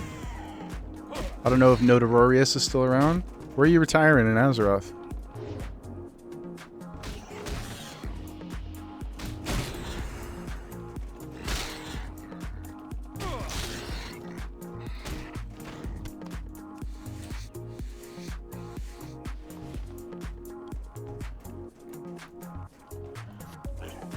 Searing Gorge, Pooty. Is that just because you want to work on your tan, or like Cheeky? It's been so long. It has been too long. Level 9. Oh my god, we're so close to a weapon. We're so close to real progress, guys. Notorious Castle Nathria. Okay, that's not a bad idea. Question for you. Follow-up question though. Is Daddy Denathrius still there in your vision? Or are you just like taking over the castle and like this is your crib now? Pooty, by the time you retire, you'll be so old you just want to end it. So Searing Gorge is like your unaliving destination? Is that what you're trying to say? Like you'll just wander out into the wasteland like in Chronicles of Riddick and get burned by the fires of Furia? Is that what's happening? Shadowlands ain't Azeroth? Okay. Technically true, but as the only person with a voice here, an audible voice, I should say, I'll allow it. I too love. Nathria is like the best thing that ever happened to that expansion. Ugh. Kalen, that depends on how the character progresses. Your last tune was trying to save his tribe, find a new place for them to settle. And that's what happened in the end. He was given land as we helped the rightful heir regain their kingdom back. Oh, a little Alabaster story there. And then you all got lordships. Oh, that's pretty cool. Did your land also come with a series of, tanning racks and human slaves for you to continue your pursuits in? Or is that a different character? Pooty, you'll walk into it and the word survive will come across your vision only for you to see and you won't last long. Yeah. no trauma, Kalen. Just a nice retirement. That's good. I'm glad at least one of your characters got out of their campaign without deep PTSD. We love to see that. Pooty, for what it's worth, I think that you have the... I mean this in the most loving and respectful way, but like real cockroach energy where I don't think that you're going to die when you want to die. I think you probably are going to follow in the sort of timeline footsteps of your Oppa. And, you know, you will want to leave before you're allowed to by the universe. You know what I mean? You just have that quality about you. You're an unstoppable gentleman. For better or worse. And you're stubborn as hell. Also for better or worse. I'm right and you hate it? I know, man. Cheeky, you'll go first? Yeah. I think I'm kind of the opposite, where I desperately, truly never want to leave. I don't even like sleeping, guys. I don't even like sleeping. I don't like the break in consciousness. It freaks me out. That's a whole conversation for another day. We don't have to do that right now. But I don't even like sleeping. And I do feel like I probably got like 65 enemy tops. You know, like I don't think it's gonna be. I don't think it's gonna go that. I'm not gonna overstay my welcome. I wish I could. Okay, let's take it before I'm too distracted here. Oh, thank God he's coming out. All right, let's move this. I don't like that there. Let's put it here so I don't miss it.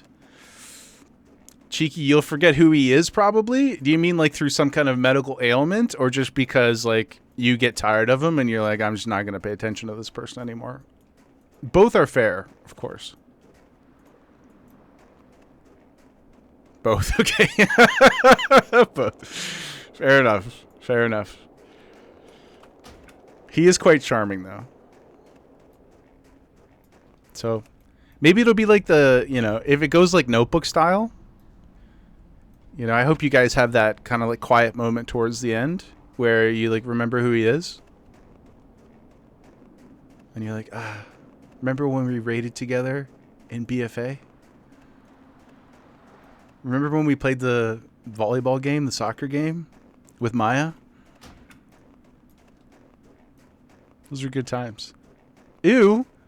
I don't know which part. Oh, you mean Notebook? Well, listen. Pooty's no Ryan Gosling. Fair. But Pooty, that moment will happen, but it'll be ugh. Yeah, I love that you both that. See, that's how I know y'all are together, and you know, like that's how I know it works for you, because you both knew what her response to the Notebook would be, and I think that that's true love. Keelan was a white dragonkin, died and was reincarnated, came back as a Aarakocra. Is that am I pronouncing that right? That's a fantasy word that I don't know that I've ever seen. Or Arakoa? Oh, okay. So it's like the bird dudes in Warlords of Draenor and all that stuff. Okay. Family union was interesting. Did they recognize you? Or were they like, dinner's here? Not to bring it back to, you know, the realm of cannibalism again, but. Pooty damn dude? Are you damn duding my Notebook or my discomfort of sleep? Let's go turn this in. We are truly. I know I've been saying this for like an hour and a half, but we are so close actually. 6K experience. That's nothing. That's child's play. I'm not even running up the right hill. Get it together, Jaeger. Oh my god, dude. Okay, there we go. We're closer than we've ever been. Which I guess is like always technically true. Killing it always comes back to that. Yeah, that's the number one thing that I'm going to associate with you from now on. Here there. Is human leather carriages. Okay. Item level higher, but armor not. Do they look cool? Not really. Like, they're cool in a vacuum, but I don't think that they really support our look. So we'll just grab those to sell. Let's get moving back over here. Down the hill. You're able to prove yourself as being you. Okay, so kind of like, was it like one of those like tests or games, you know, when they're trying to like come like to see the next like Buddhist god or whatever who has been reincarnated, and they like put a bunch of their artifacts out in front of them, and they're like, some of them are fake and some of them are real, and they're like, which object are you drawn to? Like that kind of thing. How they tested you, or did you have to like start to you know, reveal deep secrets from the people around you, or both? By the way, both good strategies, but I think they work better in conjunction. I think being drawn to an object is not that convincing for me, because you still have a chance of getting something. I need details. If you're going to come back, any of you right now, and anybody who watches this in the future, if you come back either as a ghost or reincarnated or something like that, you need to tell me something really specific, because I'm so cynical that I'm just not going to, you know? You can find out a lot if you're a good internet sleuth. Killing more. Oh, the family history and whatnot. Legacy of your tribe. Okay, fair enough. Gotcha. A little bit of lore. A little bit of family lore.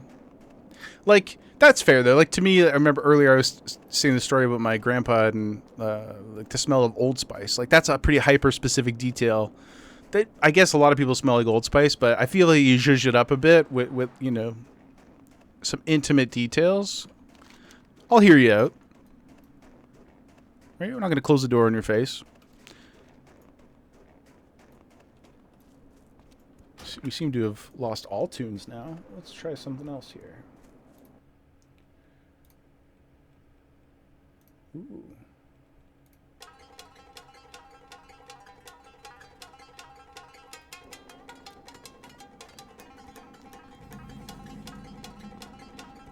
This playlist was called Sports in Action, Martial Arts. Maybe I should have saved this for when we got our sword, but we are doing the Samurai Challenge, so we're going to rock with it, and we're going to see where it goes from here. You can never be too sure with these playlists. That's just the reality. I don't hate it, though. I also, only a couple months ago, finished the Wano arc in One Piece, so that's kind of what it reminds me of right now. Safe travel. Hell out of here. Watch, get her back. Off with you. Perfect stow. Let's go. Okay, we'll kill a bunch of these animals. I'm not going to do that 10 quest. I don't know about Frostmane Hold. I think that's probably a bad idea, considering how close we are. We've got 140 plus the Rhapsody Malt we can buy. So we need about 4,000 experience. Okay.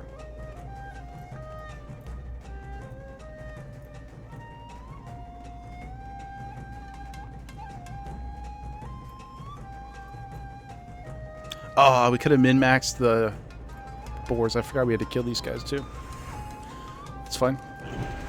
Experience is experience.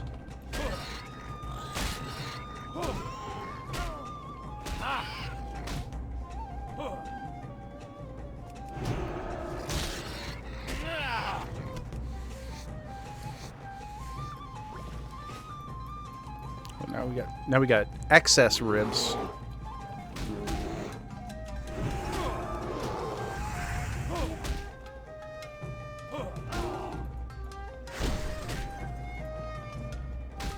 Ooh, this guy hits like a truck. Let's bust out the Hodge. I don't really want to use potions. I'd rather use those in true desperate situations to avoid having to delete items with the curse.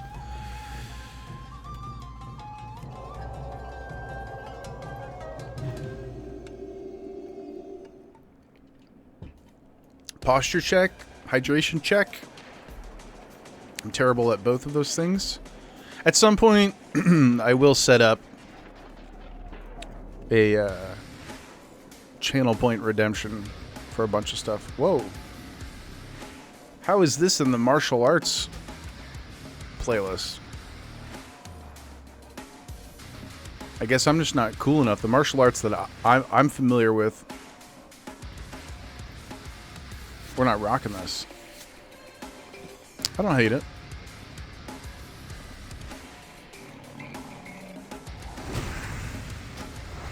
I will say one thing I've been struggling with on the Paladin, though, is I have my rogue's stealth on Shift R, and I just instinctively keep my hand it's like constantly going for it. It wants it so bad. It so badly wants to stealth as I approach an enemy. Hey, that's cool. Oh, I don't know if you guys have seen that before. It's a newer add-on that I started messing around with, Hardcore Achievements. It's pretty cool. There's a bunch of like challenge mode stuff in there as well, but what I really like is just the sort of retail-ish pop-up and stuff. And it does a guild announcement too, so we're not in a guild yet, but I will probably join Honor Corps with my rogue, even though I'm not really doing race locked with this guy. But there's some good folks in there, good vibes. And we'll help with dungeon groups, but we're not going to limit ourselves in that way on this character. We got the rogue for that, and it's tricky enough on one character. Okay, this is too aggressive for me.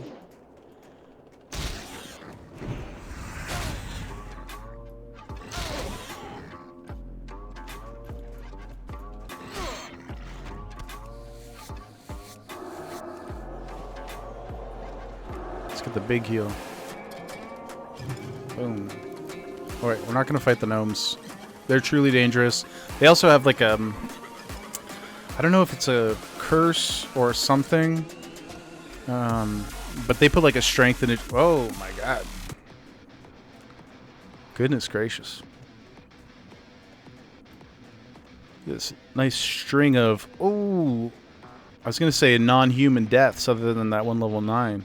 But level 48 druid, no last words.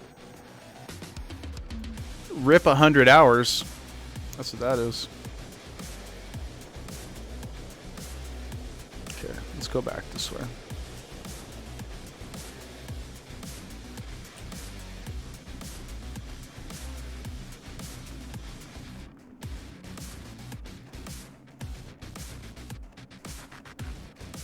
This is a little better.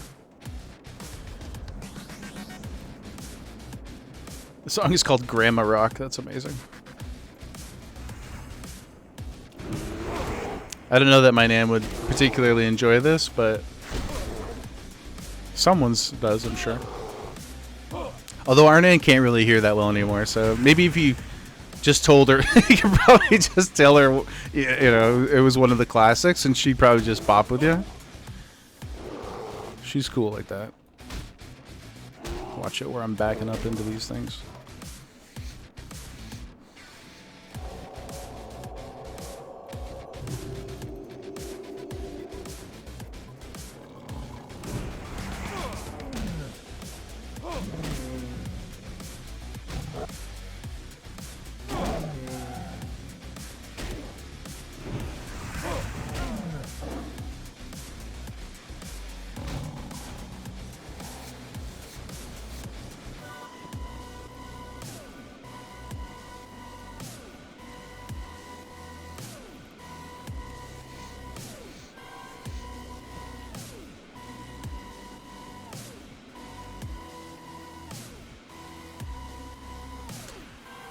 These lands have been cleansed already. We're running in the trail of other murderers. There we go.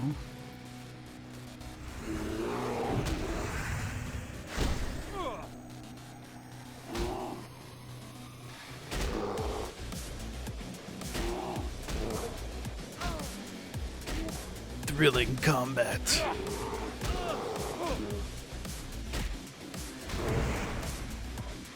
You've been judged. And you've been found wanting. I don't have a target.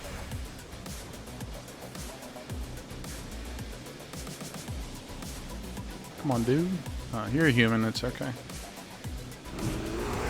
We're both out here in these mean frozen streets, so I get it. Life's tough. Oh, thanks. I take that intellect. Damn, dude, this bear is chunking me down.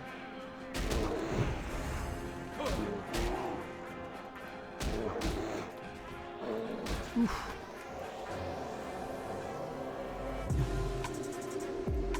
That's cool. This kind of sounds like it's from Creed or something. I'm out of range.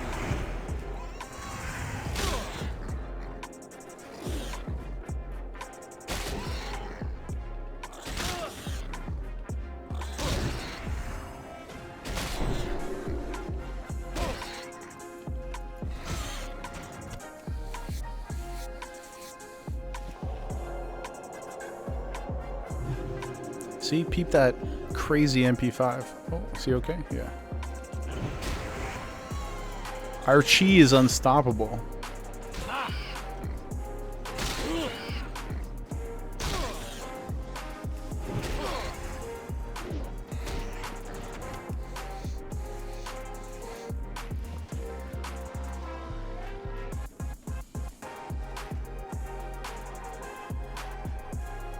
I do feel a little bad killing the snow leopards, though.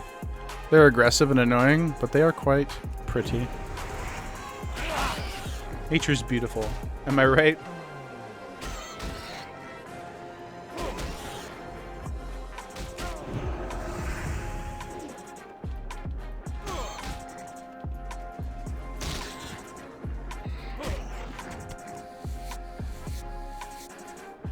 Pooty sounds like knife your duck. It's true. Maybe it's because I've been away from home for too long, and my prejudices are falling away. You know, I'm experiencing the world of Warcraft, and in this time of great divide, both IRL and in and on Skull Rock, we need to find common ground. We need to find ways we can exist together, and not just exist, because that would imply stagnation. But we need to find ways to grow together, Pooty. You know what I'm saying? Don't let apathy win.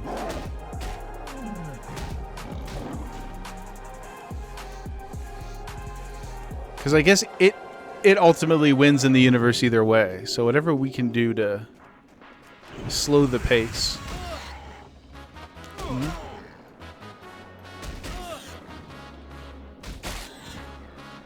Just gonna hodge because I feel like we haven't used the ability that long, and I don't want Notorious to chirp me for just using Judgment and Seal on repeat.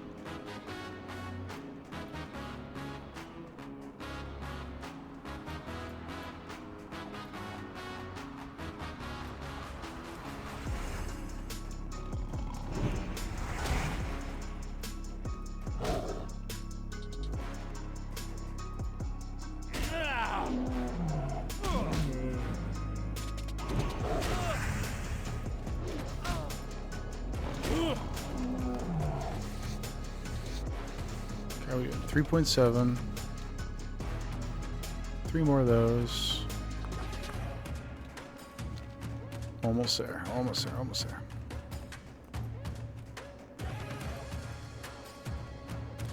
Can we get to the judgment range before it goes off? Yes, we can.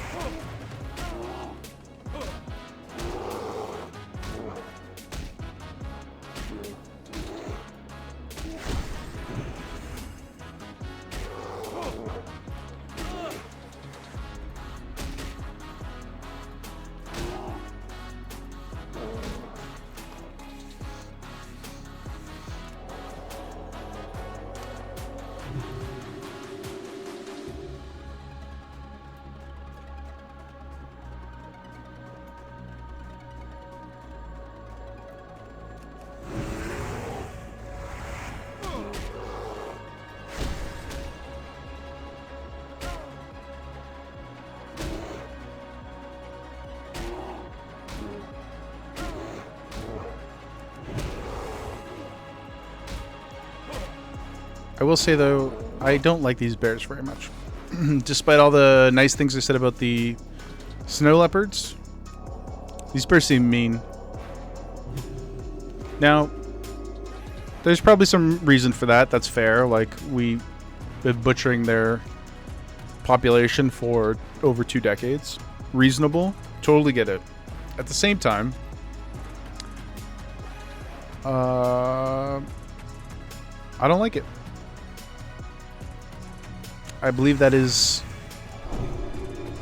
what they call privilege.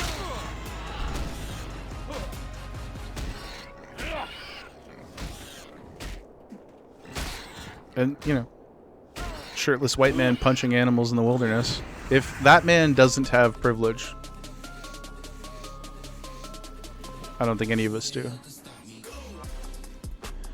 Okay, we don't need them. We just need our good friend the snow leopard. 3 more leopards.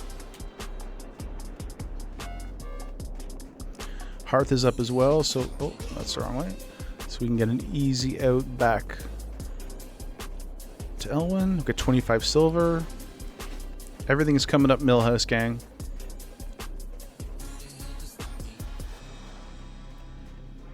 What? Level 17 druid fell to death in Dark Shore. What even high cliffs are there in Dark Shore? Like, I feel like you'd have to go out of your way to find somewhere high enough to die there. I mean, I guess maybe if you were like running from a fight or something and jumped off of a medium-sized ledge, but maybe they're trolling, or maybe they the ogre mines. Is there ogre mines in Darkshore? I really don't remember.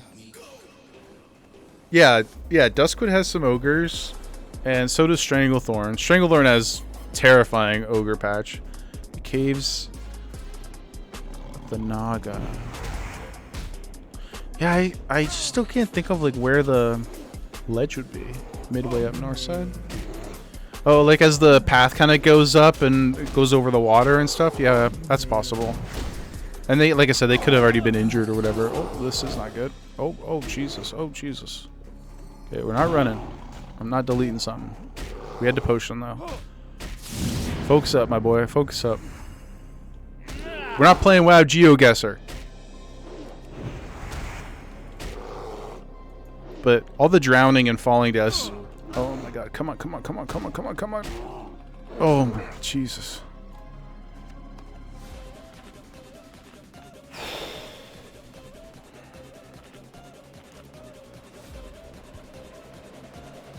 We had to plant our feet on that one, hope for the best.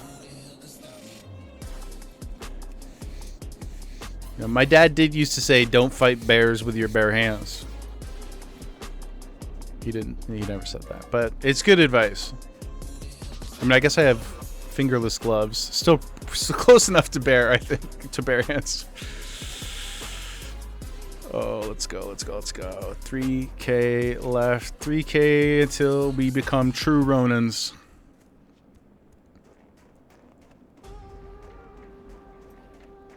Here's our guy, let's go.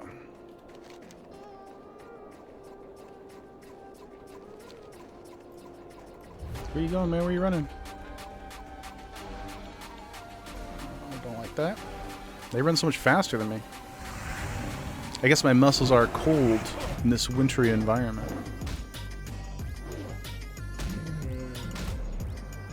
Action cam. We're not even. It's like a movie. Look how far this guy is away with those punches. Bad screen fighting acumen, I believe they call that in the business. Okay, let's grab this.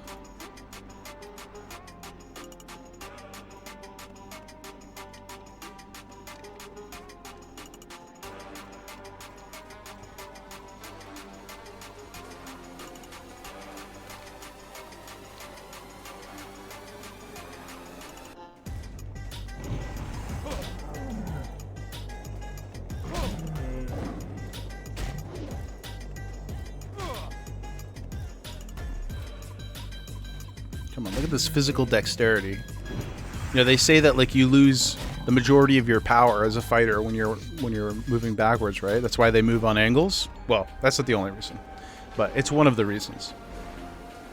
Not this guy. Not this body. Forged in the fires of Elwyn Caves.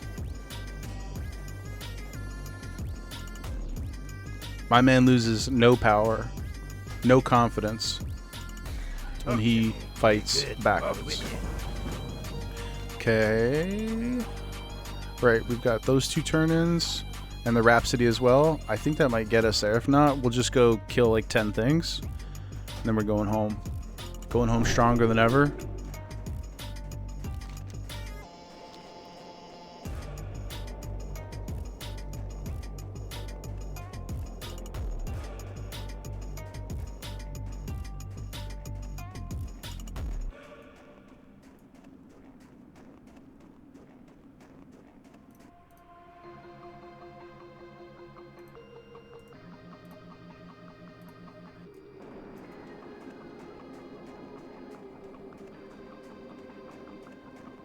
We need to go buy the Rhapsody malt. Oh, we could do the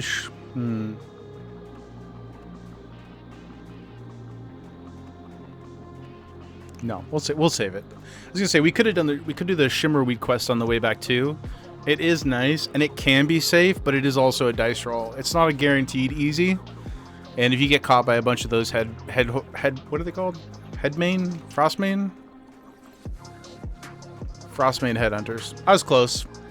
If you get stuck between like 2 of them and they're casting, you don't have anywhere to go. There's like one way out or you jump off the cliff. And I don't want to be like that Night Elf Druid that just died in Darkshore. So we don't want to be escaping over any high ledges.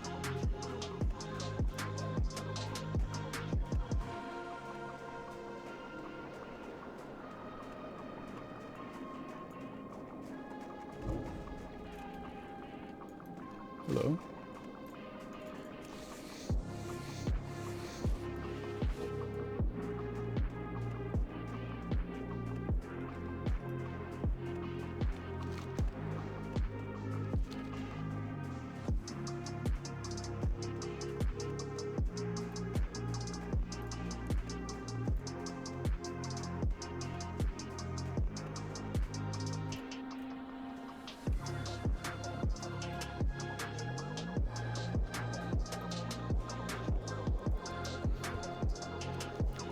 Okay. Right, we gotta buy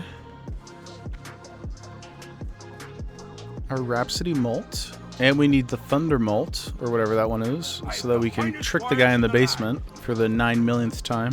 Thunder Ale, that's it. This dummy down here who just keeps getting clowned by people.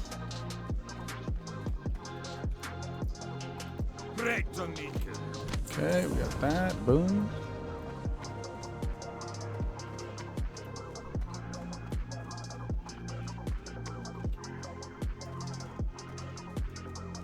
Hello, sir. Hi. Would you like some Thunder Ale?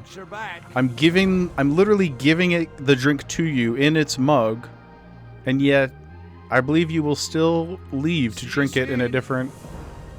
Ah. Oh, I see. Sorry, I never really paid attention to that. He goes to get more. Joke's on you, brother. For now, I have robbed your trade secrets. And I will bring them to your enemies. Not the most noble thing, but I'm a samurai without a sword. You know, beggars can't be choosers.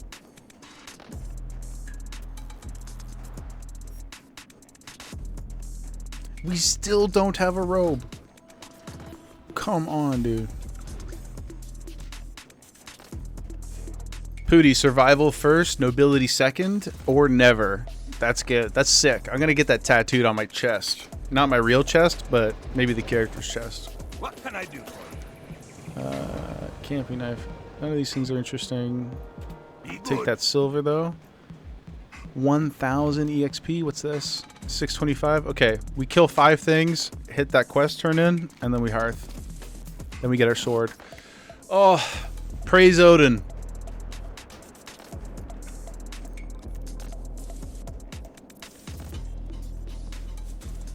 I mean, the truth though of that is like you can't be noble if you're dead anyway, right?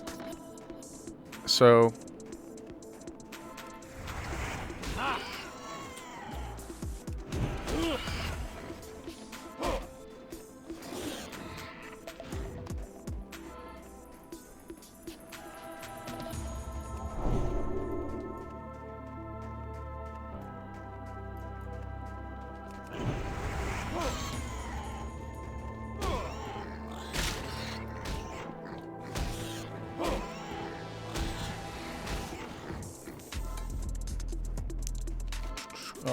I'm so bad at this area.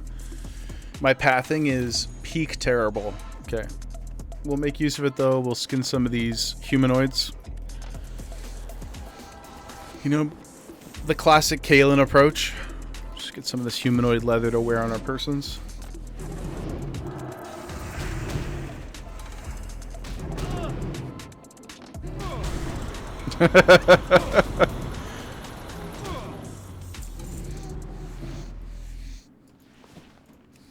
We'll make our way to glory, boys.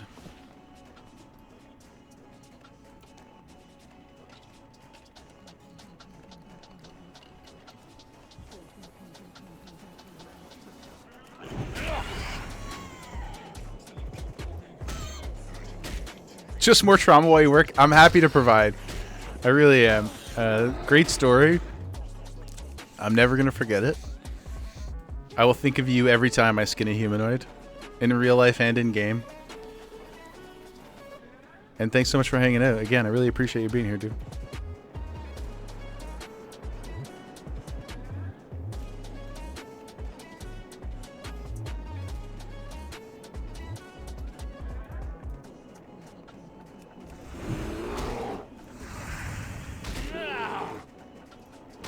Our days as a pugilist are truly numbered.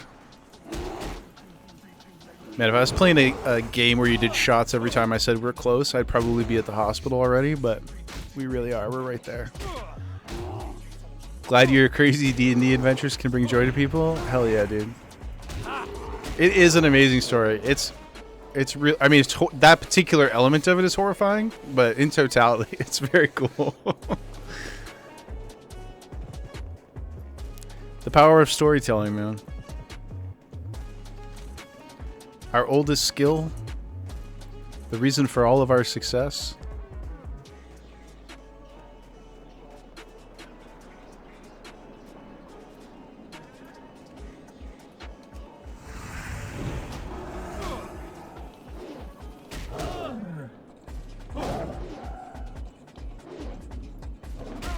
You know what though? I'm just now realizing I don't know what the swords cost in Stormwind. We haven't got one to drop. Gosh, I hope that they are not brutally expensive. That could be tough. We might have to sell the rest of our what little clothing we have. Oh, I do have some light leather. We can burn that too. 3 silver a stack. That's not bad. Definitely not ideal, but there's got to be like a starter sword, right? That's like 5 silver or something.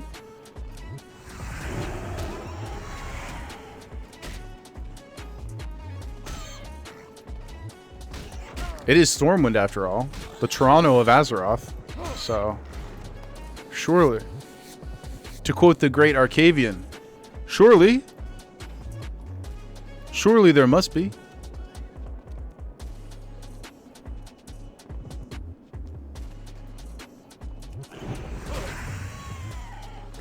$200 more experience.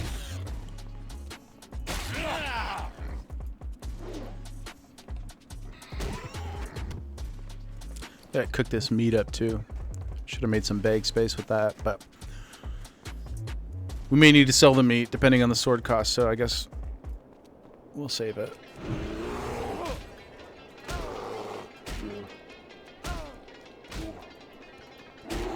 This death log is all... I'm not doing race locked, but it's still hard to not root for the humans. And it's all the others.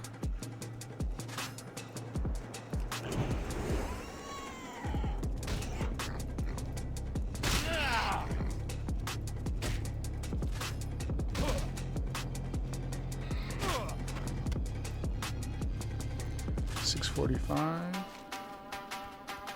1 kill.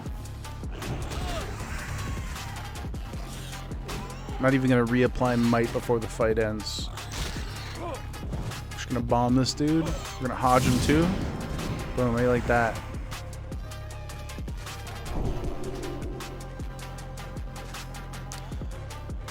Oh, we gotta decide to do what to do with our first talent too. I wish you could just open the talent menu to preview it before level 10. You know, because I haven't played 700 paladins. I can't remember what our options will be. Do we go intellect, strength? Here it is. Boom, baby. Let's go. Let's go get our sword. Oh my god, we can finally join. I mean, it doesn't change anything we're doing in combat except for the output. But, oh, we did it. Hell yeah, dude. Kalen, thank you. Pooty, thank you.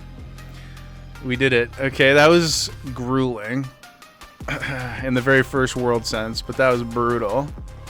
Now we can, let's sell some of this garbo and get home and go get our sword. We got to do it right now. We'll see what food we can make use of after. All right, let's motor.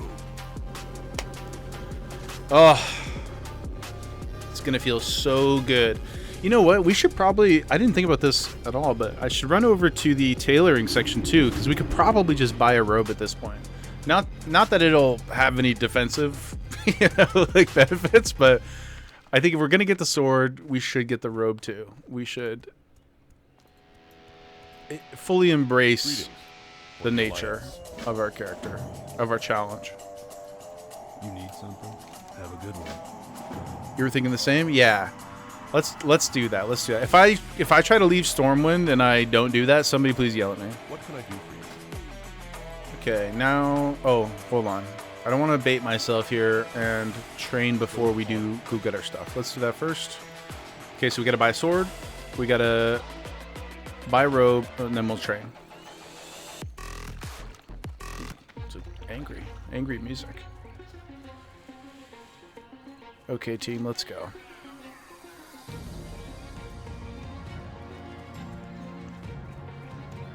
What's this quest? Oh, the deed. Never mind.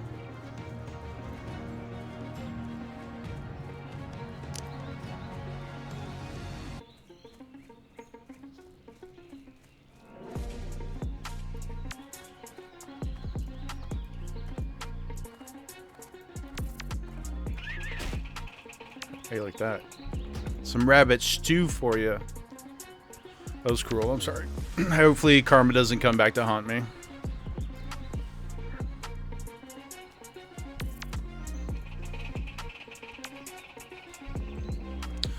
Ooh, Mad Lad the Dwarf Warrior 0733. That's tough. Died to the, I think it was the Scorpion in Salt Flat Scavenger. Is that like the hyena maybe? 1,000 Needles is no joke. It's a scary place. For posterity.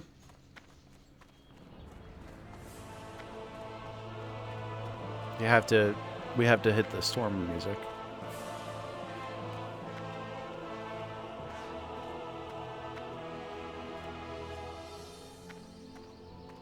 Yep.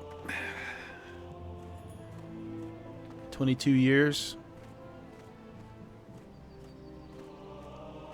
Thousands of quests. Millions of gold. Hundreds of mounts.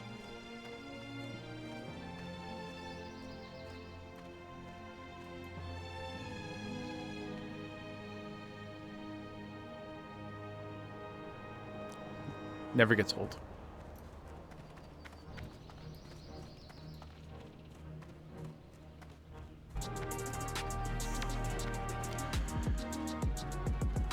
Love Stormwind so much.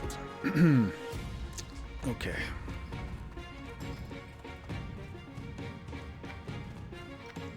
That song is like suspiciously close to the James Bond theme there for a second. Barbara Broccoli about to sue somebody. Hopefully not me. What's up, homies hanging out? Oh, I know Zins. Oh, that's our Cavian right there. Surely.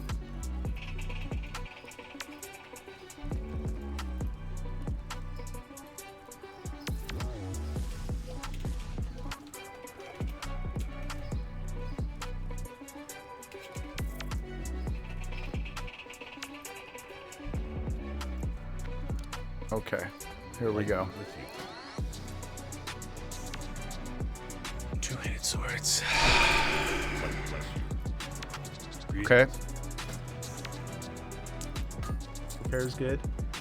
Oh, it is 26 silver. Why is it so expensive? No. Okay, but we do have Around. wow. Look at the damage on this thing. 23 to 35. From unarmed to that is crazy. We're gonna be a absolute machine. Okay, let's sell this before we panic. Let's sell the staff, the leather. Don't care about the boar meat. You. 30 silver. Okay. How much do we need for training? Let's take a quick peek here. Level 10. Okay, we definitely want that. One. I don't care about. Well, we should care about land hands probably. 1, 2, 3, 4, 5. Ooh, like 15 silver. Okay, we might not be able to do all that at once, but that's okay. Look at us go. It's not really a samurai sword, but check us out, dudes. Let's go. Oh man, that is fire. The really scary part though is if we have to evacuate a situation and we roll. This is 17, by the way. 17 slot. If we roll a 17 on the delete, God, financially and emotionally crippling. It would be truly devastating. Once we're up and rolling, I think the move will be to have a second sword on our persons at all times. You just can't be out there in the wild. Sometimes you gotta run. It'll waste so much time if we have to. And how would you even farm gold again? Or like farm, you know, if you were broke. I think the tailor's up here, right? Maybe. There we go. Okay. Robe merchant. You need something? Oh yes. Ooh. Okay, what are we thinking, guys? Plain robe with the arms free? I think that looks pretty cool. Neither are exactly samurai looking, but... Oh, okay. There actually is only one choice, unfortunately, because we can only afford one of them. But I think it's the one that looks better anyway. This one looks a little more like... Final Fantasy X. What's the dude's name? He like tucks it in? Come on. Orin, right? This one kind of looks like that a little bit. Orin, thank you, Pooty. Can we? How much is this meat sells for? Nothing.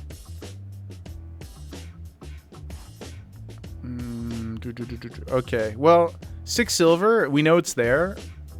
We'll get the starter kit here, but I mean this looks pretty cool too. But I will come back and grab that one when we're financially able. We could go train this. We could go train this sword. Oh baby, I guess. Does it make sense? I'm not gonna hit the paladin trainer here. We'll do it in. We'll do it in Goldshire. Since I probably can't afford anything anyway. But that's okay.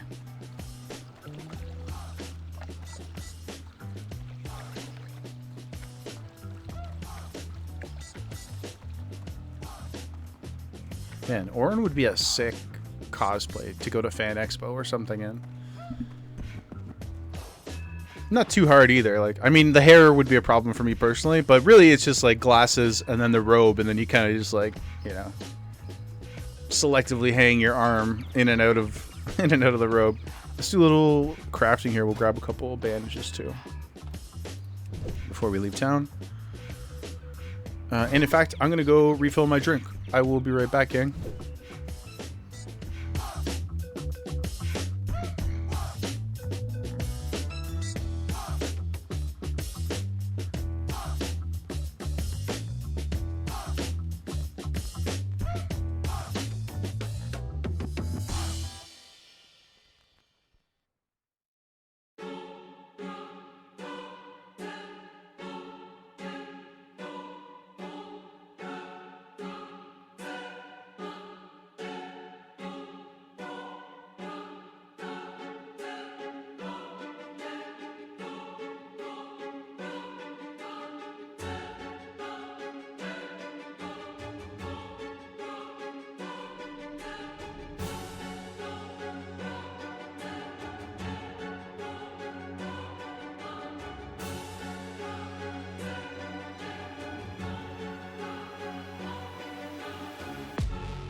We back, baby.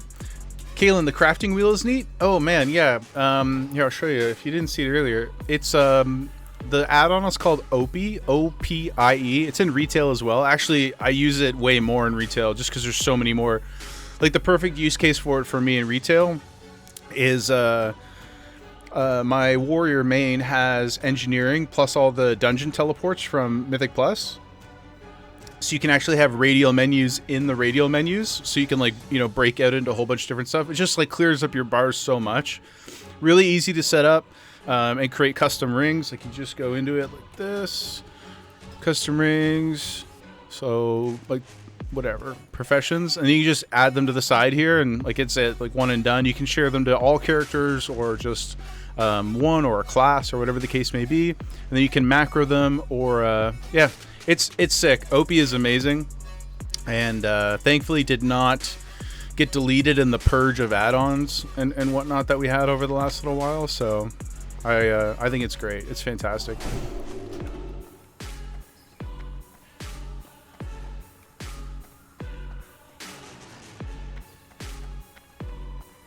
Now we must go train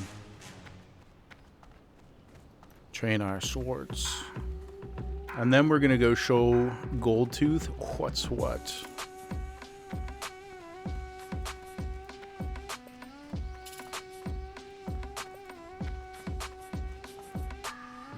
Power of the Ronin.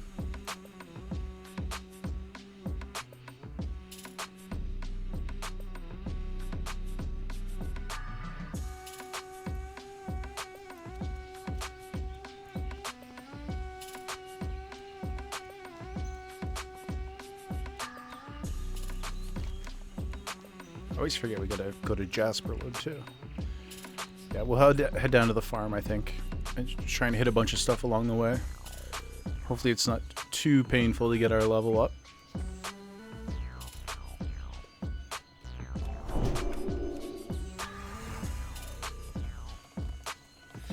Oh yeah. Cheeky, you digging the music? Thank you. I did not choose it. It chose us. But I like it too. It's got a good bump to it. Oh, I just said no judgment, and then I immediately judgment. The light flows through me. I can't help myself.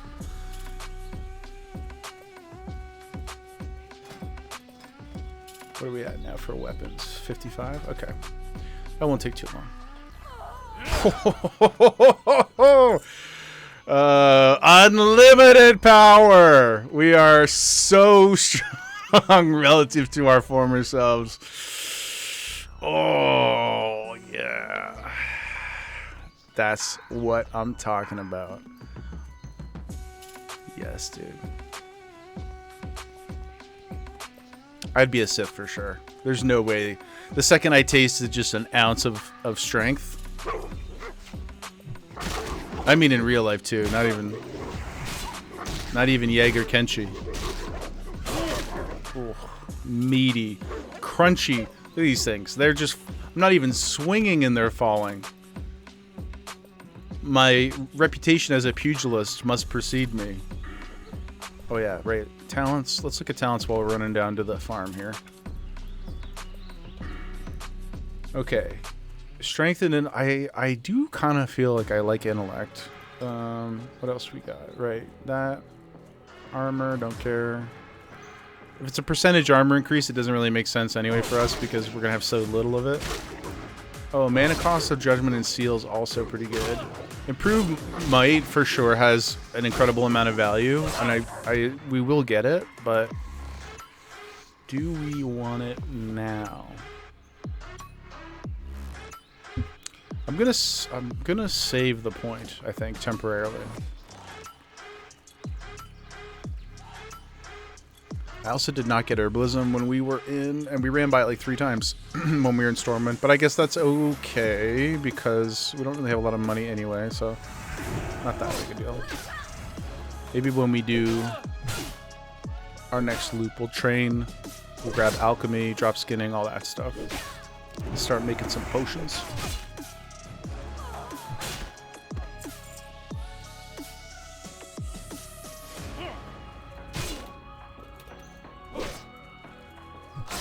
Yeah, you will taste the cold steel of my blade.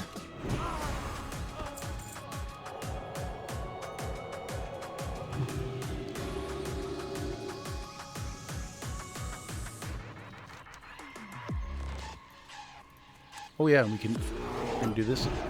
The bears and the prowlers. We'll go do the wood. Oh, everything is coming up for us.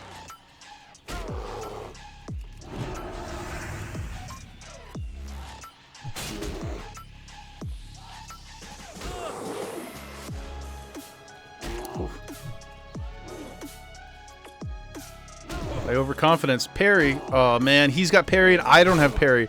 How come? Okay, but how come the bear can parry with claws, and I could not parry? I know I didn't train the skill, but it says requires melee weapon, so I could not parry with my hands, but he can parry with his bare paws.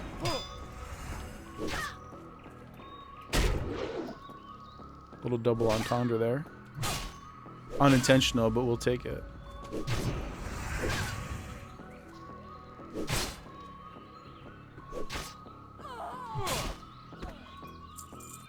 No linen bandanas either? Come on, man. The drops were much more gracious in Keranos.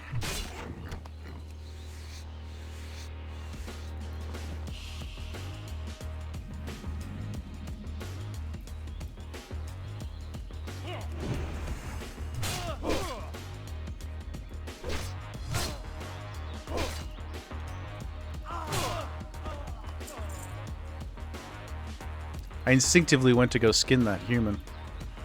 This is never gonna leave me now.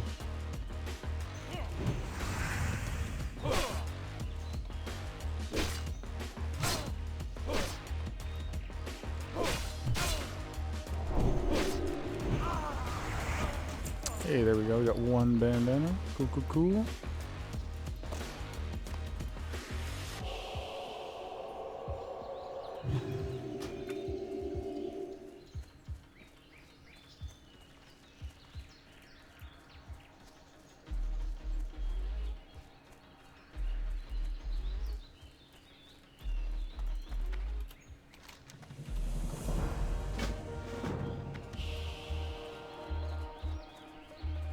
Gold Tooth, you're next on the chopping block, my guy.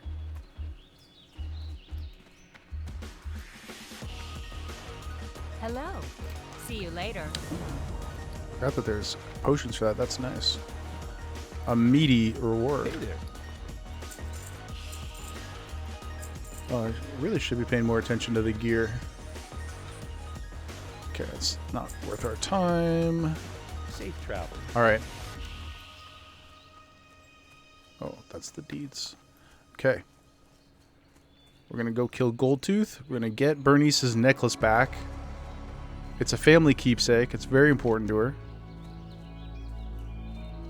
And then we're back off to the Eastvale logging camp.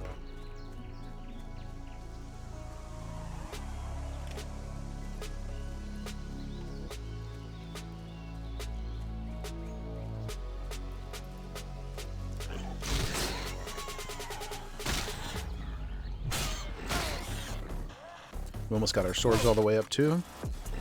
Basically negligible at this point.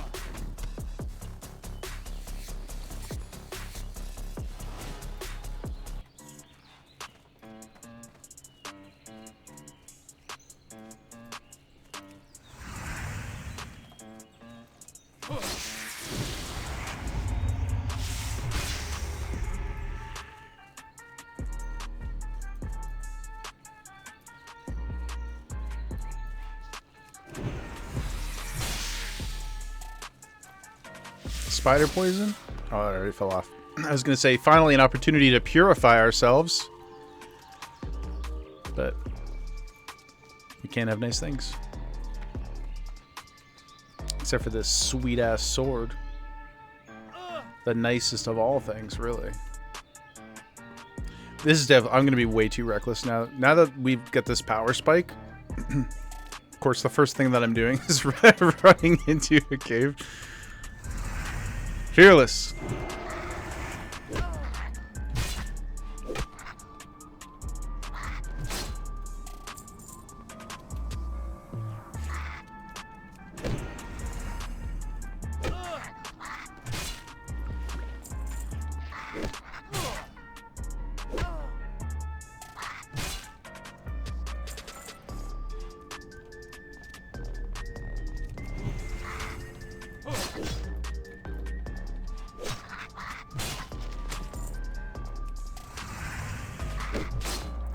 There's also that man. I can't remember his name right now, but he has. I can't remember if he actually killed us, but Pooty, what was the name of that that rare kobold in here that we had to run from multiple times? It may have actually killed us. We've had some bad experiences in this mine for sure. But that guy was a son of a...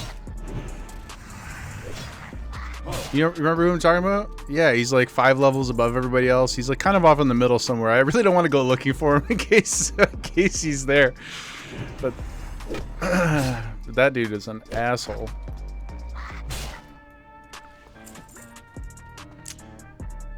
Yeah, we can do this 2-on-1. It's not a problem now for us. Especially we got bombs. Boom. Hodge that guy for a little flavor. You're done. Give me my necklace. Good night. We're an unstoppable killing machine now. We have ascended.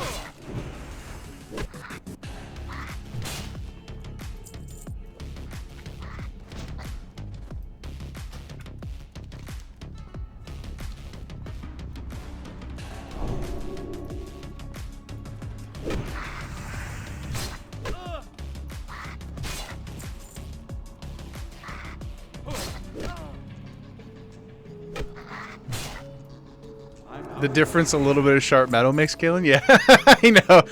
See, the dwarves were like, you need your little metal stick. Look at this thing. Tell me this is not an effective piece of killing weapon, killing machinery. This thing is incredible. Pooty, Narg? Yes, thank you for looking that up. Narg the Kobold. That guy is a menace. Like, the true incarnation of evil. Oh no, we lost our brother. Find Grace.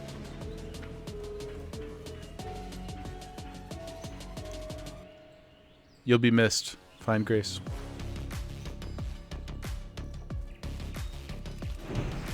By somebody, I'm sure. I will forget you pretty quickly.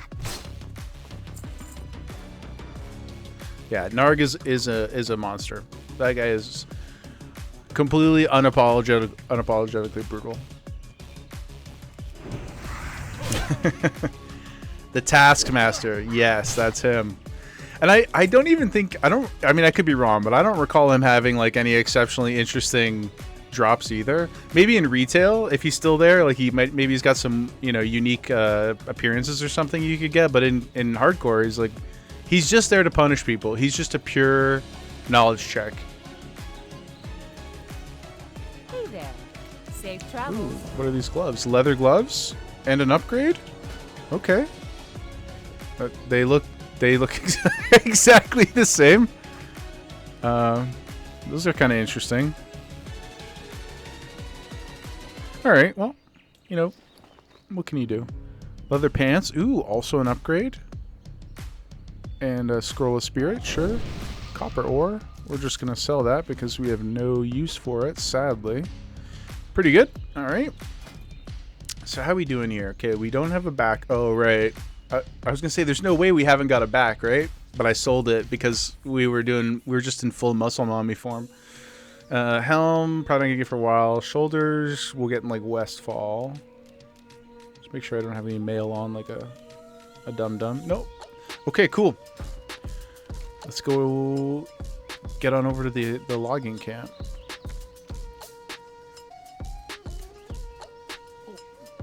Knocking stuff off my other desk. Some reckless stretching, as we do.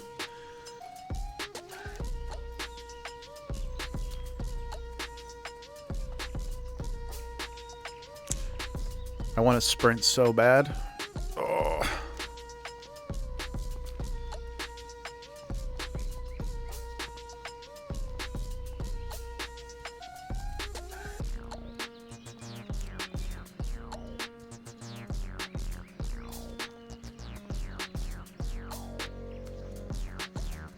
Like when people are filming their YouTube videos and they're trying to find creative ways to get cool B-roll footage.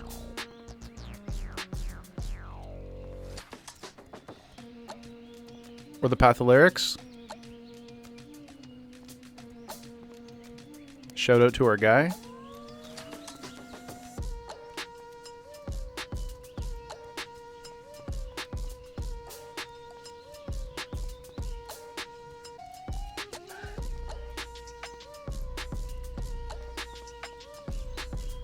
Yeah, we could definitely do princess as well. Maybe I should run off the road and kill bears on the way. It's probably a good idea. Oh. First, since we're running right by it, let's at least pick up Perry. Need help? So that we can defend ourselves just like the bears. Can we also get the new seal? Ooh, we can. Beefy. Honor. Okay. Where are you? There you go.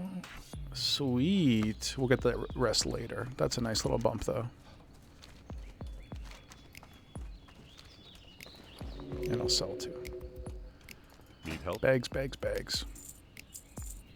For the Alliance.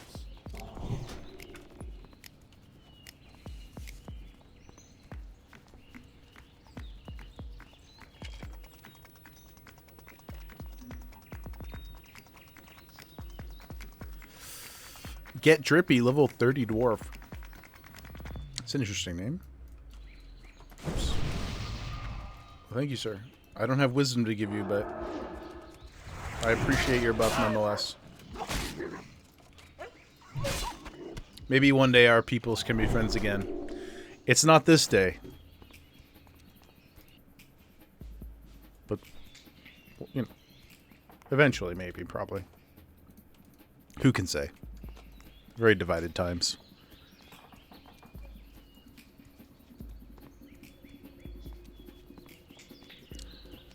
Right, bears. Let's go, let's go, let's go. There's one there. Walk in.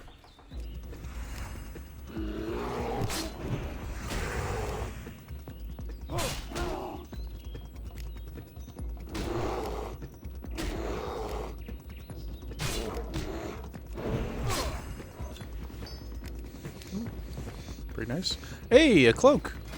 We're just talking about you. It looks terrible, but that's okay. At this point, since we're not showing off our traps and back muscles anymore, I don't know enough about biology to know what back muscles are.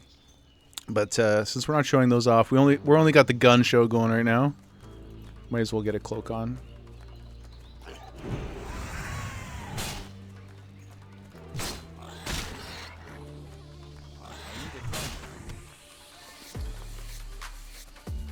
This will be the last round of skinning too. Definitely gonna drop it soon.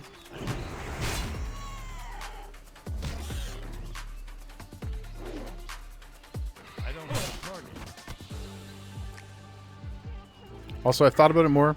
I think we're gonna go into intellect. I was thinking 2% intellect does not mean 2% mana, but 10% overall intellect probably will be more helpful than just the seals and judgments getting whatever it is, like 12% or 15% mana reduction, right? Probably. Oh, I say the numbers out loud and I confuse myself. I really don't know. I'm not looking anything up. We're gonna vibe check the whole way, but maybe I'll just leave it again for another few minutes until I feel strongly about it. We have our giant metal pointy stick now, so it's like the power spike relative to pre-10, that talent point really doesn't make that big of a deal, or a big of a difference anyway. But if anybody has strong opinions about it, I'm open to suggestions. I'm just not gonna wow-head it or anything.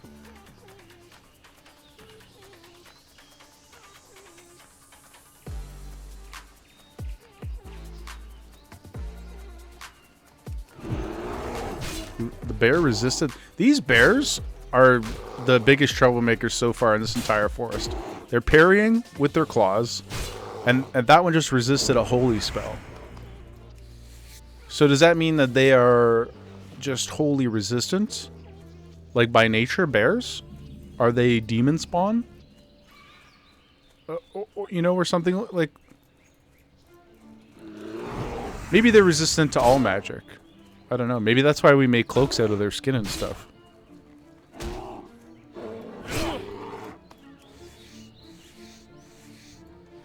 I think that's plausible. What's up, dude? Okay. Here's our main man here. Let's just get it done. We're not even going to think about it. We're just going right in. Hodge. Bomb.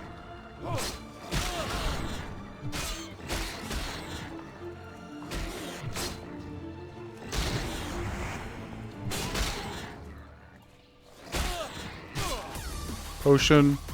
We're not running. We cannot lose. We cannot lose our sword. We cannot lose. Oh, somebody healed us.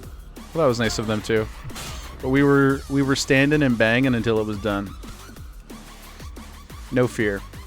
The light is with us forever and always.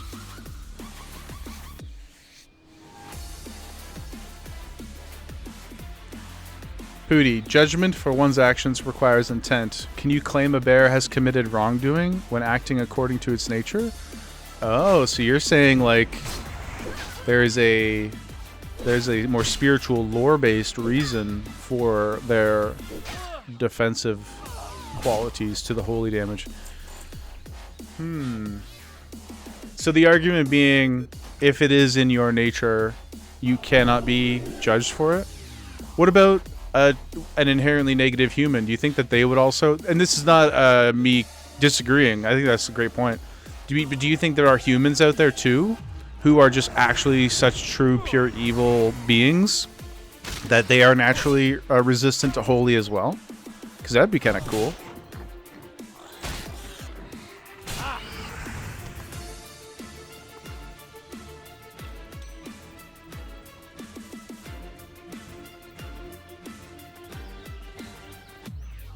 I actually love that idea.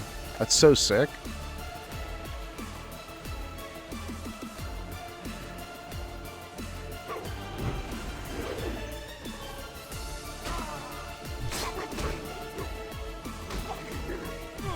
Pretty interesting. If they are so fundamentally evil, they are unable to willfully resist that nature. Maybe. Kaylin, the ones,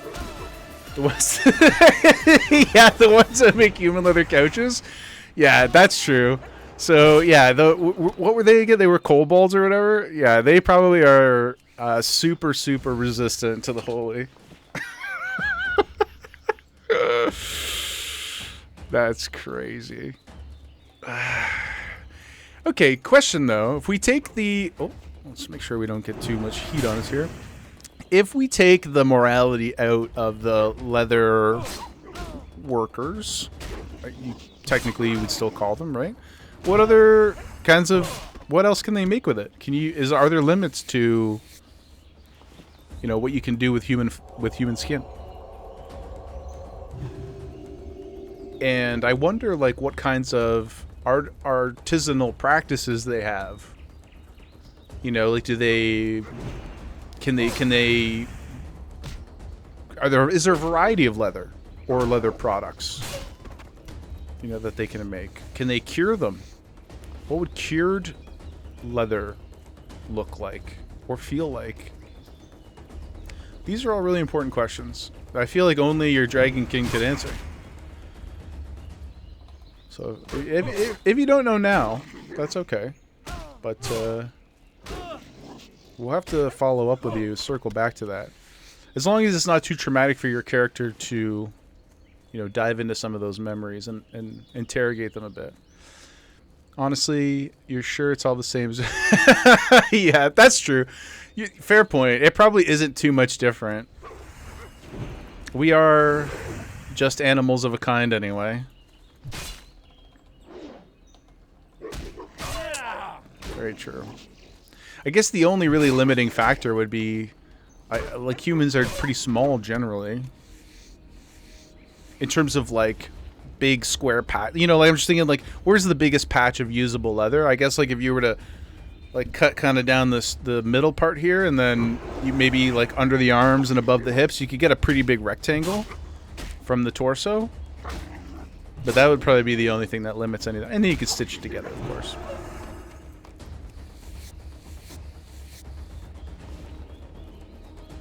But, like, it would be difficult. Like, you could make you couldn't make a human rug probably as easily as a bear rug. And if you could, I don't know that I would want to know. I don't know that I would want to have that belief upended. You know, so I'll just perhaps continue on assuming that.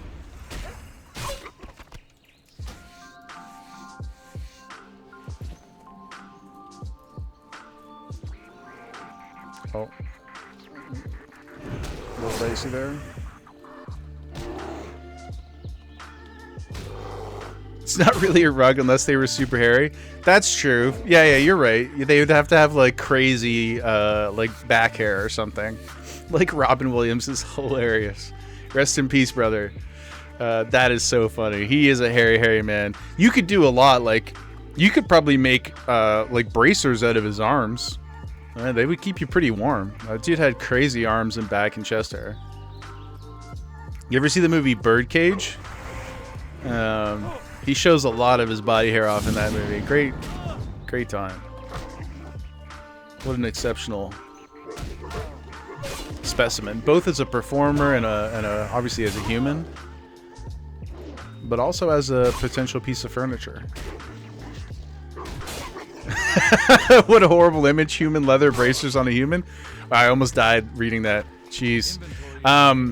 Yeah, it's not good. Yeah, Robin was an amazing person. Yeah, he's a true G.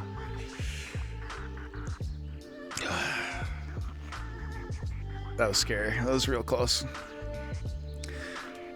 Got a cell too. Ooh, speaking of new bracers, let's go team.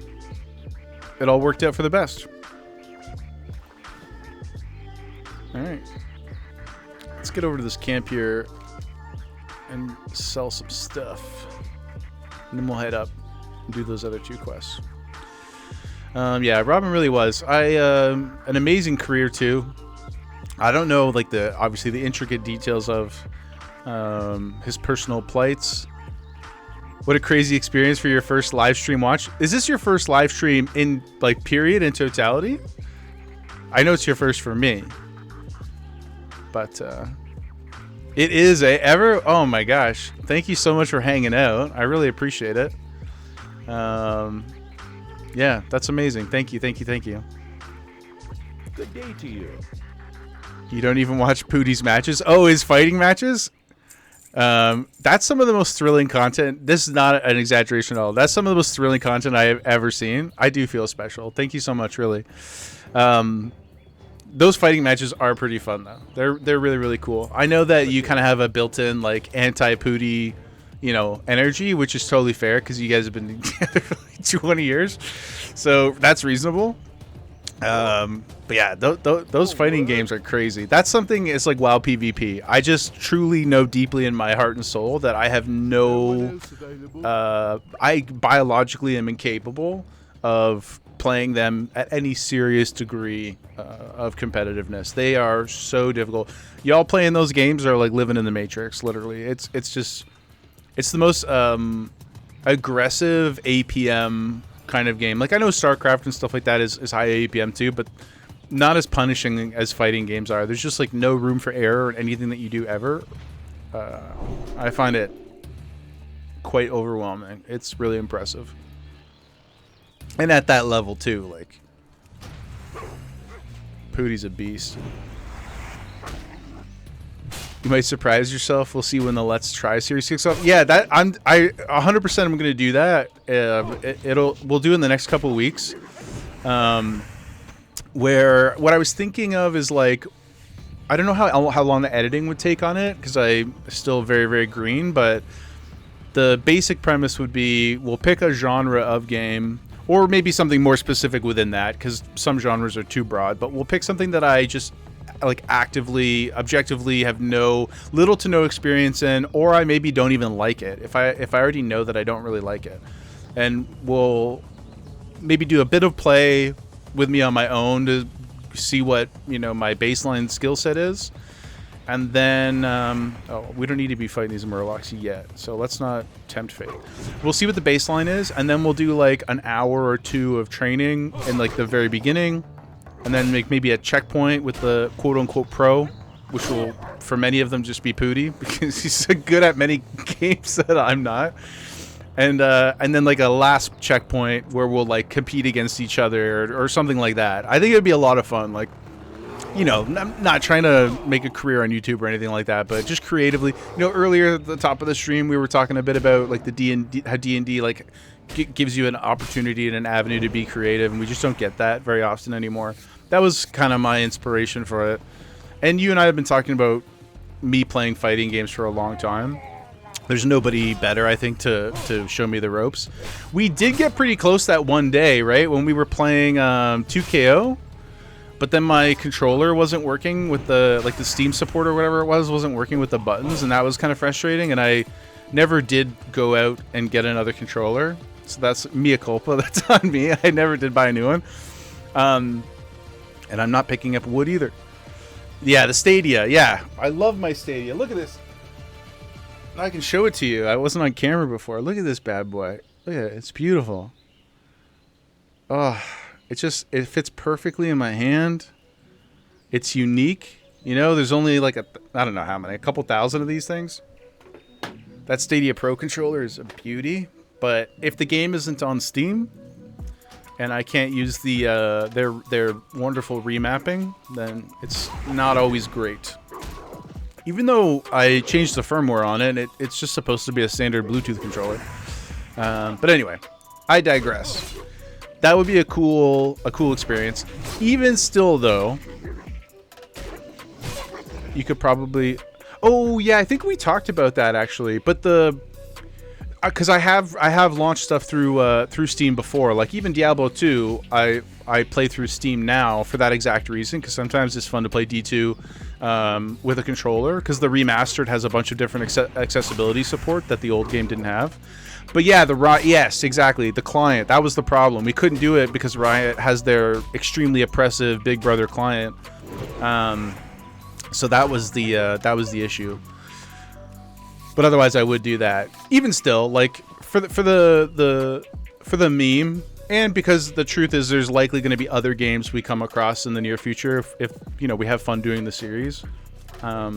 I probably just would be best to go grab a PS5 controller or something like that. A little more homogenized of an experience. So, on the table for sure. But I do want to circle back and just say that even if I end up surprising myself, I just know that I can't think like that. That there's like like, WoW is great because I have like, you know, yes, there's some real-time decision making, especially in hardcore. You got to be like, you know, aware of certain surroundings and blah, blah, blah. Aware of your toolkit. However, it's like molasses compared to Guilty Gear or something like that. Like, that shit is crazy. I don't even understand what's happening half the time. I'm just like a bunch of flashing colors and lights, and it's exciting. And I depending on how good the commentator is, that helps me a lot too. But it's largely an inaccessible world, but it is so cool and so impressive still that I think it would be a lot of fun. But you also, you're a CRPG enjoyer, and there's a bunch of genres that you No, I don't dislike CRPGs or anything. I just haven't played that much of them. So, or like a lot of the tactical style games and RTS type stuff, not really my normal bag. So I think it'd be fun to play that stuff, and not even to review it necessarily, but just as a bit of an adventure. Let's get this wood. Ooh, we got another one over here cooking. The sheep's in my way. We'll just deal with that. So I think about you. Hell yeah, you know, I know you're in for whatever. Thank you, man. It'll be cool. It'll be really fun. And just an excuse to hang out too. So. Kind of just like birthdays as you get older, you know? It's not really, nobody really cares about the birthday anymore. It's just an excuse to get together, and we need those.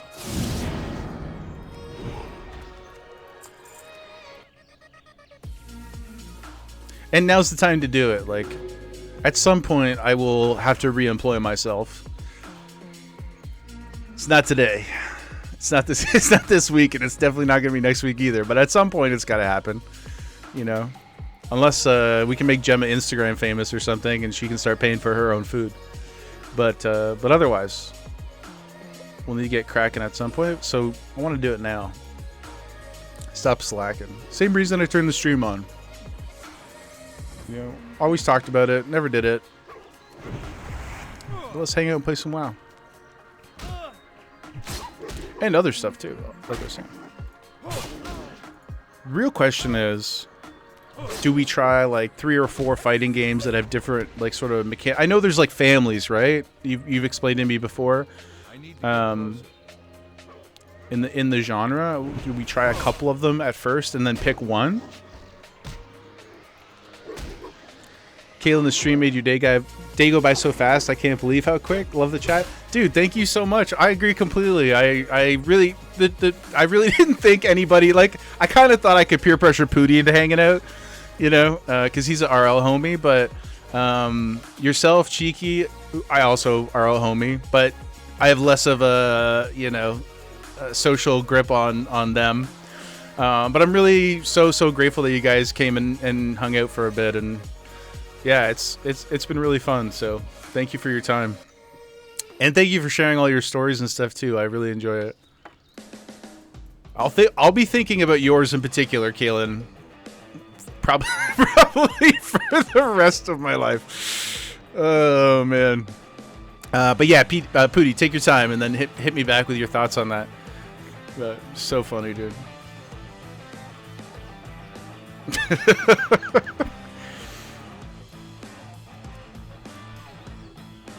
But I think, yeah, I just think that there's a sense of community, generally speaking, that, at least for me, I can't speak for everybody, but I do feel like I've been lacking in my life. You know, everybody gets so busy with everything, and you're like, just not even like alpha sigma grind mindset kind of shit. But it's just hard to keep up with everything and everybody, and a lot of these games too become so, like, you know, you kind of like WoW becomes a single player game a lot of the time. So it's just a really nice way to be playing with people, even if, you know, you're not running around punching pigs with me, literally. Kayla, nothing like sharing life-altering trauma with random people on the internet. Yeah, brother, but, you know, we're not random now. You know, now we're friends. Now we've been introduced. So we're tier 1 homies now. Trauma bonded, leather bonded. I think that means something else. I'm not a part of those communities, but I think I think leather bonded already exists. Cheeky and Pooty trying to get you to tell all your secrets. Well, to be fair, you still didn't tell us what your weird, you know, octopus anime was. And because we don't know, I will just have to assume the absolute worst. Right? Kaylin, leather bonded with our octopus friends. Yeah, octopus gang, rise up. You know? Be careful. LBOF, leather bonded octopus friends. Well met. What would LBOF do? Maybe we should get bracelets. You know, like the WWJDs? The Lobofs. Lobofs? We'll work on it. We'll workshop it. That's got to be the first emote. Yeah, I was thinking about it today a little bit. We're gonna have to maybe ride for a couple days and see what sort of happens organically. You know, for like channel points and stuff like that. My first instinct, for no reason that I can honestly explain, was chicken nuggies instead of channel points. But I don't have any. There's no inspiration for it. It was just the first dumb thing that came to my mind. So that's kind of the placeholder. So we've got to beat chicken nuggies for the channel points. And now, as far as an emote goes, how could we? Do you think we should just do an octopus tentacle with like a little leather bracelet on it? Nobody's gonna know what the hell that is. It's gonna be a joke for the 4 of us, basically. But not everything has to be for everybody. So I'm gonna actually write it down right now.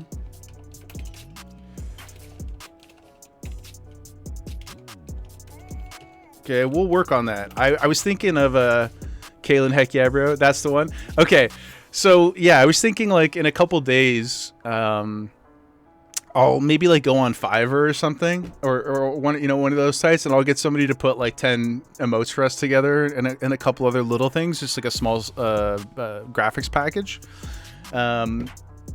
So if we come up with anything else over the next week or whatever, I'll put it on the list. But I will be sure to include the tentacle with a. I don't even know how you'd be able to see it. It's the strangest thing to to launch with, but it's organic, and I think that's important. So, leather bonded octopus friends. Maybe that's what I'll call. Is there like, man, I'm such a boomer right now. Like subscribers, maybe we'll have to call, if you can rename that, maybe we'll have to do that. Leather bonded octopus friends. And just so you know, we didn't forget, Cheeky still did not share the secret. Okay? So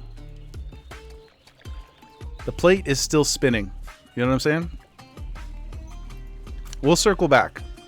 This is not lost. It's on the notepad now. So I expect some sort of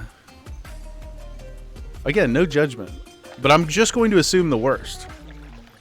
And because the conversation sort of set the baseline, it's going to be worse than the human leather people, right?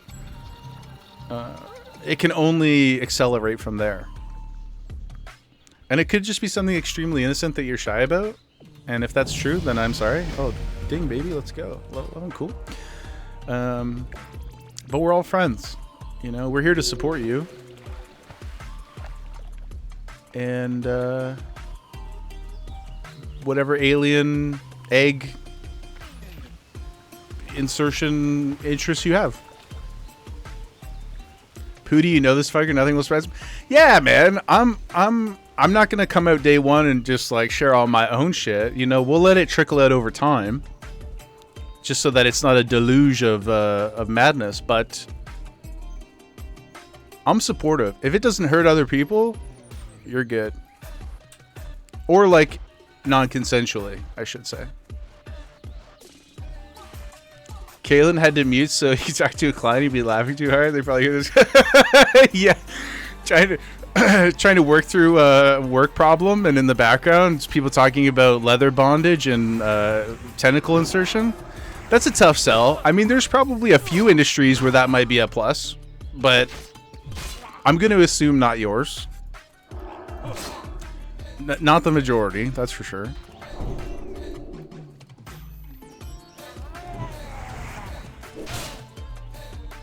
Pooty and some casual flaying for upholstery. Yeah, it's just like, that's the thing. We're in our eat, pray, love era, right? We're hobbying. We're all on Etsy, and it's just a normal thing that comes up sometimes. It's not weird at all. Cheeky, if you were working, you'd be on mute too. Oh man, I gotta be a little bit more careful here. This was the place I was most worried about at this level range as far as deleting our items. Yeah, I'm glad none of us are having to actively work the whole time we're here today. Like I said, it's been really nice having you guys. And like Kaylin said too, the day's like blown by. I looked down and we've been live for 4 hours and 47 minutes. I don't understand how that's possible.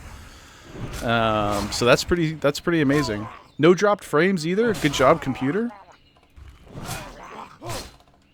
Thankfully, it's still holding up because, like we talked about a couple hours ago, I couldn't afford more RAM if I had to. Oh, come on, boy. Dodge you.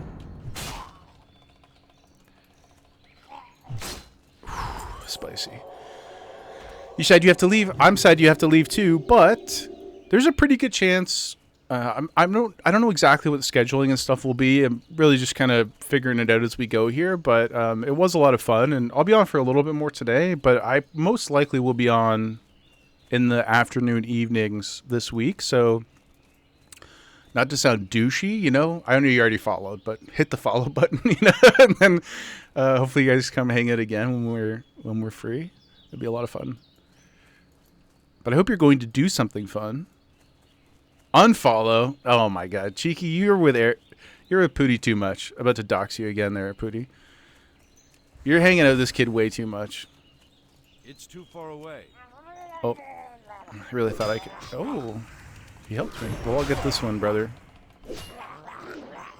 Chewbacca. Respects. He's also a paladin. Okay, cool. The incredibly rare first name of Aaron. I mean, yes. Got to bring your son to soccer? Okay. Well, that is good. I don't know if it's fun for you, but it is good. Yeah, you are. Yeah, that's true. Aaron in Newfoundland. There's got to be like 7 of you, at least. Actually, it's funny. Patholerics was streaming the other day, and somebody guessed his first name. His name is Chris. I'll just dox myself too. My name is also Chris, and it was just like brain breaking a little bit. It was I couldn't contain both universes in my head, so I had to try and like quickly forget about it. Now he's just Path again, and everything is safe. Oh, here I was like, I thought the quest turn-in was in the logging camp, and it was tripping me out. But also, real names don't matter. I mean, legally, financially, and in those, all the ways that matter to the larger world, I guess, yeah. But in this world, our chosen names are all that matter.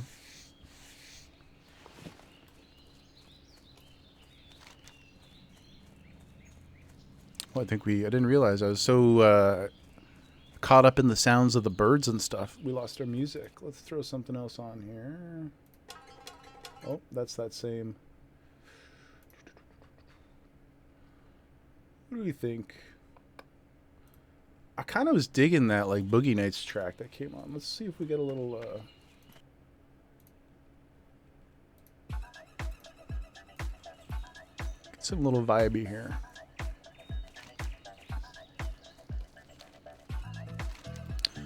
Red bandanas. Oh, we got to get up to that mine too. I think that's my game plan, probably. I'm going to turn this in. We'll do a run around the farm. We'll hit up Jasperlode Mine. We'll get back to Goldshire. That's probably a good place to pause, I think. Love the tunes. Thanks, Cheeky. What kind of soccer is the young man doing these days? For the Alliance. And to be fair, I don't know anything about soccer or soccer terms. But is it some sort of competitive, endeavor? Competitive travel team. Dang, dude, holy shit. Young man's out there hustling. Is it like the anime you talked about? Is it Blue Lock? Is that the one? Is it that kind of vibe? Is it exciting like that? Or when you go to watch the games, you're kind of like, this would be way cooler if these guys had magic abilities. I mean, to be fair, that's probably true. Always, but competitive travel team is. I don't think I've ever traveled for anything competitively. They don't have powers, but it's pretty intense. Well, that's pretty good. Yeah, that's pretty sick. What does he play? Like, what position? You'll have to explain it to me like a true layman. I really only know like goalie and then not goalie. Oh, he plays the goal. Well, look at that. We had a 50-50 shot there. Right? How about that math? Goalie's crazy too. There's so much pressure. Must be a brave young man. Dang, dude. Ooh, new potions too. Sweet. Take that spirit. He has no fear. Well, when you're young, which is great, and he's good. Oh, that's awesome. I'm so glad that like he has parents who are willing to endure some of those struggles. Like I said, I never did anything competitive or traveling or anything like that, but most kids around here, we did play hockey. I was quite terrible at it. More than anything, though, I just despised being woken up at 6 a.m. Nowadays, at least here in Ontario, they structure it a little bit better where like the older kids who are more committed and have spent all 10 years or whatever playing the sport, they have all the early practices and early games and stuff now. and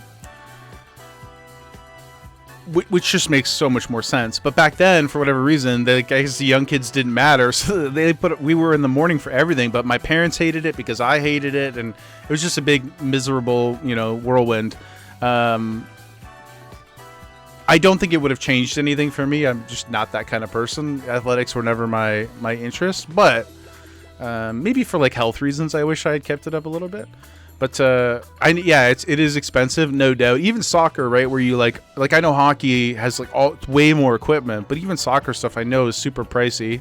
And then you throw in the travel and like hotels and like all this kind of stuff. I'm sure it varies from game to game and whatever, but it's kind of like a sad thing, right? That it's so restrictive.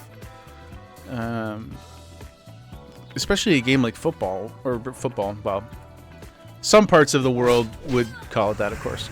But it's crazy that a game that like can just be played with a ball is like still actually quite expensive to get into.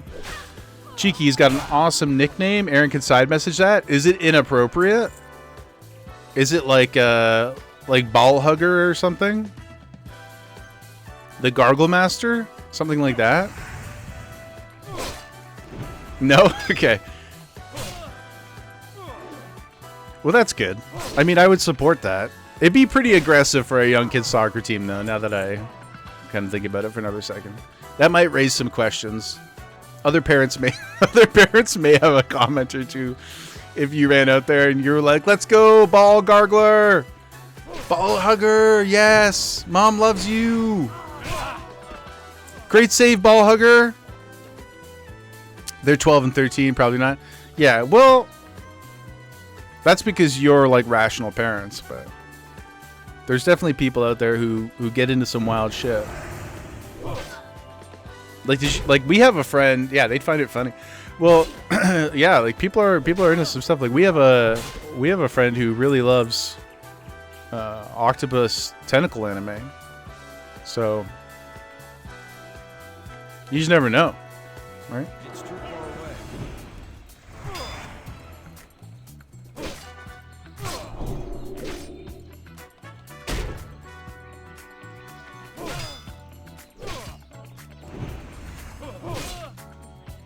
You do love it?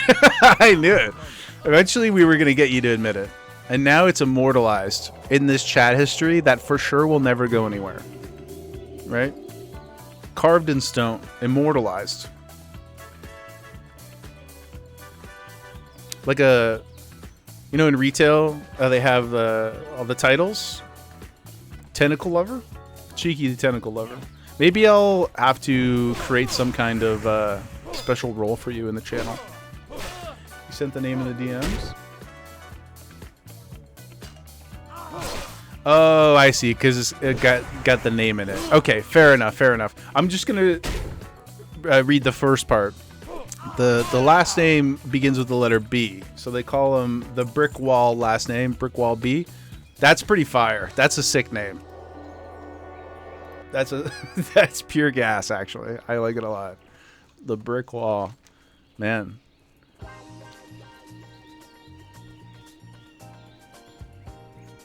Given to him a true nickname, then a true earned nickname. That's respect.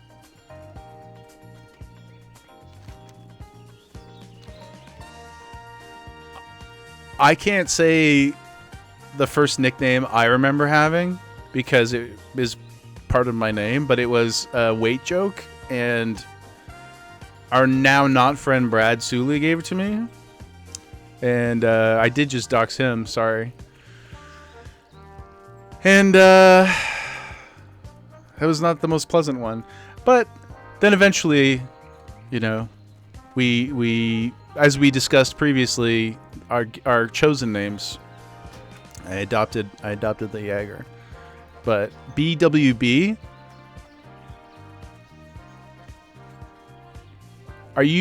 does he have any like insignia? You forgot about that? Yeah, dude. Tough times. I think you mentioned this earlier when we were talking about the Bruce Willis thing. We were not the kindest. I don't know how we. I don't know. Well, I know how we were friends because I love you and you're amazing. But I don't know how some of us. I guess it was just like proximity, right? Some of those people did suck. Okay, we got that done. We're gonna go hit up the mine and then we're gonna get back to Goldshire. That's the game plan. BWB for short is funny. It does sound like a category on an adult website. So did we. Sorry, I already forgot what I said that you're responding to.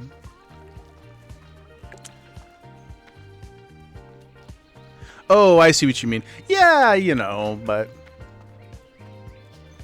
I don't think we were that bad. I think we were like within the expected margins. You know, like a data set. We were in the expected margins of youth meanness. And if we weren't, I'm going to choose to ignore that and live my life, you know, as a good boy now. That's all we can do, right? Can't change your past. I got to remember to start miting people so that I can generate some good karma in Azeroth. Oh, he blew me a kiss. Thank you.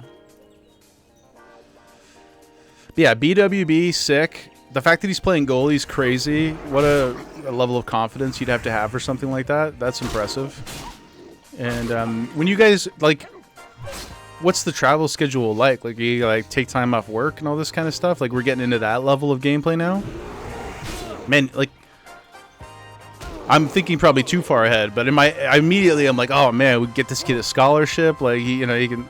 School is just like egregiously punishing in 2026. I mean, it was punishing when we when we went.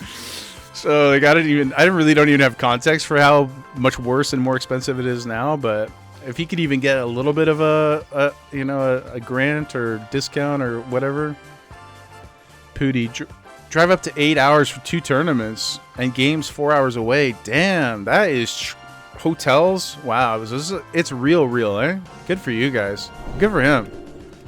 He's really lucky to have you guys, but that's super impressive. And then the other one's beating Dark Souls. I can't even get through the first game. It helps they tend to win everything. Yeah, but same one. What? I thought it was... Wow. Now I just feel bad about myself. Now I'm not happy about this anymore. Now he's too good. Okay? I take back what I said. That's too much juice for one young person. Okay? Leave some for the rest of us. That's my new take.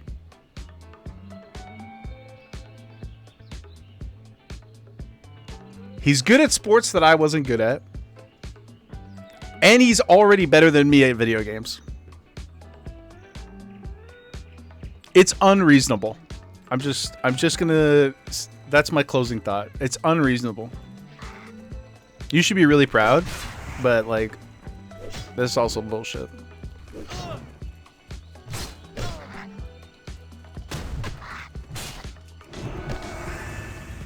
Kids out here beating Elden Ring.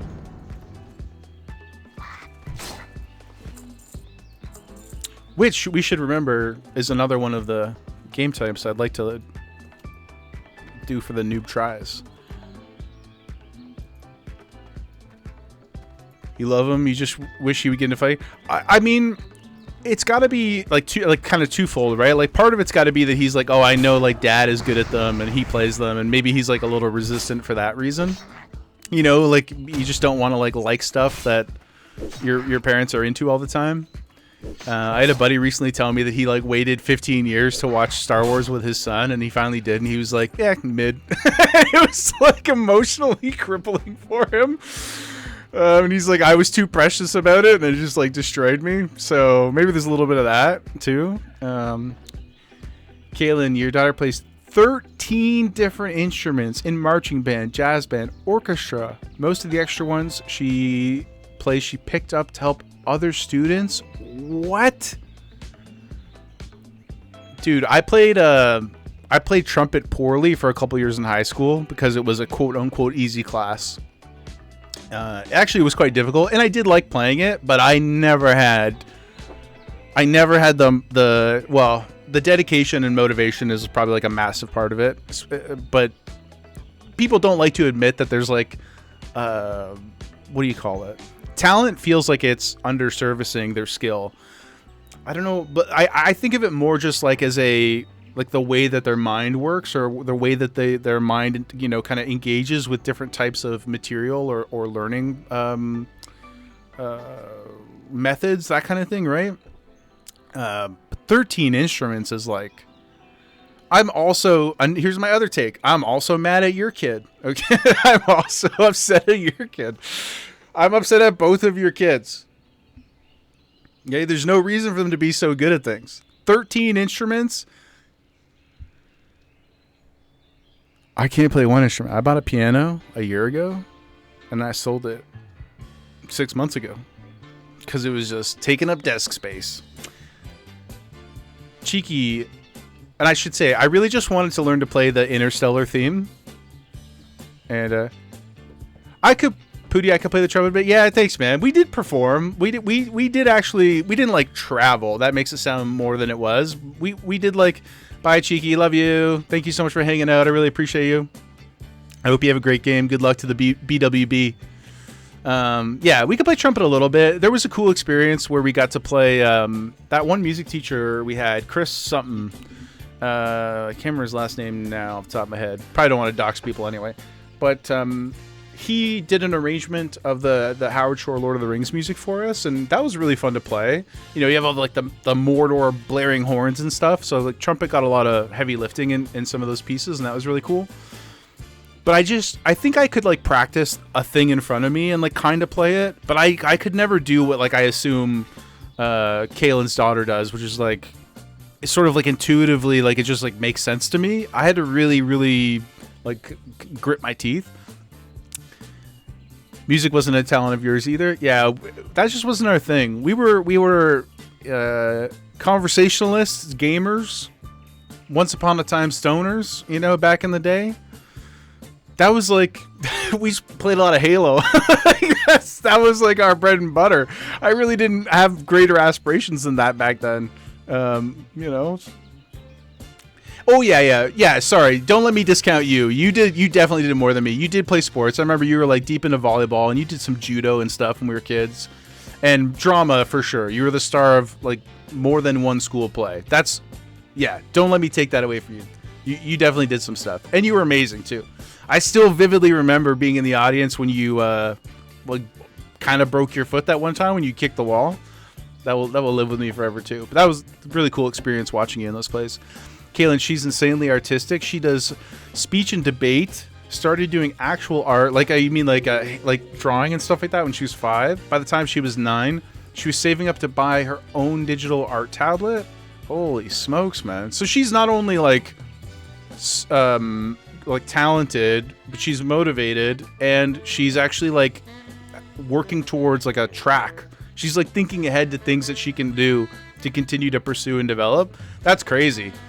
That's crazy. Well, credit to you as well for like enabling that environment, because like just like we were talking about with the soccer thing, like it's so easy to, it's not easy to have a talented kid or whatever, or a hardworking kid, but it's so easy to not provide the right type of reinforcement. Like clearly you've both, yeah, please send it over. You've clearly both like created an environment where they feel comfortable and confident to do those things, and like that sadly I don't think is like all that common. I mean, maybe more so than I'm giving parents credit for, but it's not something you see all the time. I can't even draw like a stick figure, dude. I know people say that. I can barely cursive write. They gave up on us in like grade 5 with all that stuff. They were just like, nah. I can type just fine, obviously, but that was it. I can sign my name. That's the limit of my skills. Ooh, nice. We got the discovery there. Let's go. Buff each other. Thank you, sir.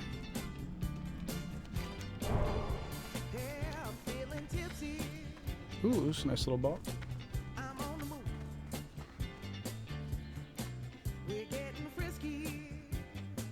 Getting frisky. Ooh.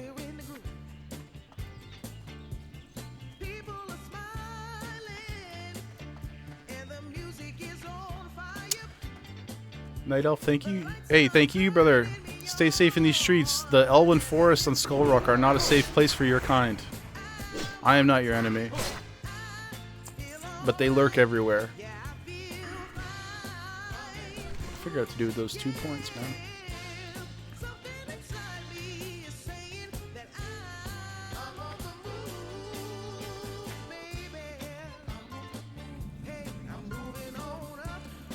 Our good friend, the Tower of Zora.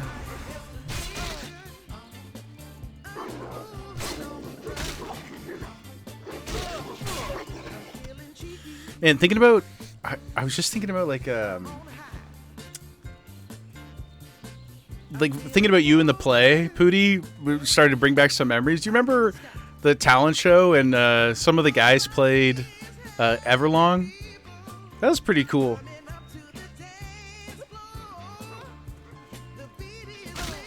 Young people doing stuff. That's nice. It's nice to reinvigorate our faith in humanity. James, Mike. Was it? I don't remember a Mike. Kevin and James and Ryan. Is that his name? Yeah, I don't think it was Mike though with them. It was Ryan. Yeah. I think Mike did his own thing. Oh, he was there as well. Okay. Yeah, they were good. They're like, there's like the song was the song. It was like not bad, you know. Which I don't even mean it in like a minimizing way. It's like, how good do you expect like a bunch of 15-year-olds to be? Pretty good. Oh, here, Kaylin, I got you. Sorry, I should have told you what my thing was, so you weren't searching around. What the heck? Dude, this is crazy. Because what's so impressive about it is that, like, you know, the color palette is beautiful, but it's like, when she was 5, she's got the mirroring in the water. Like, it's such a high concept piece. That's what I think is tripping me out so much. That's amazing. Holy crap. That's crazy, dude. That's better than what that's better than anything I could do right now. You could lock me in a room with the same colors and tools, and I'd be like, I can't. I don't even think I could like comfortably like make a shape. You know, like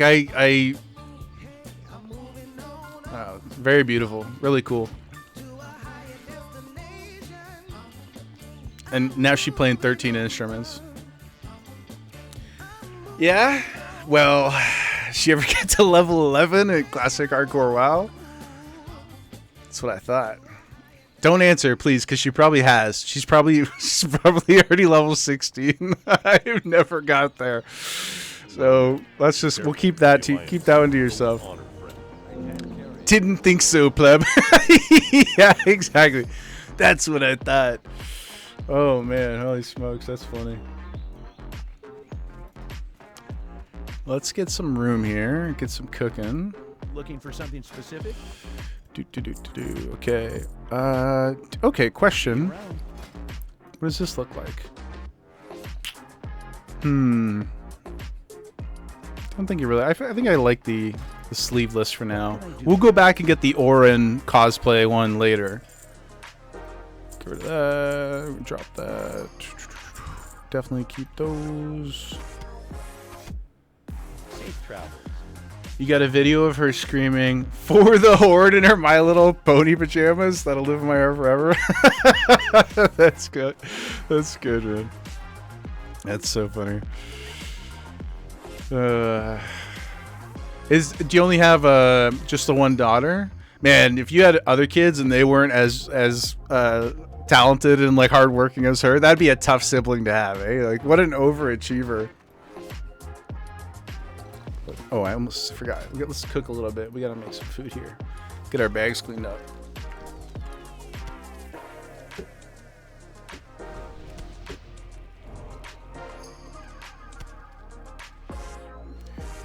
was gonna say too, the My Little Pony pajamas is pretty funny because there's unironically probably a bunch of dudes who look exactly like me who also have My Little Pony pajamas and yell for the Horde in their free time.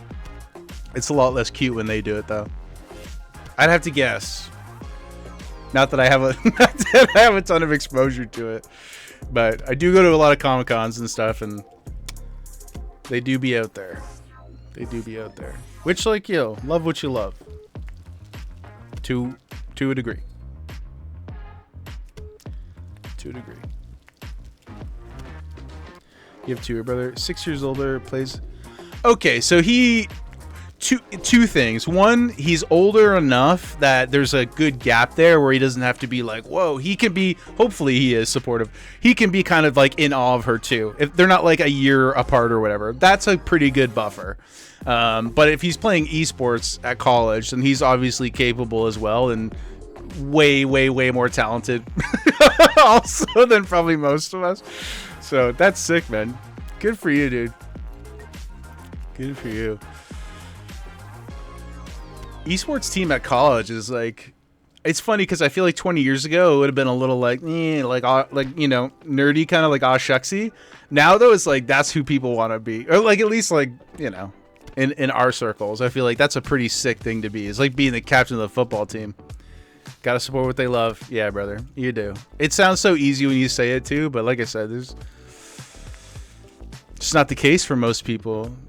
Yeah, so many of us grew up. Like, I have a pretty good relationship with my dad now, but he wasn't always there before. And, as you get older, too, you're kind of, like, a little more gracious and forgiving about those things because you're like, I understand how hard it is just for me to exist. And I can't imagine being put in that position either. But I just think it's important to, like, not to, like, blow smoke up both of your respective butts, unless you're paying for it. But I do think it's really, really important, or like I feel for me anyway, as somebody without kids, like it's really important to recognize how awesome it is that you're both, putting the work in. It's really cool. And if you're somebody who cares about the future of the world and humanity and stuff like that, like we need these dope people to continue to be dope, right? We need them to continue to go on and like carry us. Not us, but the royal us, because what else are we gonna do? Have a good one. Hell yeah, brother. It's so easy to suck, Oh, an honor corps friend. Let us bow. By the light. Take this might. That rhymed. We should remember that. By the light, take this might. Fire. What are you looking for? But, let's learn this too. Yeah, being a parent is hard. I say as somebody who doesn't know what it's like. I just know. I just know it's one of those things where you're like, this is extremely difficult. This is way too difficult. Keep that. Keep this. Gotta remember to actually eat the buff food.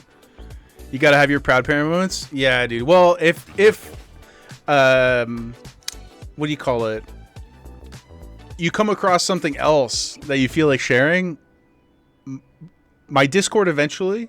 But also my DMs, always happy to see it because I think it's so important to continue to ingest that inspiration. Even for somebody like me who's mostly just chilling. I think it's really, really cool to share that with people. Because we need to know. It's so easy to get stuck in the salacious bubbles out there in social media. I'm getting distracted here. Too much hopium now, guys. We're being way too positive here. Let's make some linen bandages. Yeah, I think that's so cool. The 13 instruments thing is just insane, though. You gotta save some for the rest of us. Like,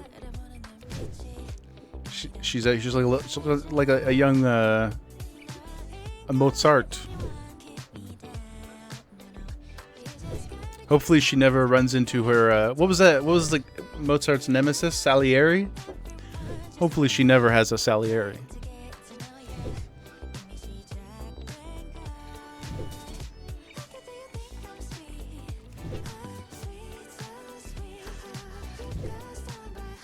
Have some more art? Yeah, shoot it over, man.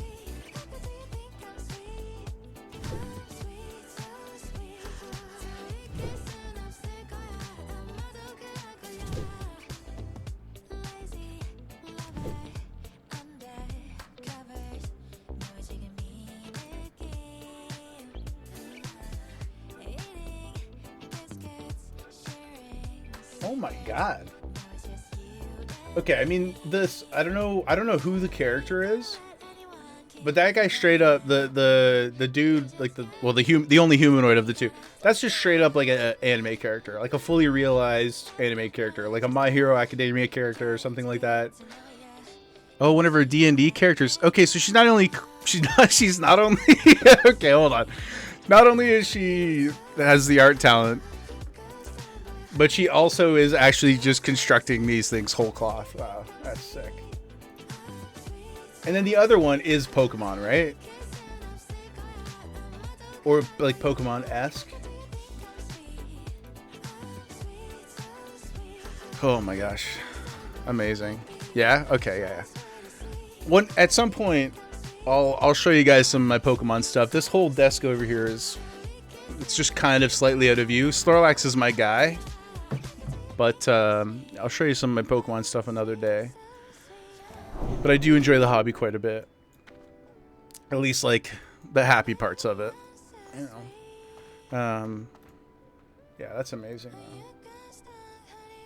This snake dude is cool. You know what? It's funny because like that's like a better it's like a better character design than like the Drakbeer. You know, like pretty funny. It seems more fleshed out than some of the stuff Blizzard has done in recent years. This is incredible. Okay, boys. I'm going to take a break. We crossed the 5-hour threshold somehow. I really don't understand it. It blew by. I'm going to go get some grub and chill out. I really, really appreciate you guys being here. It was so fun. I don't really know, you know, I don't really know how else to say it. I'm just grateful, and I had a blast. So hopefully I can see you guys again. You still don't understand how I so successfully yap? Well, I mean, you guys are talking back. That's a huge part of it. Without that, I don't know. I don't know how long I could keep it up. So thanks for the engaging conversation, and yeah, we'll probably be back again tomorrow afternoon. Like I said, I haven't really figured out a complete schedule per se yet, but I will try to get a couple more of the back end stuff going on. Like I'll get the Discord set up and whatever, little things like that. But yeah, you guys are absolute beasts. Kaylin, she did commissions for people at a time. She's doing less drawing now, but still great. Well, I mean, how do you have time to do anything when you're, you know, actively playing 47 instruments and probably writing like the next great American play? Whatever she's got in the pipeline, you know. But it was so cool to learn about you, Kaylin. I really appreciate you being here and hanging out, man. And yeah, I'll see you guys again soon. Much love, and yeah, stay blessed. Praise Odin. See you, boys.